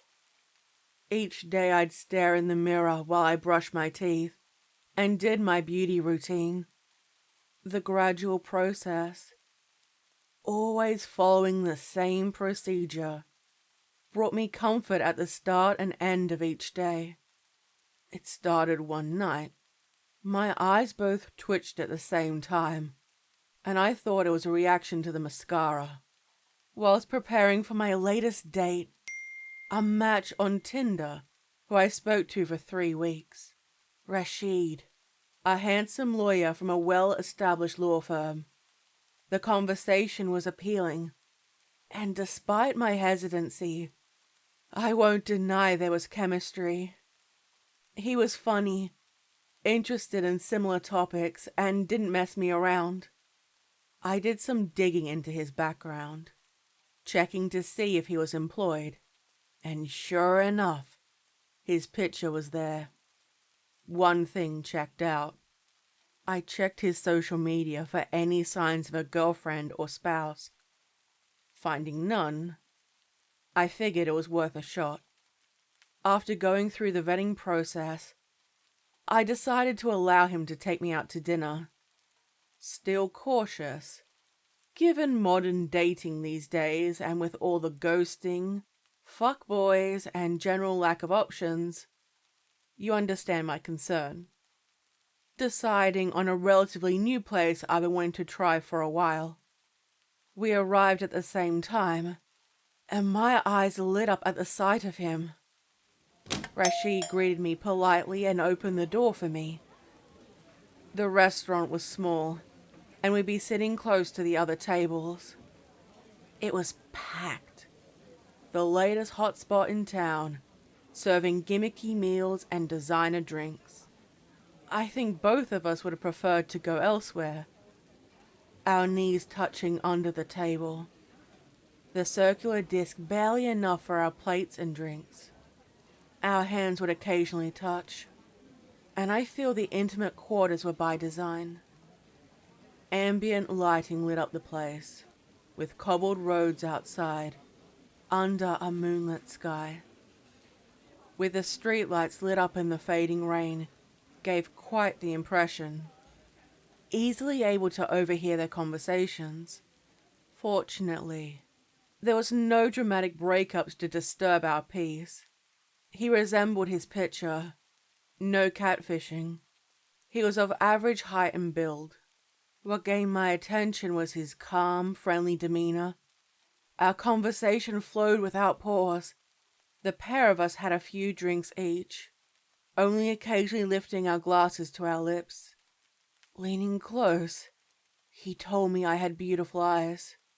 And while I appreciated the compliment, it was certainly not the first time I heard it. I smiled, thanked him, and tried to move the topic to the next, when he asked if I put them to good use. This time, I was taken aback by his words, and asked what he meant by that. He told me of folklore revolving around the power of eyes. How a rare few, without incantation nor any other forms of spells, could use their gaze to influence others, to bless or to destroy, depending on their will. How it could be a blessing or a curse, depending on the person's morality. I had heard of the evil eye and how it could cause people's downfall. Yet preferring science over superstition, I never thought much about it. He asked me to try, then gave a casual glance in the direction of a couple seated near us. Late teens, young love, before either of them suffered any noteworthy betrayal that would alter their view of love. They held hands, leaning close, and gazed lovingly into each other's eyes, even going as far as sharing a drink, each with their own straw, an anniversary card on the surface of their table. "What do you want me to try?" I whispered, only for him to tell me to pull them closer, more loving. After a quick, skeptical look, I turned my attention back to the couple, staring at them, imagining them leaning forward to kiss, and soon enough, they did. Their lips touched, gently and sweetly. My heart skipped a beat of excitement. I didn't believe it, but it was exciting to think it was possible. "Come on, look at them. They're clearly in love," I retorted. He shrugged and suggested yet another experiment, gesturing to them again, telling me instead to pull them apart, to cause discord amongst them. See if I was able to. I knew it wasn't fair of me to try to spoil their happiness. However, curiosity overrode feelings of privacy. I looked at them again, guided by him. It was harder this time, considering the bond they shared. Their joy radiated from them. A genuine love. I could feel the tension, brewing like a black smoke under the surface. Slow and steady, it grew until it caused the pair to pull away from each other, their hands withdrawn, and each pulled out their phones to start looking at them. Sure, they were younger, and the younger generations were increasingly attached to their phones, but it felt wrong. They frowned, tapping away at their screens, ignoring the other, and I glanced at him. He stared at me with dark, almond-shaped eyes, closer to black than brown, full and high-arched black eyebrows framed with dark lashes, a large nose with prominent cheekbones. A short, clipped beard covered his jawline, and thick, black curls on his head, with only a few flecks of grey throughout the strands. He reminded me of the statues of long-lost kings of Persia, wise and filled with authority. Rashid told me I could fix it. Exhaling, filled with guilt, I looked at them again. It took a moment, and they each placed their phones on the table, started speaking again, and the tense moment passed, as though nothing had happened. Soon the two lovebirds were holding hands again, foreheads gently touching, and speaking softly to each other. "How?" I asked him, narrowing my eyes, mouth open in wonder, and he smirked, gently lifted his glass in a toast before drinking. Missing out on the reference and unsure why, the topic of conversation turned to our experiences, his international travels, places he saw and wished to see again. He seemed fascinated by the small town I grew up in. Unsure of his reason, our conversation flowed back to what our goals were, a potential future for the pair of us. Thus far, I was intrigued by him. After he paid, we walked down the streets to enjoy the cool night air, taking the sights of the city, and each of us pointed out parts that were memorable. I was growing sleepy, tried to discreetly yawn, and instantly Rashid noticed. He offered to drive me home, and I apologized, telling him I didn't know him well enough for that. Instead, he called me an Uber, opened the door for me, and told me he'd be seeing me soon, and to tell him when I got home safely. Getting in, I checked the time and noticed it was close to midnight. After paying, I got out and went into the parking lot that was deserted, and I kept a quick pace while I opened the front door. walking through the lobby and the elevator, rushing until reaching number 7, my apartment, and unlocked it and entered. My roommate, Sarah, was asleep, her faint snoring filling the lounge room, and I tossed my keys in the container, joining hers, locking the door behind me, taking my heels off, and alternating between legs, stretching my ankles, checking my phone. First, I texted my friend group chat, telling them I got home safe and it was good. Before they could respond, I gave Rashid a quick message and placed my phone down. I went into the bathroom, looking tired yet happy. It had been a good night, cleaning off my makeup and staring into my eyes. In truth, I noticed nothing different, other than some stubborn mascara that refused to budge. My eyes were hazel, a blend of green and brown, and they looked normal to me. Putting my phone on sleep mode, finishing my bedtime routine, I slipped under the covers and snuggled between the sheets. My dreams were normal, focusing on the tasks I conducted throughout the day. Some people have chaotic or even prophetic dreams. I'm not one of those people. When I woke up, I noticed I had a couple of messages. Some from the aforementioned group chat, one from my boss, some notifications, and one from Rashid. He thanked me for a lovely evening. I told him I had a great time and thanked him. I debated asking to see him again. No, it was too soon. Watching the 3 dots bounce for over a minute, my heart skipped a beat, and guessing Rashid was politely telling me how he wasn't interested in pursuing more. Instead, what I received were lengthy paragraphs of instruction on how to use my gifts, how to increase desire in others, thus bringing them close, how to pull them apart using the whispers inside their minds, and the more advanced skills, how to slow down time, how to survive, and finally, how to kill.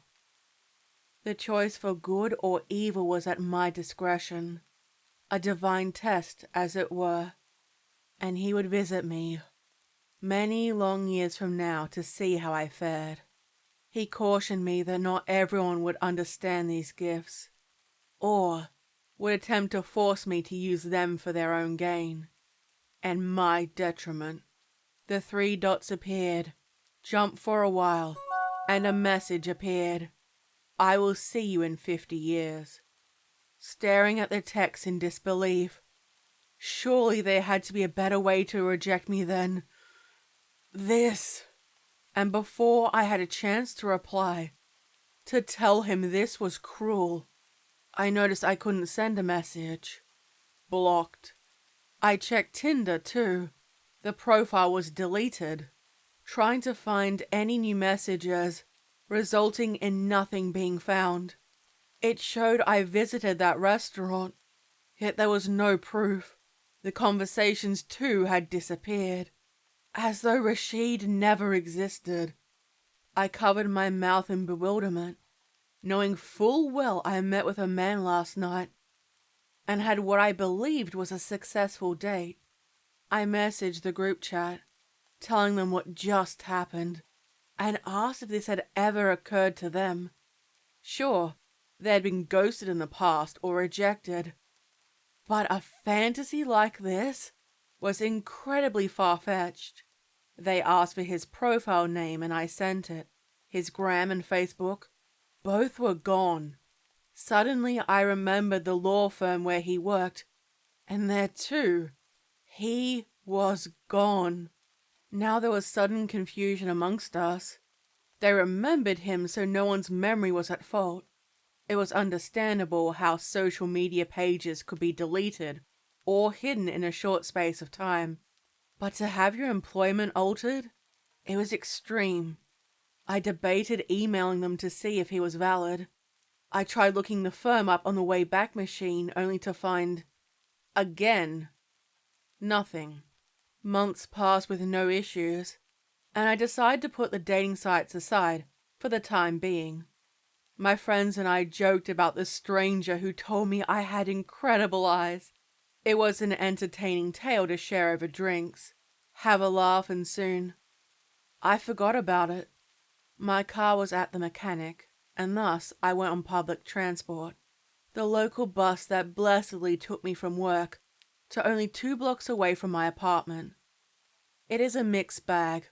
Sometimes it is a pleasant trip, and other times it is awful. The bus was crowded. Fortunately, I was seated and closed my eyes with the foul aroma of BO right in my face. Zoning out, I ignored the obnoxious conversations happening around me. Children screeching, babies crying, some asshole who had their phone volume turned all the way up while listening to brain rot.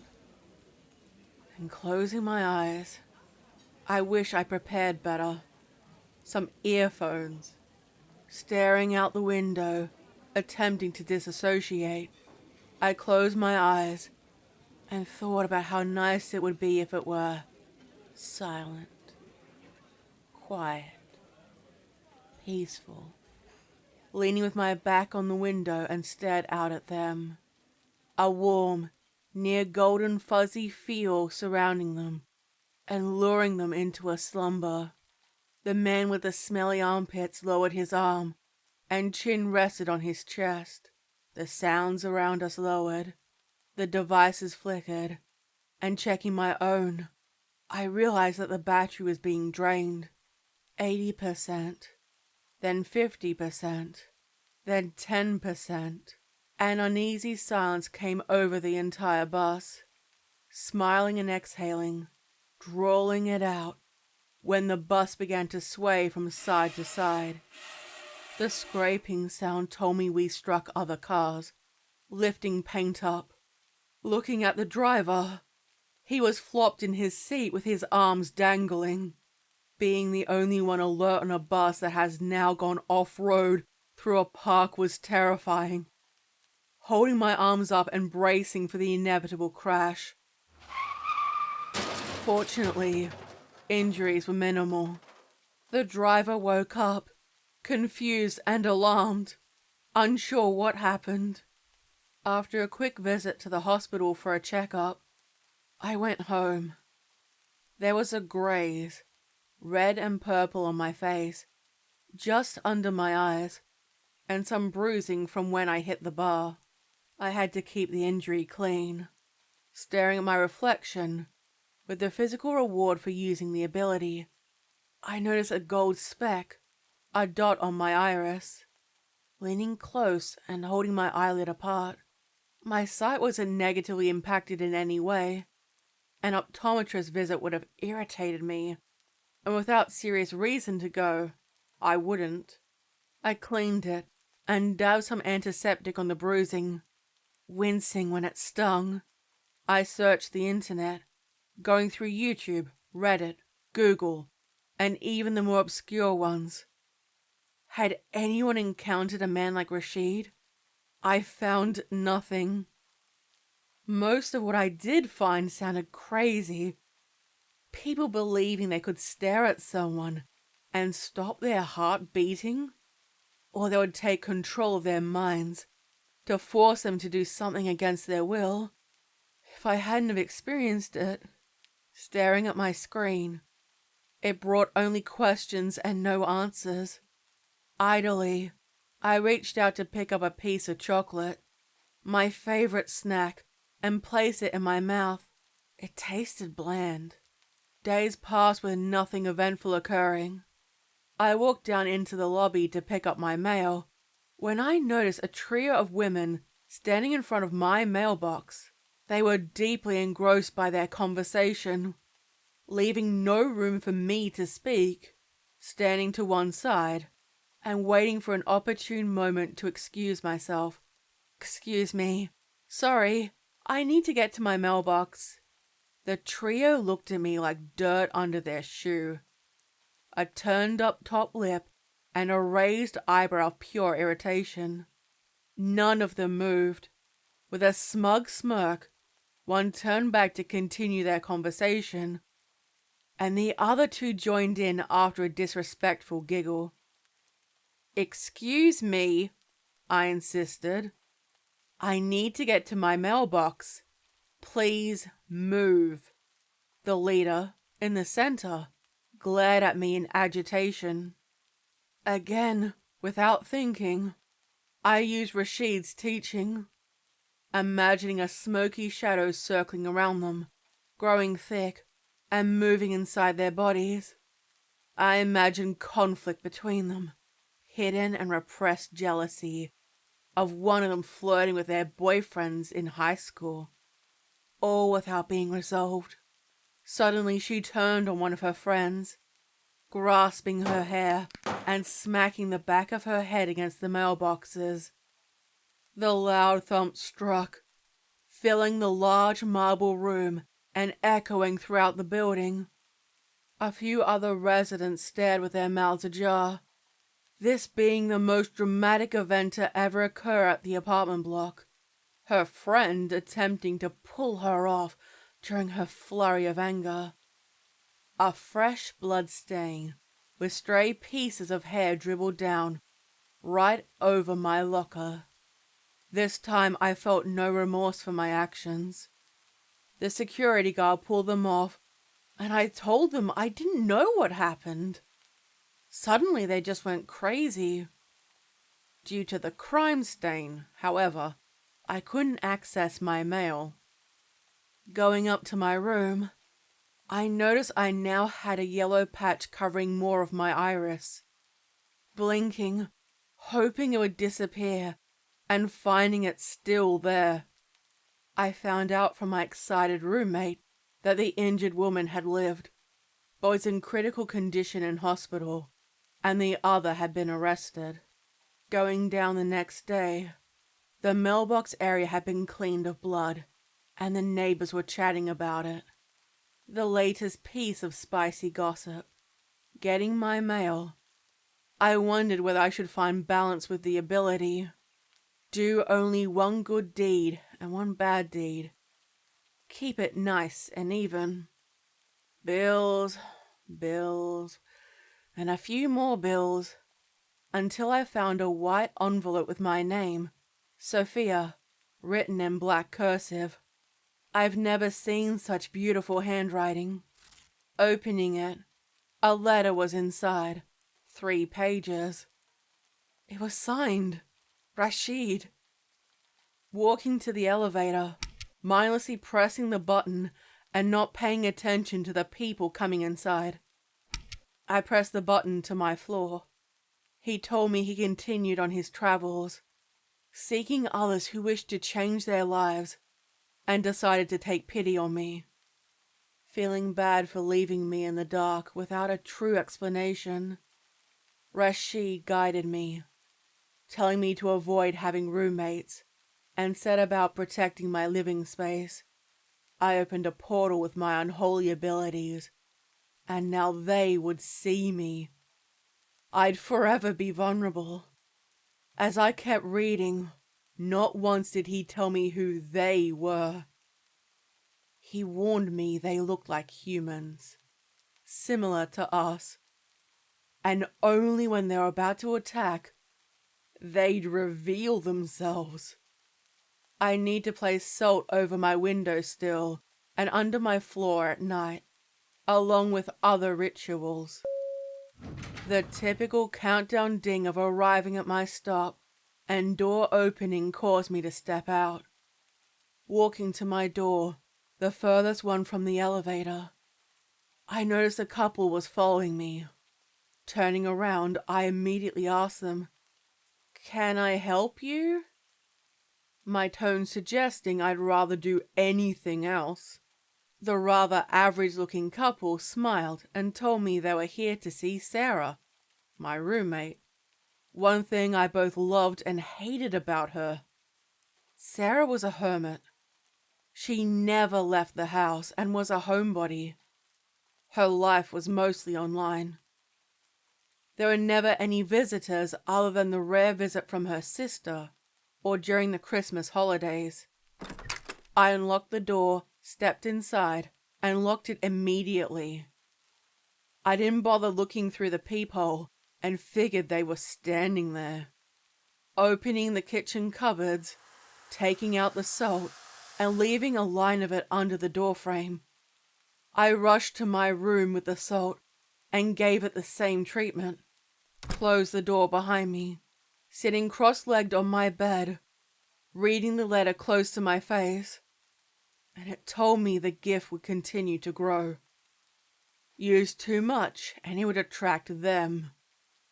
Don't use it at all and it would consume me. My senses would no longer belong to me, dissolve me into nothingness, leaving nothing but ash and smoke. In order to extend my life, I needed to kill as part of the alchemical exchange. He told me our kind walked the earth with the early humans, occasionally as guides, gods, and finally as demons. The founder of our kind refused to kneel, and thus, here we were. He told me he knew I'd been hesitant to use my new abilities, and told me to take confidence in them. That he, Rashid, was my long-lost ancestor many centuries past. Despite the genetic distance between us, knowing I'd been flirting with a relative was distasteful.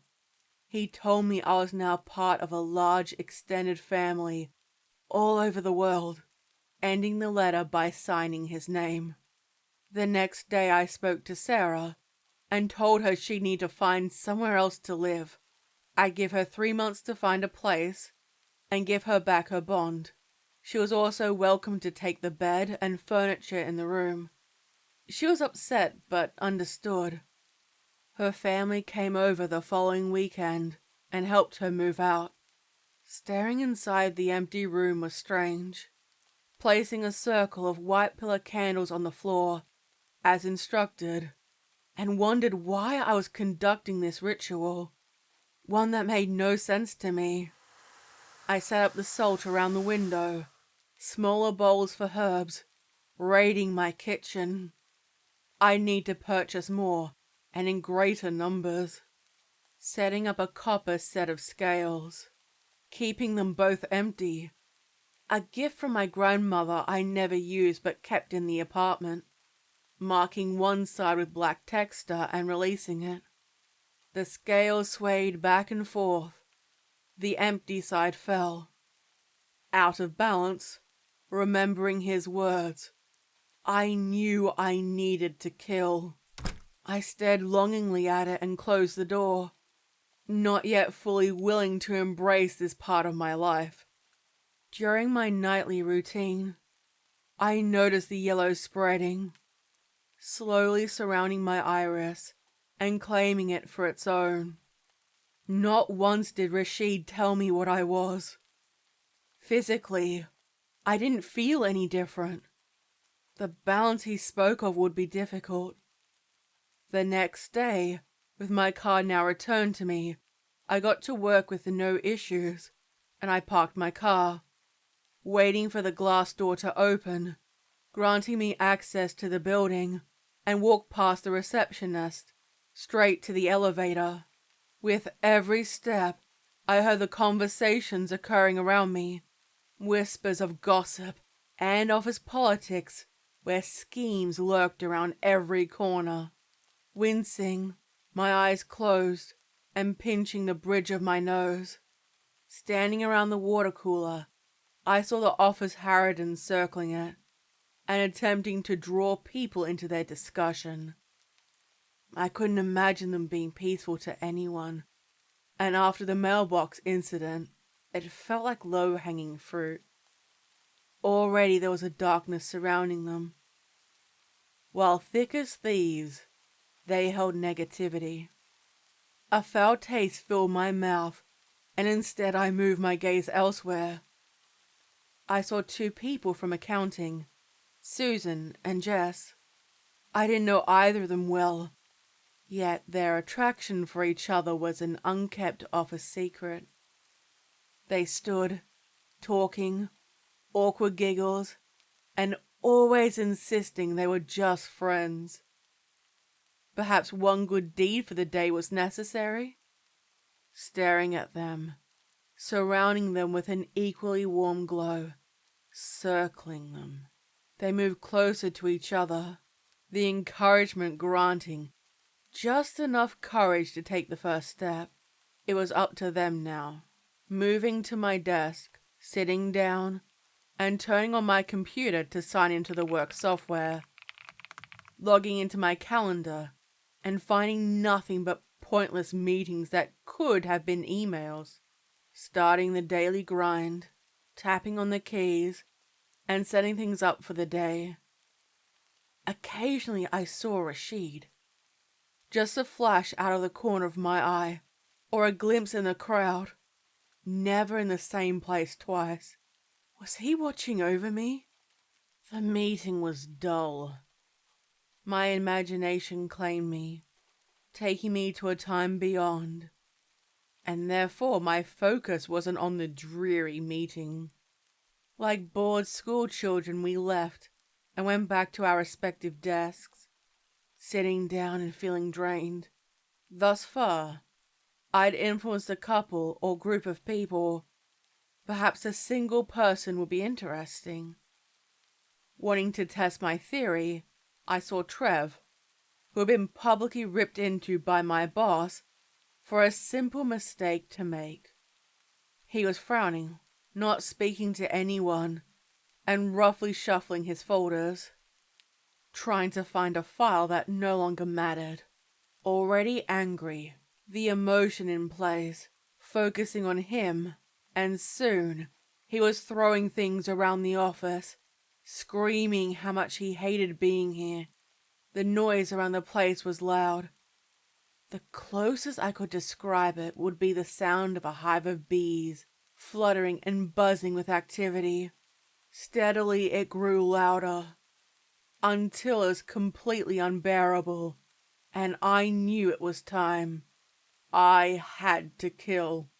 Perhaps it was because the Karen at the mailbox had managed to pull through and hadn't actually died. Did I need to have the intention of killing them? Or did I have to murder them personally? Without questions being answered, I needed to experiment and record my findings. Needing to take a breather, I activated my brake and went outside. The silence was an instant relief.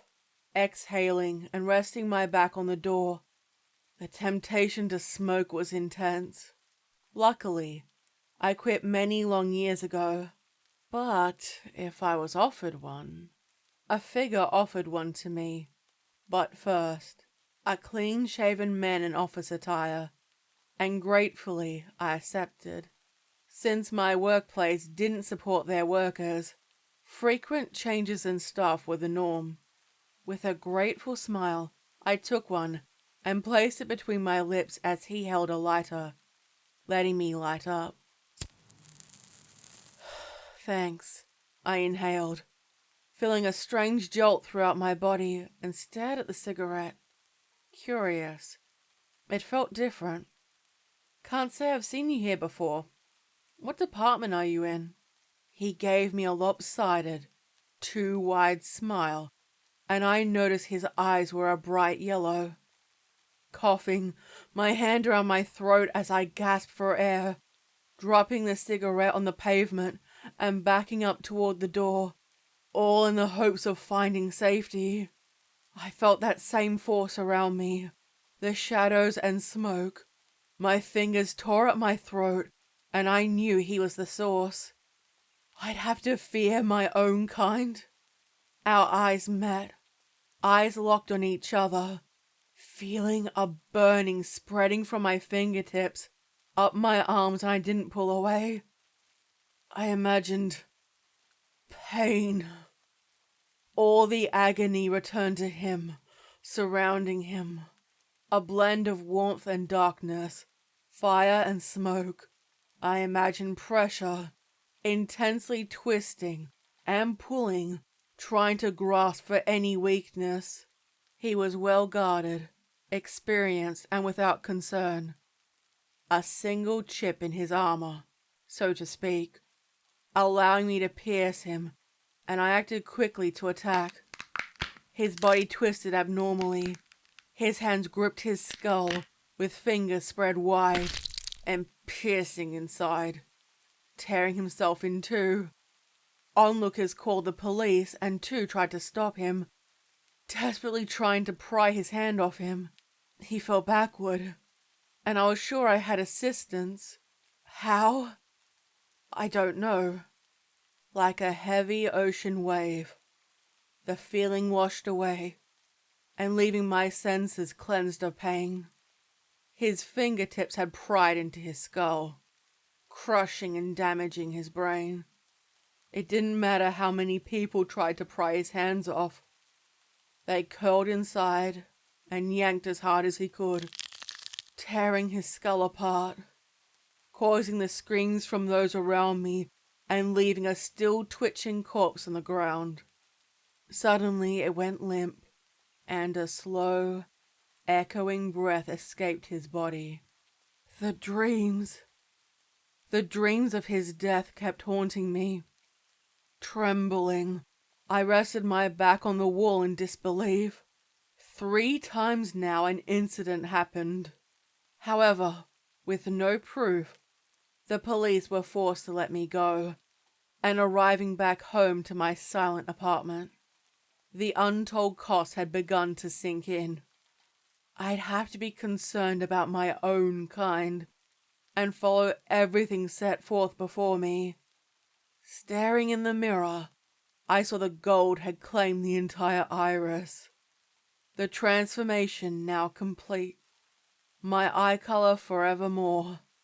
It changed my entire appearance. Occasionally when I ventured out into the world, I get questions about my striking and different eye color. Colors that once suited me no longer did, and the newfound gift no longer giving me caution. Whoever I killed, I absorbed part of their soul into me, and thus permitting them to live on in a way. His pride, whispers of aggression, soon blended into me. I'd have to kill again, and who knows how many lives I'd take before I saw Rashid once more.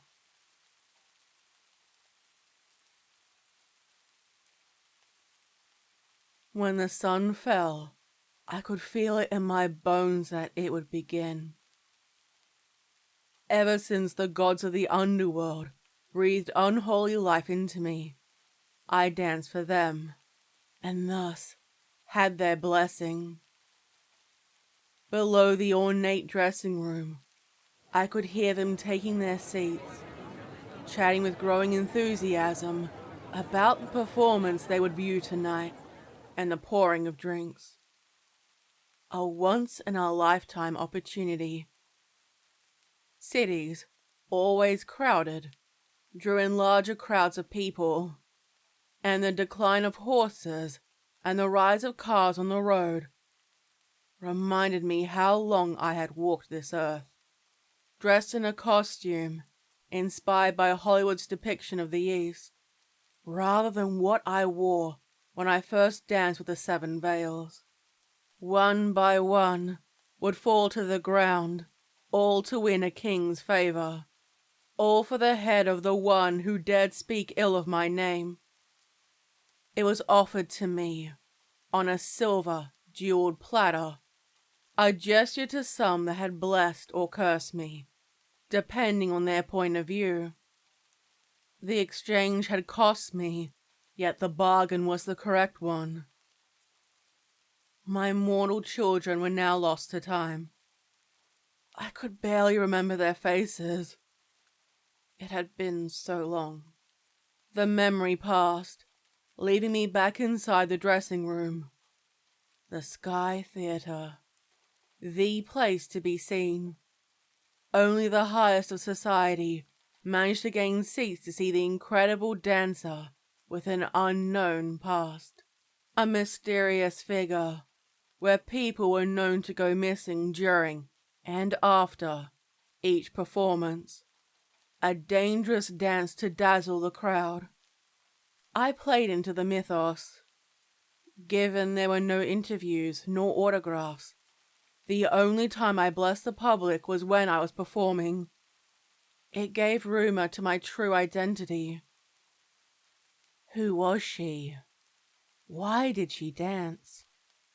Seated and staring into my hand mirror, an item I received for fulfilling their bidding, I could see worlds beyond. A place where untold secrets lay, and stretched out my hand with my fingers moving through the glass. Then my hand, and waited for instruction. I felt a scroll made of parchment placed in it, closing my fingers and withdrawing it, placing the mirror down on the table to examine the scroll. The purple and red wax seal was hard, with a rearing serpent with fangs bared, ready to strike. Breaking the seal, unfurling the scroll, and reading it while the music grew louder. Echoes of the music I first danced to when I awoke. The anticipation for me to take the stage brewed. The audience were practically buzzing with excitement. Reading the final line, knowing what I had to do, and the scroll burst into flame. Not that any of the humans could read it anyway. Lifting up the soft, transparent veil off the table beside me, and walked down the stairs toward the stage. I never understood how it worked. I couldn't see any people running the show behind the scenes. Everything was automatic. It grew dark when the lights faded out.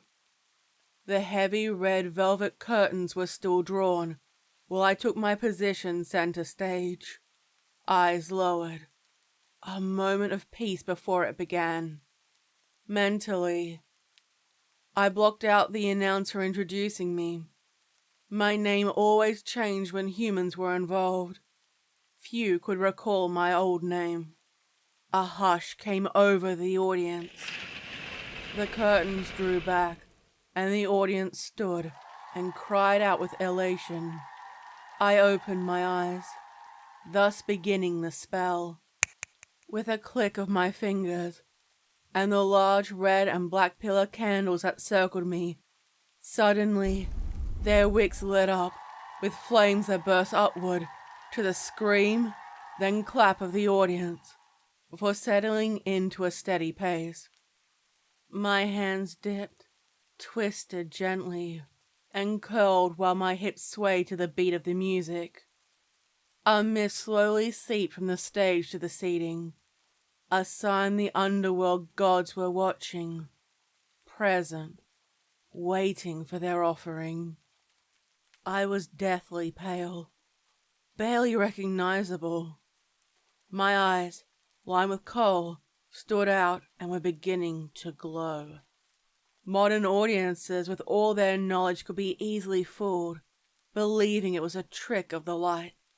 Contact lenses or stage effects, their ancestors would have known the danger they were in. My lips painted in red, while my long black hair spun around me, proceeding with shimmering while circling my hips. Time was blurring. I saw the spirits of people I had danced for in the past, their clothing from different time periods, specters of what once was. I couldn't see their faces. They faded away to reveal the current audience. A new land and time. Women had short hair, straight-lined in short dresses, vastly different from what was worn in the past, and what would likely change once again. They were happy to share a moment of joy after a war that consumed most of the world.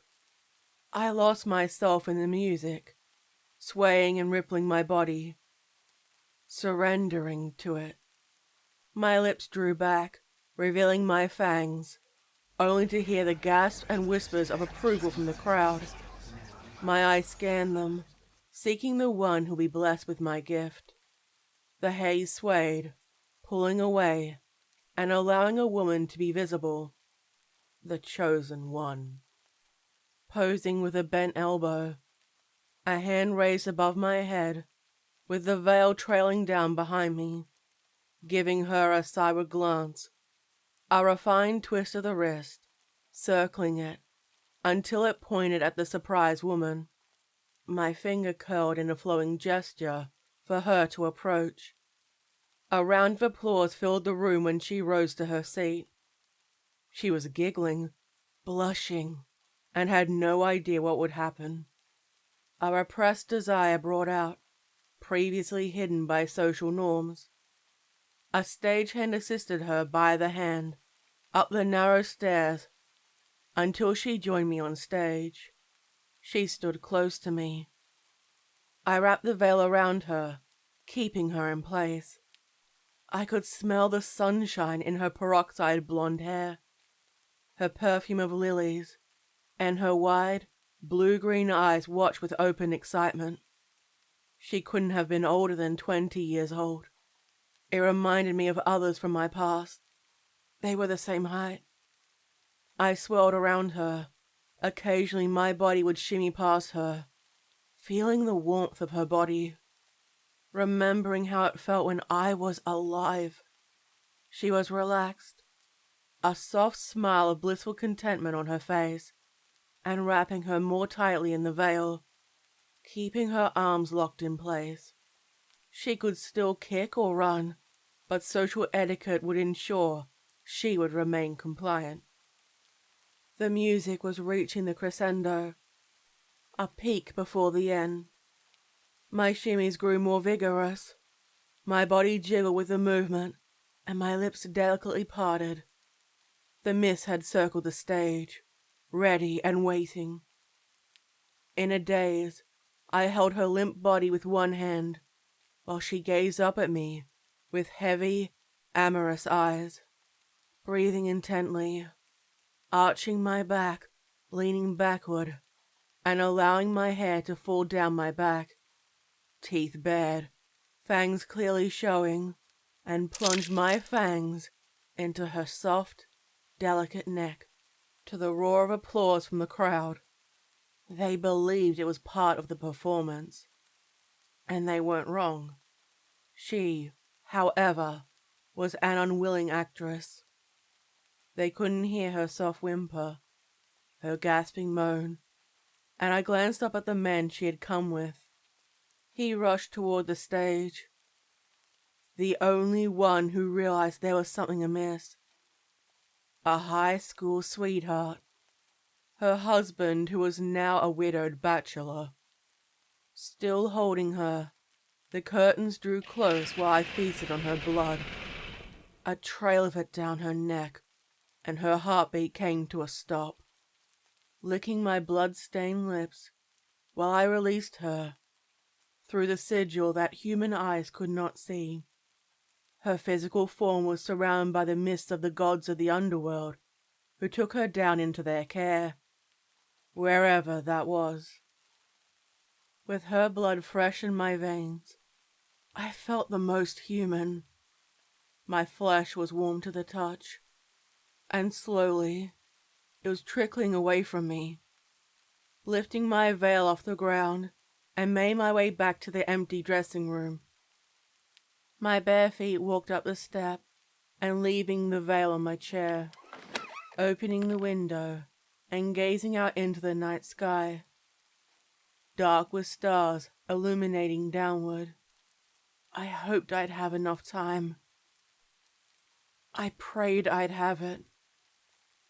The dawn approached, the sun creeping up over the horizon, and closing my eyes. My skin tingled rather than burned, and I could feel the sun's rays on it before the scorching feeling began. Hissing, I closed the window and shutters to go back into the darkness where I belonged. Striking a match, using the fire to light up 5 white candles on a candelabra. Holding it at the base, I heard the last people leave the theater, muffled over the cries of the man who had lost his spouse. It didn't matter anymore.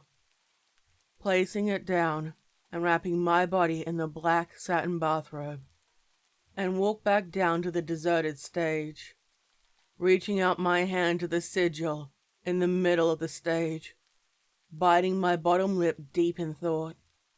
This place would only serve a few more times before the portal became obsolete. Soon. Curling my fingertips, my hand moving in a circular motion, and with the number, I walked back up to my dressing room, preparing for sleep, laying down not in a coffin but on a bed.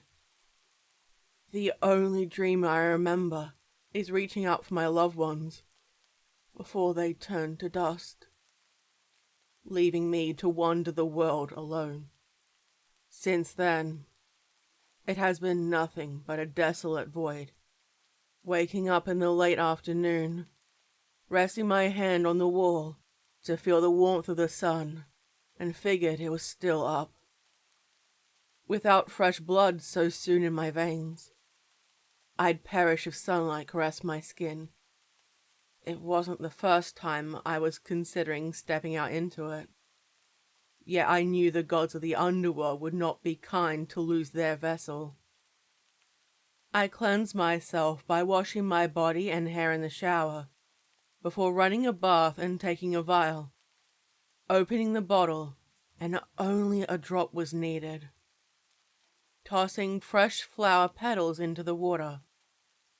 I never knew how they were placed there, but every morning they'd be ready for me. Stepping inside the water and reclining, I thought to myself, the aroma of oils reminded me of home.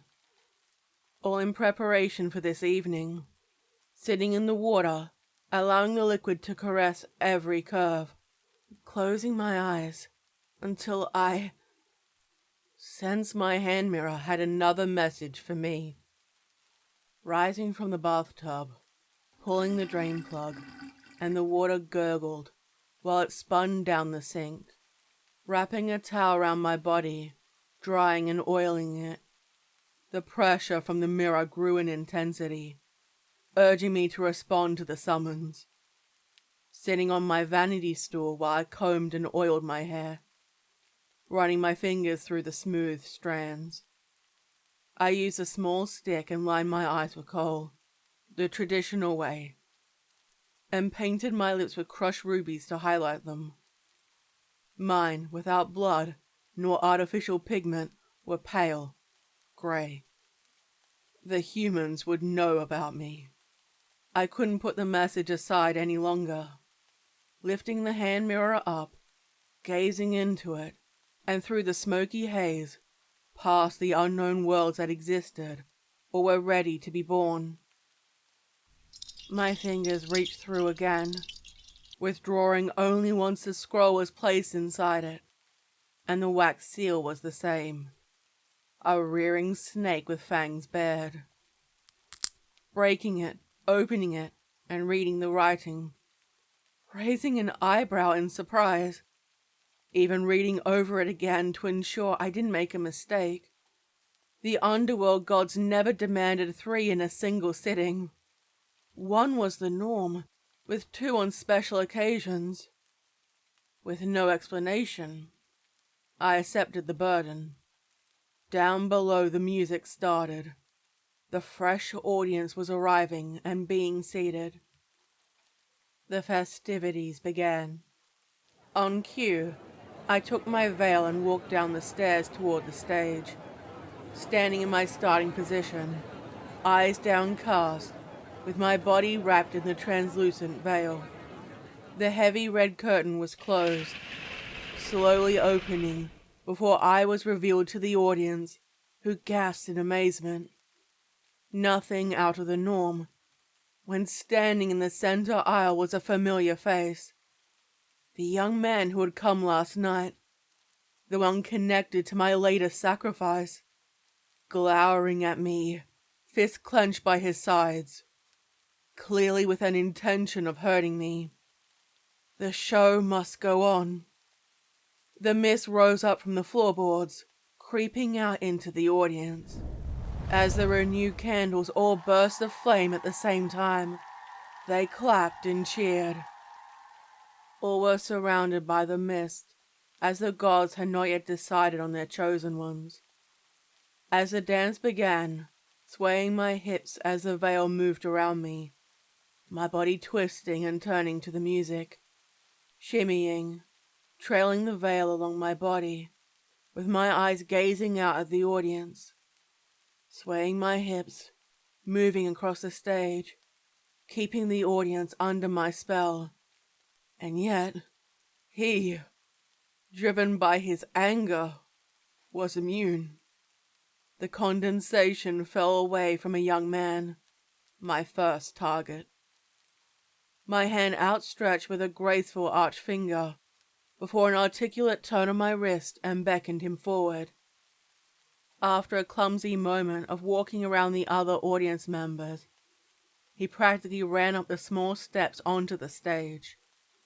And thus, the dance took on an intensity, wrapping the veil around him to keep his eager manners at bay. Sensing a change, a whispering grumble from down below. Lowering my body to the ground in a split, one leg forward and one back, a hand rose above my head for a curved blade to be caught. The crowd gasped in amazement, clapping, and clearly enjoyed it. The mist grew intense. The flames flickered. And that told me the underworld gods were becoming impatient with the delay. My target's gaze softened. He focused with the head down below, and my shimmying circled around him. Turning him around to face the audience, dropping the sword to the ground, and wrapping my pale arms around his chest. My leg draped around his waist to hold him in place. My left hand pulled his head back by his hair, exposing his throat, and I plunged my fangs into his neck. His body jolted. A trail of blood trickled down his neck, and gracefully I lowered him to the floor. The sigil opened, swallowing him down, to the gasp and surprise from the crowd. They went silent, standing on their feet, and I felt a deep dread. It was rare for me to be driven out of a town by an angry mob, yet it would not be the first time.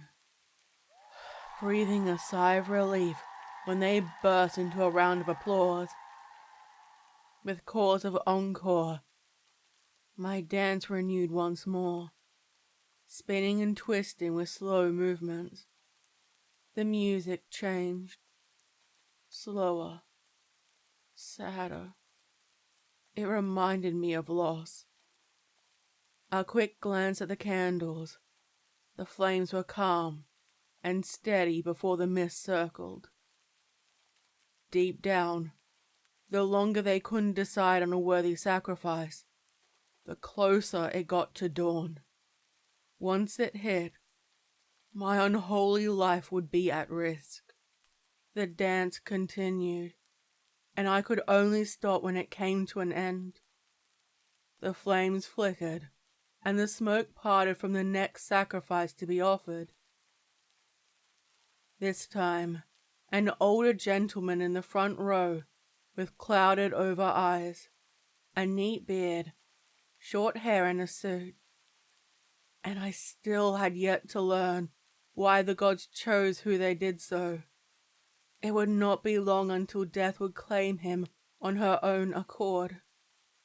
His eyes focused on me, my hips continuing to sway, and patiently I waited for a change in his eyes, one where he would become most biddable, gesturing for him with an open, inviting palm, only to see the angry one standing closer to the aisle, his body stiff, inhuman, clenched fists by his sides. In his right, I'm sure contained a weapon. Feeling a jolt of fear rush through me, an abnormal emotion I had not felt for a considerable amount of time. The elderly man was assisted up the stairs, and I worried he would fall if not for his cane. What would happen if a target died before the gods had been granted their due? Walking to the side of the stage, taking his hands and leading him inside the sigil. The flames were raging now, swirling and large above the wick. The gods were becoming increasingly demanding, seeking what they were owed. Given his age, I knew I had to take care not to kill him instantly, whispering close to his ear for him to relax. And deep down, I knew his blood would not taste the best. He struggled to stand, leaning forward and sinking my teeth into his neck, tasting the stale blood. A loud yell emitted from his lips and he froze. It was sloppy of me. Rushing. I knew the refinement had faded with the sharp, intense chill of the rising sun. The crowd gasped with growing concern. And instead of a blissful expression, the old man had a stiff, terrified one. Turning him, with his back to the audience, and discreetly raising his hand, before lowering him down inside the sigil that swallowed him whole through the floorboards. The audience were more cautious, wary, and glanced at each other, doubting what they had seen. I clapped my hands. Soon, one by one, the humans joined in with the motion, thus bringing them back under control. The dance renewed once more, and the smoky haze drifted in a thick layer through the crowd. The latest blood's lingering on my lips, foul and unable to spit it out. I only needed one more now. The killer was now standing at the edge of the stage. Soulless eyes bored deep inside me, and I felt a newfound dread. Instead of the danger, I focused on the music, the dance, and the joy. The underworld gods will protect me, or permit me to perish at their pleasure alone. I closed my eyes, swaying my hips deeply, curling and twisting my wrists above my head, fingers elegantly curling. The crowd no longer mattered to me. Their faces and sacrifices irrelevant. My fingertips caressed the sky, while my hips swayed before I shimmied, moving around the sigil and feeling it grow in power. The hiss of the candles surrounded me, and the music slowed down to barely a tremble. Opening my eyes, the haze surrounded the audience, with none chosen as my target, only for me to realize the only open space was the one that surrounded me. Is this what you want, divine ones? Do you wish to take my life? I whispered. The man, the one who would avenge his lost love, had joined me on stage. His face no longer had the cold, inhumane one, but one of clear pain and suffering. Twin lines of tears down his cheeks. Even if I were to die, a glorious finale was in order. Using my foot, placing my toes under the decorated scimitar, and kicked it up into the air before snatching with my hand. One hand positioned in front, fingers beckoning slowly, and the other holding the sword above my head, ready to strike. The audience were enchanted, caught in my spell. He tried shouting at me, when I realized he had no tongue, a harsh cut mark where it had once been. A bargain made with a trickster for his chance of revenge. He stabbed at me with the knife, his movement sharp, blunt and pointed, fueled by rage with no finesse. Avoiding the strike by dancing around him, swaying my hips, and I couldn't resist a smug smirk at his expense, giving his behind a mocking smack with the sword that brought laughter from the crowd. He was enraged, reminding me of a hostile bull, when I wondered which entity had granted him this strength. A gash, barely concealed under his chin, revealed a wound. Dead and risen back to life, much like myself. He charged again, shimmying past him, and for the first time in 1,000 years, I felt exhilaration. A fingertip danced across his cheek when I swayed past him, and he only managed to stab at the air in response. A game of cat and mouse was played, each of our movements becoming faster, until all mortal eyes could see was nothing but a blur. Swollen veins and a tight jaw, he kept going at speeds the human body was not intended to, and he kept missing his strikes.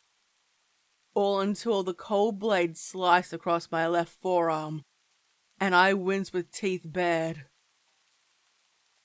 My hand resting on top and staring at the blood on my fingers in disbelief. Not a wound that would cause me to perish nor become maimed. It was the first time I'd been injured in so long. My would-be murderer showed no indication of joy, no arrogance at the gesture, and a pang of fear filled my heart.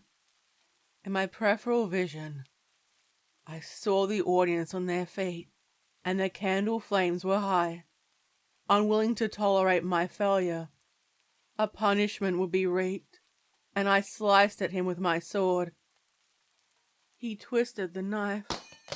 I heard it snap close to the hilt, with the shards dropping to the floor in 3 pieces. A second strike against me. The whispering circled with the smoke, growing in hostility, demanding and urging me to continue. With fangs ready to strike, he stabbed down with the knife, and I caught it in my hand, squeezing and twisting it, breaking his wrist, as I, stronger than a mortal woman, and savagely biting into his neck. My lips brushed on the stubble. He screamed and struggled, his body rejecting the venom now coursing through his veins. A chorus of screams from the audience called out, as panic ran through them as they fled the scene, leaving me with him, the gods, and our fate.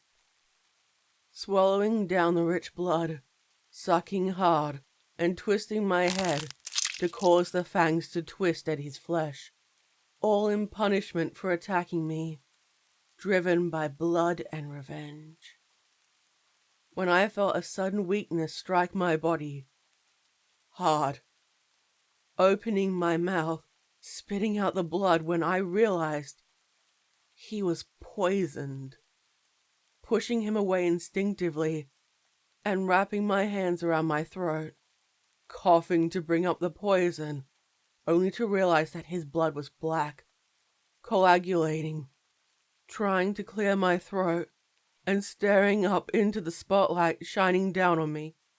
The intense light blinded me, squinting to avoid the worst pain. Why would the gods abandon me? Did I not serve them? I saw him bend down to pick up a shard of the blade from the floor with his good hand. I knew death was coming for me, yet I couldn't move. He took my hand, almost gently, and moved it to get a clear view of my exposed throat. The blood in my veins felt like fire, a burning that couldn't ease and itch throughout. I couldn't take my gaze away from the light, even when it burnt my eyes. I felt the slice through my neck, allowing the blood to drain, and I knew it wouldn't be enough to destroy me. Hearing his body collapse to the ground, torn between shock and torment, with the final rattling breath he passed away. His hand reaching out to me, Soon his body was absorbed by the smoke, and the telltale sign it had been claimed by the gods, not the one they desired. Unwilling to linger, nor be helpless to any mortal who found my body, and with blind reverence to the instruction, I picked up a second piece of the blade. It had been a showpiece, a gift from long ago, one never intended to see real battle. If this would be my passing, the grand finale, it would be spectacular. A hand passed from my forehead, my lips down to my heart, as I bowed deeply to the audience. My last. A finale. A graceful salute. Raising my arm to the heavens, exposing my wrist to a vacant crowd of empty seats, and slicing downwards along the tender underside, before doing the same to the other, the blood trickling down, and I could feel the rising heat with dawn approaching. Normally I'd be long done by now, resting, and instead, my skin tingled with solar fire. The ghosts of all my previous victims had claimed the seating, including the girl and her avenging partner, now united, in the aisles and around the edge of the stage. It was packed, the fabric the only thing keeping me safe. "Do it. Open the blinds," I whispered, and the items obeyed, parting to allow the sun's fatal rays inside, even on the verge of my death. I didn't know how the theater worked, with its masked workers, less human than I. The sun's bright light caused my skin to sizzle. Piece by piece burnt off in flakes, and I arched my back, accepting my fate, willing to end it all. First my feet crumbled beneath me, then my legs, torso, and upper body. It didn't hurt as much as I thought it would. Surrounded by the ever so familiar haze and flickering candles, while my body began to sink down, through the floor of the building and down through the earth, past the bones of man, beast, and building from all time that came before. The flames died out, leaving nothing but smoke, circling up to the earth. I saw them surrounding me with the others, timeless shadows who watched. The king and queen of the underworld stood crowned with others of rank. I knew it was coming. The payment for my extended life and my failure. The gods feasted well. There was an extra offering taken. I hope you enjoyed the finale. Hello and welcome. I bet you're looking to avoid that AI garbage floating around the internet. Perhaps you feel ready to delve into the darkest part of yourself and create your very own horror story. With my help, you'll be able to achieve your dreams and share it with the world. Maybe it will be something scary, bone-chilling, a slasher, or perhaps a slow burn thriller. Maybe something a tad camp, with cryptids, crime, maybe even a revised version of an urban legend with a modern twist. Or even one that leaves readers feeling uncertain, terrified about their place in the universe, looking over their shoulders at night. And whenever they're alone, they never feel safe. Perhaps based on a true story, with some exaggerations to varying degree. I can't tell you whether this would help you become the next Stephen King. But you know, maybe with some help, you'll get that idea of yours on the page. So, time to rub your hands together and forge your own creepypasta, no sleep, or any other kind of story. Are you ready? Let's do this! Everyone has their own methods, their technique, their secret formula if you wish. But here is mine. Now, I can't give away all my secrets. Thus far, it has worked for me, so maybe it'll work for you. Ugh, damn. That was cheesy. I need to tell you the cold-hearted truth. You actually have to sit down and write, "Shut up, stop putting it off." If you don't, it will... Get back on topic. Sorry about that. I'm a stickler for my writing routine. Any variation and I can't work. Therefore, having a tidy desk and a quiet place to work is essential. My friends have called me a diva and said that I need to chill, but they don't understand. I need to do this. The best creativity comes at nighttime. My muse, my beloved, fickle and vain, only comes at night. Specifically between midnight and 3 a.m. Yes, shut up. I know the witching hour is a thing, but think. The house is finally quiet. I'm unlikely to be disturbed by my roommates, or phone calls, or people coming to the door wanting to sell me their bullshit. And there is no sunlight peering in at me. I can focus better. And it's just me and my PC. Shut up! Paul! I'm working! You know not to disturb me! Okay, sorry about that. Listen up. First, I sit at my desk with a bottle of gin or whatever questionable quality drink that was cheapest, and a big mug of the strongest coffee possible beside me, while glaring at a stark white blank page. When I'm in the zone, nothing else matters. I'll forget to eat, drink, and have lost days at a time when a tale demands to be written. The glare of the screen reflecting in my glasses. I used to light up a cigarette, but switched to vaping 5 years ago. I'd put my phone on silent, tell my roommates not to bother me, and I believe they know better after the last incident. Once free and I know I won't be interrupted, I'll start typing down the first thing that comes to mind. A character, or perhaps a place or a time period of interest. Perhaps even an emotion I want to convey. Something just to start the engine. Sometimes it is like an endless fit of typing, faster and faster. Sure, I may have gone through a slightly abnormal amount of keyboards in the past 3 years.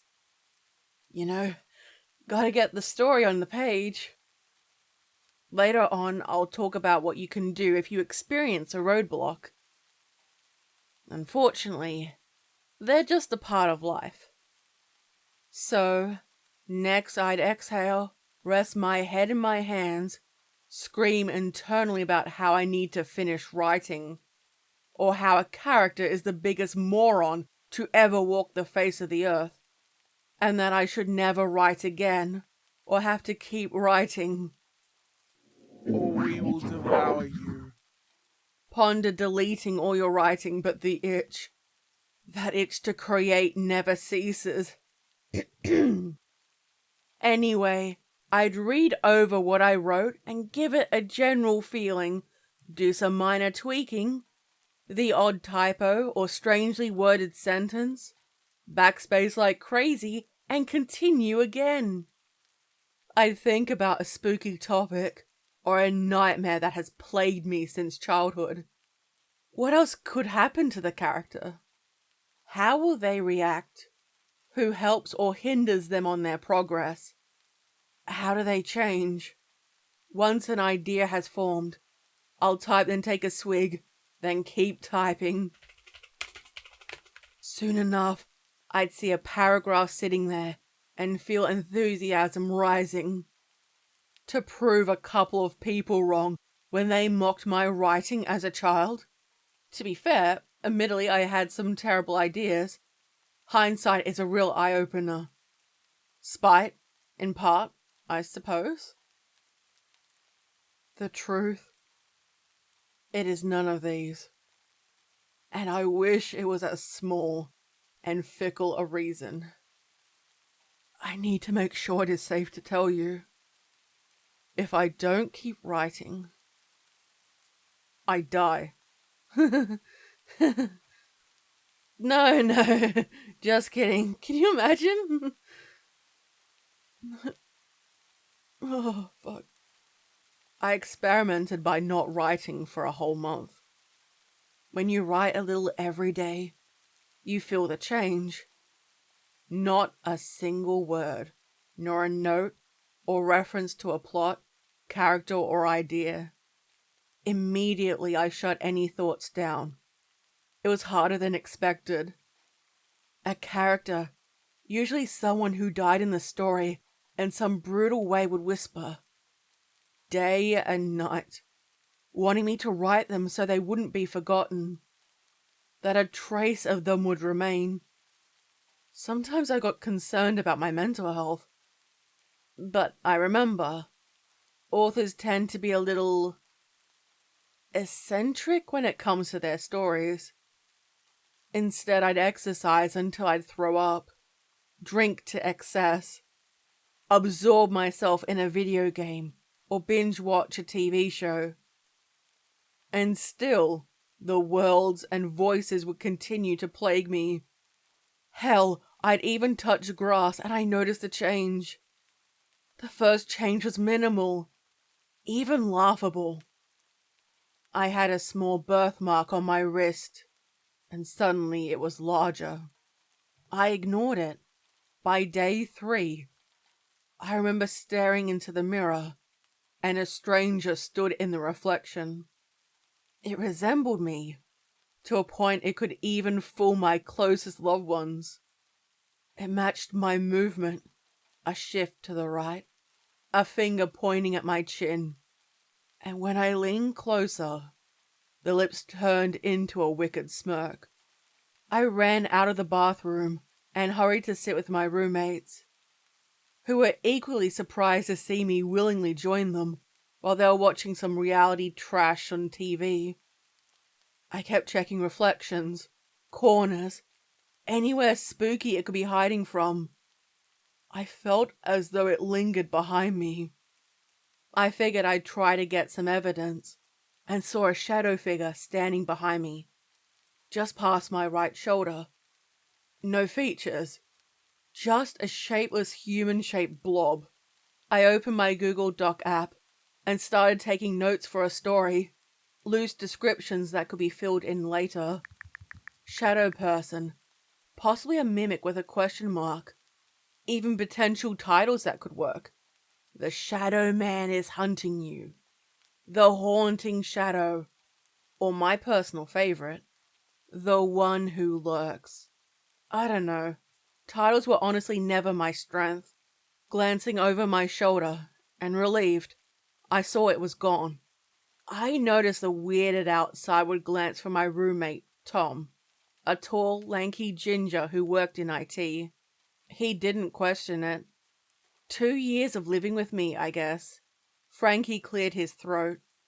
Well, Emmy, his partner, didn't look at me, and purposely got distracted by some brain rot on her phone. And last but not least, Gaz, who tried looking at anything but at me. I know when to take a hint, suddenly feeling unwelcome, and desiring to return to my natural habitat. Politely I made my excuses and went back to my PC. A slave to my muses. Only we tell you when to stop. I looked in the direction of my bedroom door. I don't want to write this. It's kinda stupid, I murmured to myself while I typed a couple of paragraphs. Loose physical descriptions and how I was feeling. There are different types of fear. About how the helpless victim was being stalked by an unknown entity. The tapping of the keys like a not-so-gentle song. and I reached out to find my drink depleted. Damn it, time to get another. I talked to myself, half rising whilst dumbly staring at the screen. You can't stop now. I froze hearing the words. I actually heard them. Other writers may experience this. Their characters sound different. Part of writing was imagining events, places, people who would respond. Even acting them out so lines sounded correct to the ear. But I've never heard them. Looking around my empty room for any sign that I was not alone. My eyes kept scanning, looking in the corners and any empty places. I didn't feel any different. No goosebumps nor hair raised on the back of my neck. I didn't feel sick or dizzy. Unsure how late it was. Checking the time, I picked up my phone and snorted when I saw it was 3 a.m. So damn typical. At least it wasn't the stroke of midnight. I figured I was getting too wrapped up in the story. Instead, I decided it was time to stretch, grab a coffee, and start my annual pacing. The kettle brought to a boil, and it was still dark outside, with only a streetlight shining into the kitchen, and tapping the surface of the kitchen counters while I waited. The streetlight flickered 3 times, then a steady stream of light shone brightly. I wondered how many useless tropes my imagination would come up with. All I needed now was a strange voice coming through the phone, or to wake up with an entity staring down at me, or sitting on my chest, or standing in the corner of the room. Flicking some instant coffee into a cup, adding a little too much sugar and pouring in the hot water. Stirring with a spoon, I figured my story would blend normal life with horror. I wanted them to feel unsure whenever they were in places they were supposed to feel safe. A door slammed shut in the silent house. I couldn't help but snort. It would have been perfect to add to a story. Ooh, a random door slam. Cheesy but effective. Probably more so in a horror movie. You can add in the sound effect for the extra impact. The likely answer was one of my roommates, closing it just a little too hard in an otherwise quiet house. Picking up my coffee mug, taking a sip, and walking to my desk, placing it down on my coaster, and giving the chair a spin before looking at the screen, only to see a blank Word document staring back at me. No, no, no. I wasn't going to lose the work I put in. I tapped my trusty Control-Z. Nothing. Maybe one of my roommates snuck in while I was distracted and pranked me. I highlighted it all and found a bar at the bottom, written in white so I couldn't see it, contrasting with a harsh white background. I know dark mode is a thing, but I guess this just works for me. The hidden text read, You should be writing. Okay, now I knew he was messing me around. He liked to startle me, or otherwise ask tedious questions while I was attempting to concentrate. I stood up, walked to his room, and knocked on the door. Oi, Stephen. I don't mind a prank now and then, but don't mess with my writing. I paused, waiting to see if he'd reply. Silence. Steve? Yeah, that's what I thought. I figured he was ignoring me, since it was late, and walked back to my computer. Now behind. Also, you may find when you write these stories, you will have blind enthusiasm, and the words are easily cast, or you will struggle. Every tap of the key feels like an ice spike being driven up through your fingernail. The story's struggling to take any semblance of shape. Nothing you write will make sense or be good enough. It will never please me. I ease myself into the chair, close my eyes, and saw the paragraphs had returned. I checked for any secret messages and finding none. Taking a massive gulp of coffee, rereading everything, and finding it all absolutely ridiculous. The character unrelatable, the storyline stale, and worst of all, the dialogue. I've never cringed so much. This isn't necessarily abnormal. When you're brainstorming and in the zone, so to speak, you will write without a care. Sometimes I feel my house was built to create these spooky stories because every so often the floors would creak with no one standing there, or the pipes would make noise. Little things you don't notice or care about during the day, but at night, it makes you wonder whether there's an intruder in your house. Another thing I've noticed about writers is a love of the nocturnal. I'm speaking generally, of course. Anyway, back to writing. I think people underestimate how effective a short and concise story can be. Length can always be fun, especially if you're absorbed in the world. But endless pages of conversation or mindless descriptions about random items that no one gives a shit about? Oh, God. Think about why two-sentence horror stories are so popular. Short and sweet. I gotta stop thinking about things so much. I keep feeling like eyes are on me. A total cheesy cliche. I know. Despite being predators, ancient men certainly had plenty of predators themselves, who were all too happy to make a tasty meal out of us. It's funny how anxiety works. Our brains unable to tell the difference between an animal stalking us or an angry boss who isn't impressed with our current workload. Your heart begins to beat faster. Mouth goes dry. Your stomach will turn, if you don't need to vomit or rush to the toilet, etc. All of these factor into the story you wish to create. Write the damn story. I gotta focus. You need to just write and finish. It all takes practice. I hear reading other stories helps you learn sentence structure and different writing techniques. Same with, getting away from things and actually touching grass. Okay. I'm 1,000 words in. Not bad. I want to get to at least 5k. It is perfect for about a 35 to 40 minute video. This better not turn into another damn series because I swear I really don't need another one. Or another set of voices I can't escape.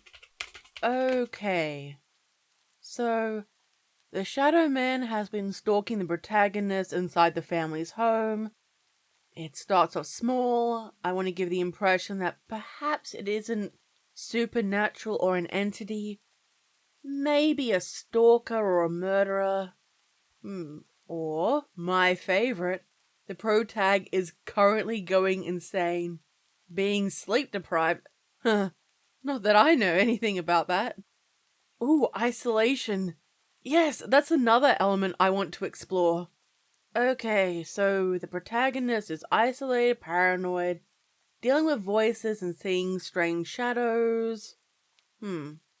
Nah. How about we see prosperity? Perhaps they did something where the audience is excited to hear about their suffering. Okay.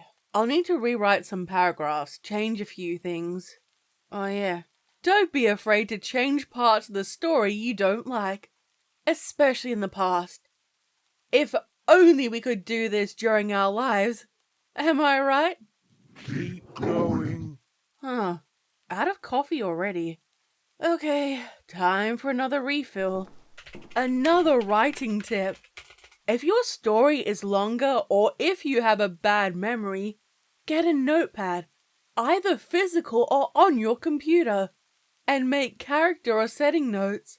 Better to have the information there and ready rather than record while realizing a character's hair color changed 3 times. Not that I've done any of that. I swear. Point being, keep a track of things happening in your story. Coffee. Oh shit. There's the sunrise. Well, looks like I did another all-nighter. And, I don't remember writing this. Let's see, Ugh. I definitely didn't write this. As you walk through the woods, he will find you. Where the spirits cried in warning, he'll be watching you. Once you're in his clutches, he'll never release you. Forever you'll be his, a corpse without a soul. He met you when you were young. Now will you pay the toll? Oh, jeez. Did I write this? What the actual hell? Delete. Ew. Okay, I can't remember who said this or which character said what. But you can't edit a blank page. So I guess I'll fill some things in. I hate when a story doesn't flow. Get back to work. I remember writing when I was a child, using things I dreamt of or memories that weren't the best. I think my roommates are going to be late for work. Okay, quick message to get them up. And sent. Okay, I like the portion of that idea. So now we're at 3,000 words. It doesn't quite feel finished. Protagonist is confronting the entity in the mirror for the first time, and is standing in the doorway beside her.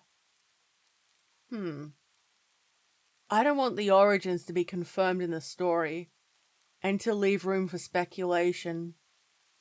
When stories are explained too much, I don't like it, but I guess some people enjoy stories like that too. And, no shower or walking sounds. I should probably get up and check in on them. Hey, Tom? You up?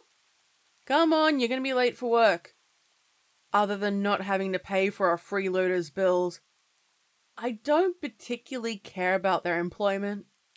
What I would like is to get the house for myself for a decent period of time.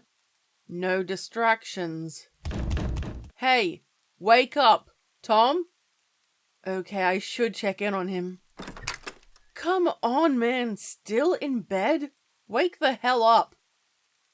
Good, finally awake, now I can get back to work. Now, where was I? Oh yeah. I'm in the middle. Some unlikely and spooky events have happened, both in the story and real life. The hard part is deciding whether or not to leave it on a cliffhanger or give it a nice polished ending. A happy ending? Or a sad one? Or perhaps something bittersweet, leaving the reader with an unresolved feeling. Okay. I think I'm going to leave it on a cliffhanger and see what the audience thinks about it. I wonder who will guess and who won't. Ugh. God, hey, get some cough drops when you're out. You sound like you're about to keel over and die. For fuck's sake, I'm trying to write here. Die in your own damn time. I have a deadline. Okay, so... Oh yeah. I've heard to let a story rest for a while, because if I keep reading it, I'm gonna throw my PC out the damn fucking window. Put it aside, come back and read it with fresh eyes, or get a friend to read it over. Get some feedback. Now, if you're sensitive about the story, always remember, you are your own worst critic. And you'll end up saying even worse things about it. Remember, some people are just meat for the grinder. Not your audience, and that's okay. Anyway, since Emmy was still here and hadn't given us a cent for rent, despite being here 90% of the damn time, I found her standing in the kitchen, blank staring at the wall, in a state of semi-undress, wearing her boyfriend's oversized shirt and her underwear, slumped over and looking kind of vague. How much did they do last night? Hey, do you think you could look over my story? Give me your thoughts? Yeah. After your coffee. Damn, what a night. I figured I'd get back to work and email it over. And, hey, Em! Stop following me. I'll send it over, and you can get to it whenever. Em! I told you! It will be later on. Oh, damn. She really did have too much last night. She always. Keep distractions to a minimum. I gotta get out of this rental, I swear. Okay, so adding feedback to the list. What would I recommend for that? Okay, nice. And I should probably check the good old grammar and punctuation to make it understandable. Easier to read and all that. I hate this part. Trying to convey emotions and feelings the main character is experiencing without outright saying it means you need to rely on body language, subtle signs, growing emotions, all things an alert reader could pick up on without the character realizing it. It's a bit of a balance, I guess. And just a sec, it's stuffy in here. I need to open a window and let some fresh air inside. Ugh! What's that smell? I'm gonna have to aerate the whole damn house. I bet Tom hasn't been cleaning his damn room again. I swear, if we get ants or mice, I'm gonna kill him. Oh, Em. Hi. You're still here. Nice. Could you give me a hand and open the doors and windows in the front part of the house? Smells worse here. Well, can you deal with that? Thanks. I should tell Gaz to tend to his girl because this is absolutely stupid. Keep it down out there. Stop messing around. Another thing to consider is the different characters in your story. Who are they? What is their role in the story? Do they help or hinder the protag? One time, I wrote a story and added a character early on, only to have them randomly disappear. Or only introduced for the smallest section, which is realistic, I suppose. How many people do you see in your daily life that you never see again? Even if you return to the same establishment. Sure, it might increase the likelihood. I suppose if this was a scary story, it would be Gaz, or maybe Tom, Frankie, or maybe Stephen. Referenced briefly and never seen again. I'm so close to being finished. I want to have an ending that will conclude the story and let the viewer ponder what could have happened. That, or perhaps they've already fallen asleep by this time. When they sleep, it is easy to implant memories inside them. Okay, I think I've got it. The protagonist will go to sleep and wake up. No. That damn trope gets used too often. At least I didn't add a random zombie to the story. Think, brain, think! Maybe sent to the psych ward. Finally consumed by the entity. Becoming completely withdrawn into the shadows world. No longer interacting with it. Keep writing. Why were the endings always so damn difficult? Aha! I'll write about how the gradual impact caused them to destroy themselves. I don't want to add in any additional character, or have a final say officer to conclude the story and give it a nice little polished ending. This is Officer so-and-so reporting on the crime, blah blah blah. Some stories this technique works well. Thing is, why? Not everything about our world is explained yet. I need a stretch. My muscles, my wrists and fingers are tight. Deadline's approaching. Get back to work. What the hell is this? I told them not to disturb me while I'm writing my story. What the hell do you want? There's no one there. I could have sworn I heard someone. I'll take a quick look around. Ugh. Look at the carpet. We're never gonna get our bond back. Okay, so it looks like they've all decided to head out and leave the front door open. Oh, wait. A post-it note on the fridge door. Let's see what it says. We will never make noise again. And no time when they'll be heading back. Okay then, bit dramatic. Passive-aggressive much? I bet it was Emmy writing that. Nah, being passive-aggressive is more Gaz's style. Okay. I think I'll come up with something quick and wrap this up. Just so I don't have another unfinished story or series lurking in the archives. I should go through those someday and see if there are any hidden gems I can bring to life. She will never finish us. We will haunt her until she does. There'll always be more of us. We'll call for her to give birth to us. The Shadow Man kept calling, removing the faces and identities of those around, only for his victims to turn into shadows themselves, going forth and reaping to fill their aching hearts. I don't want to get into showing and not telling territory. Damn it. The more people devoted themselves to it, him, they would find themselves losing their identity. And over time, they would become shadows. Or, here's part of what I have so far. I guess I'll finally get around to naming the character. No secret meaning or anything, just a plain name. Susie, too young or old, I want them to feel easily replaceable by the audience. Like they could become the protag.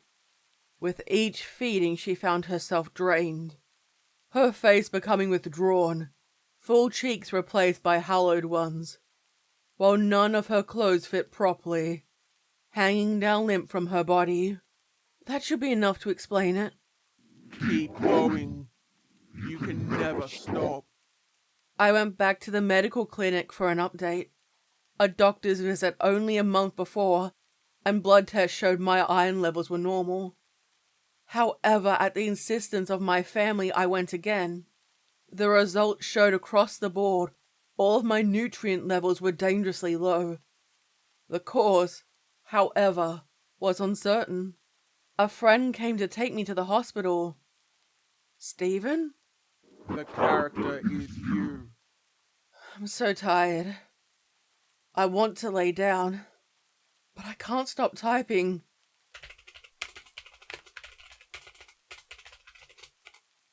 You'll write until you die, as will they.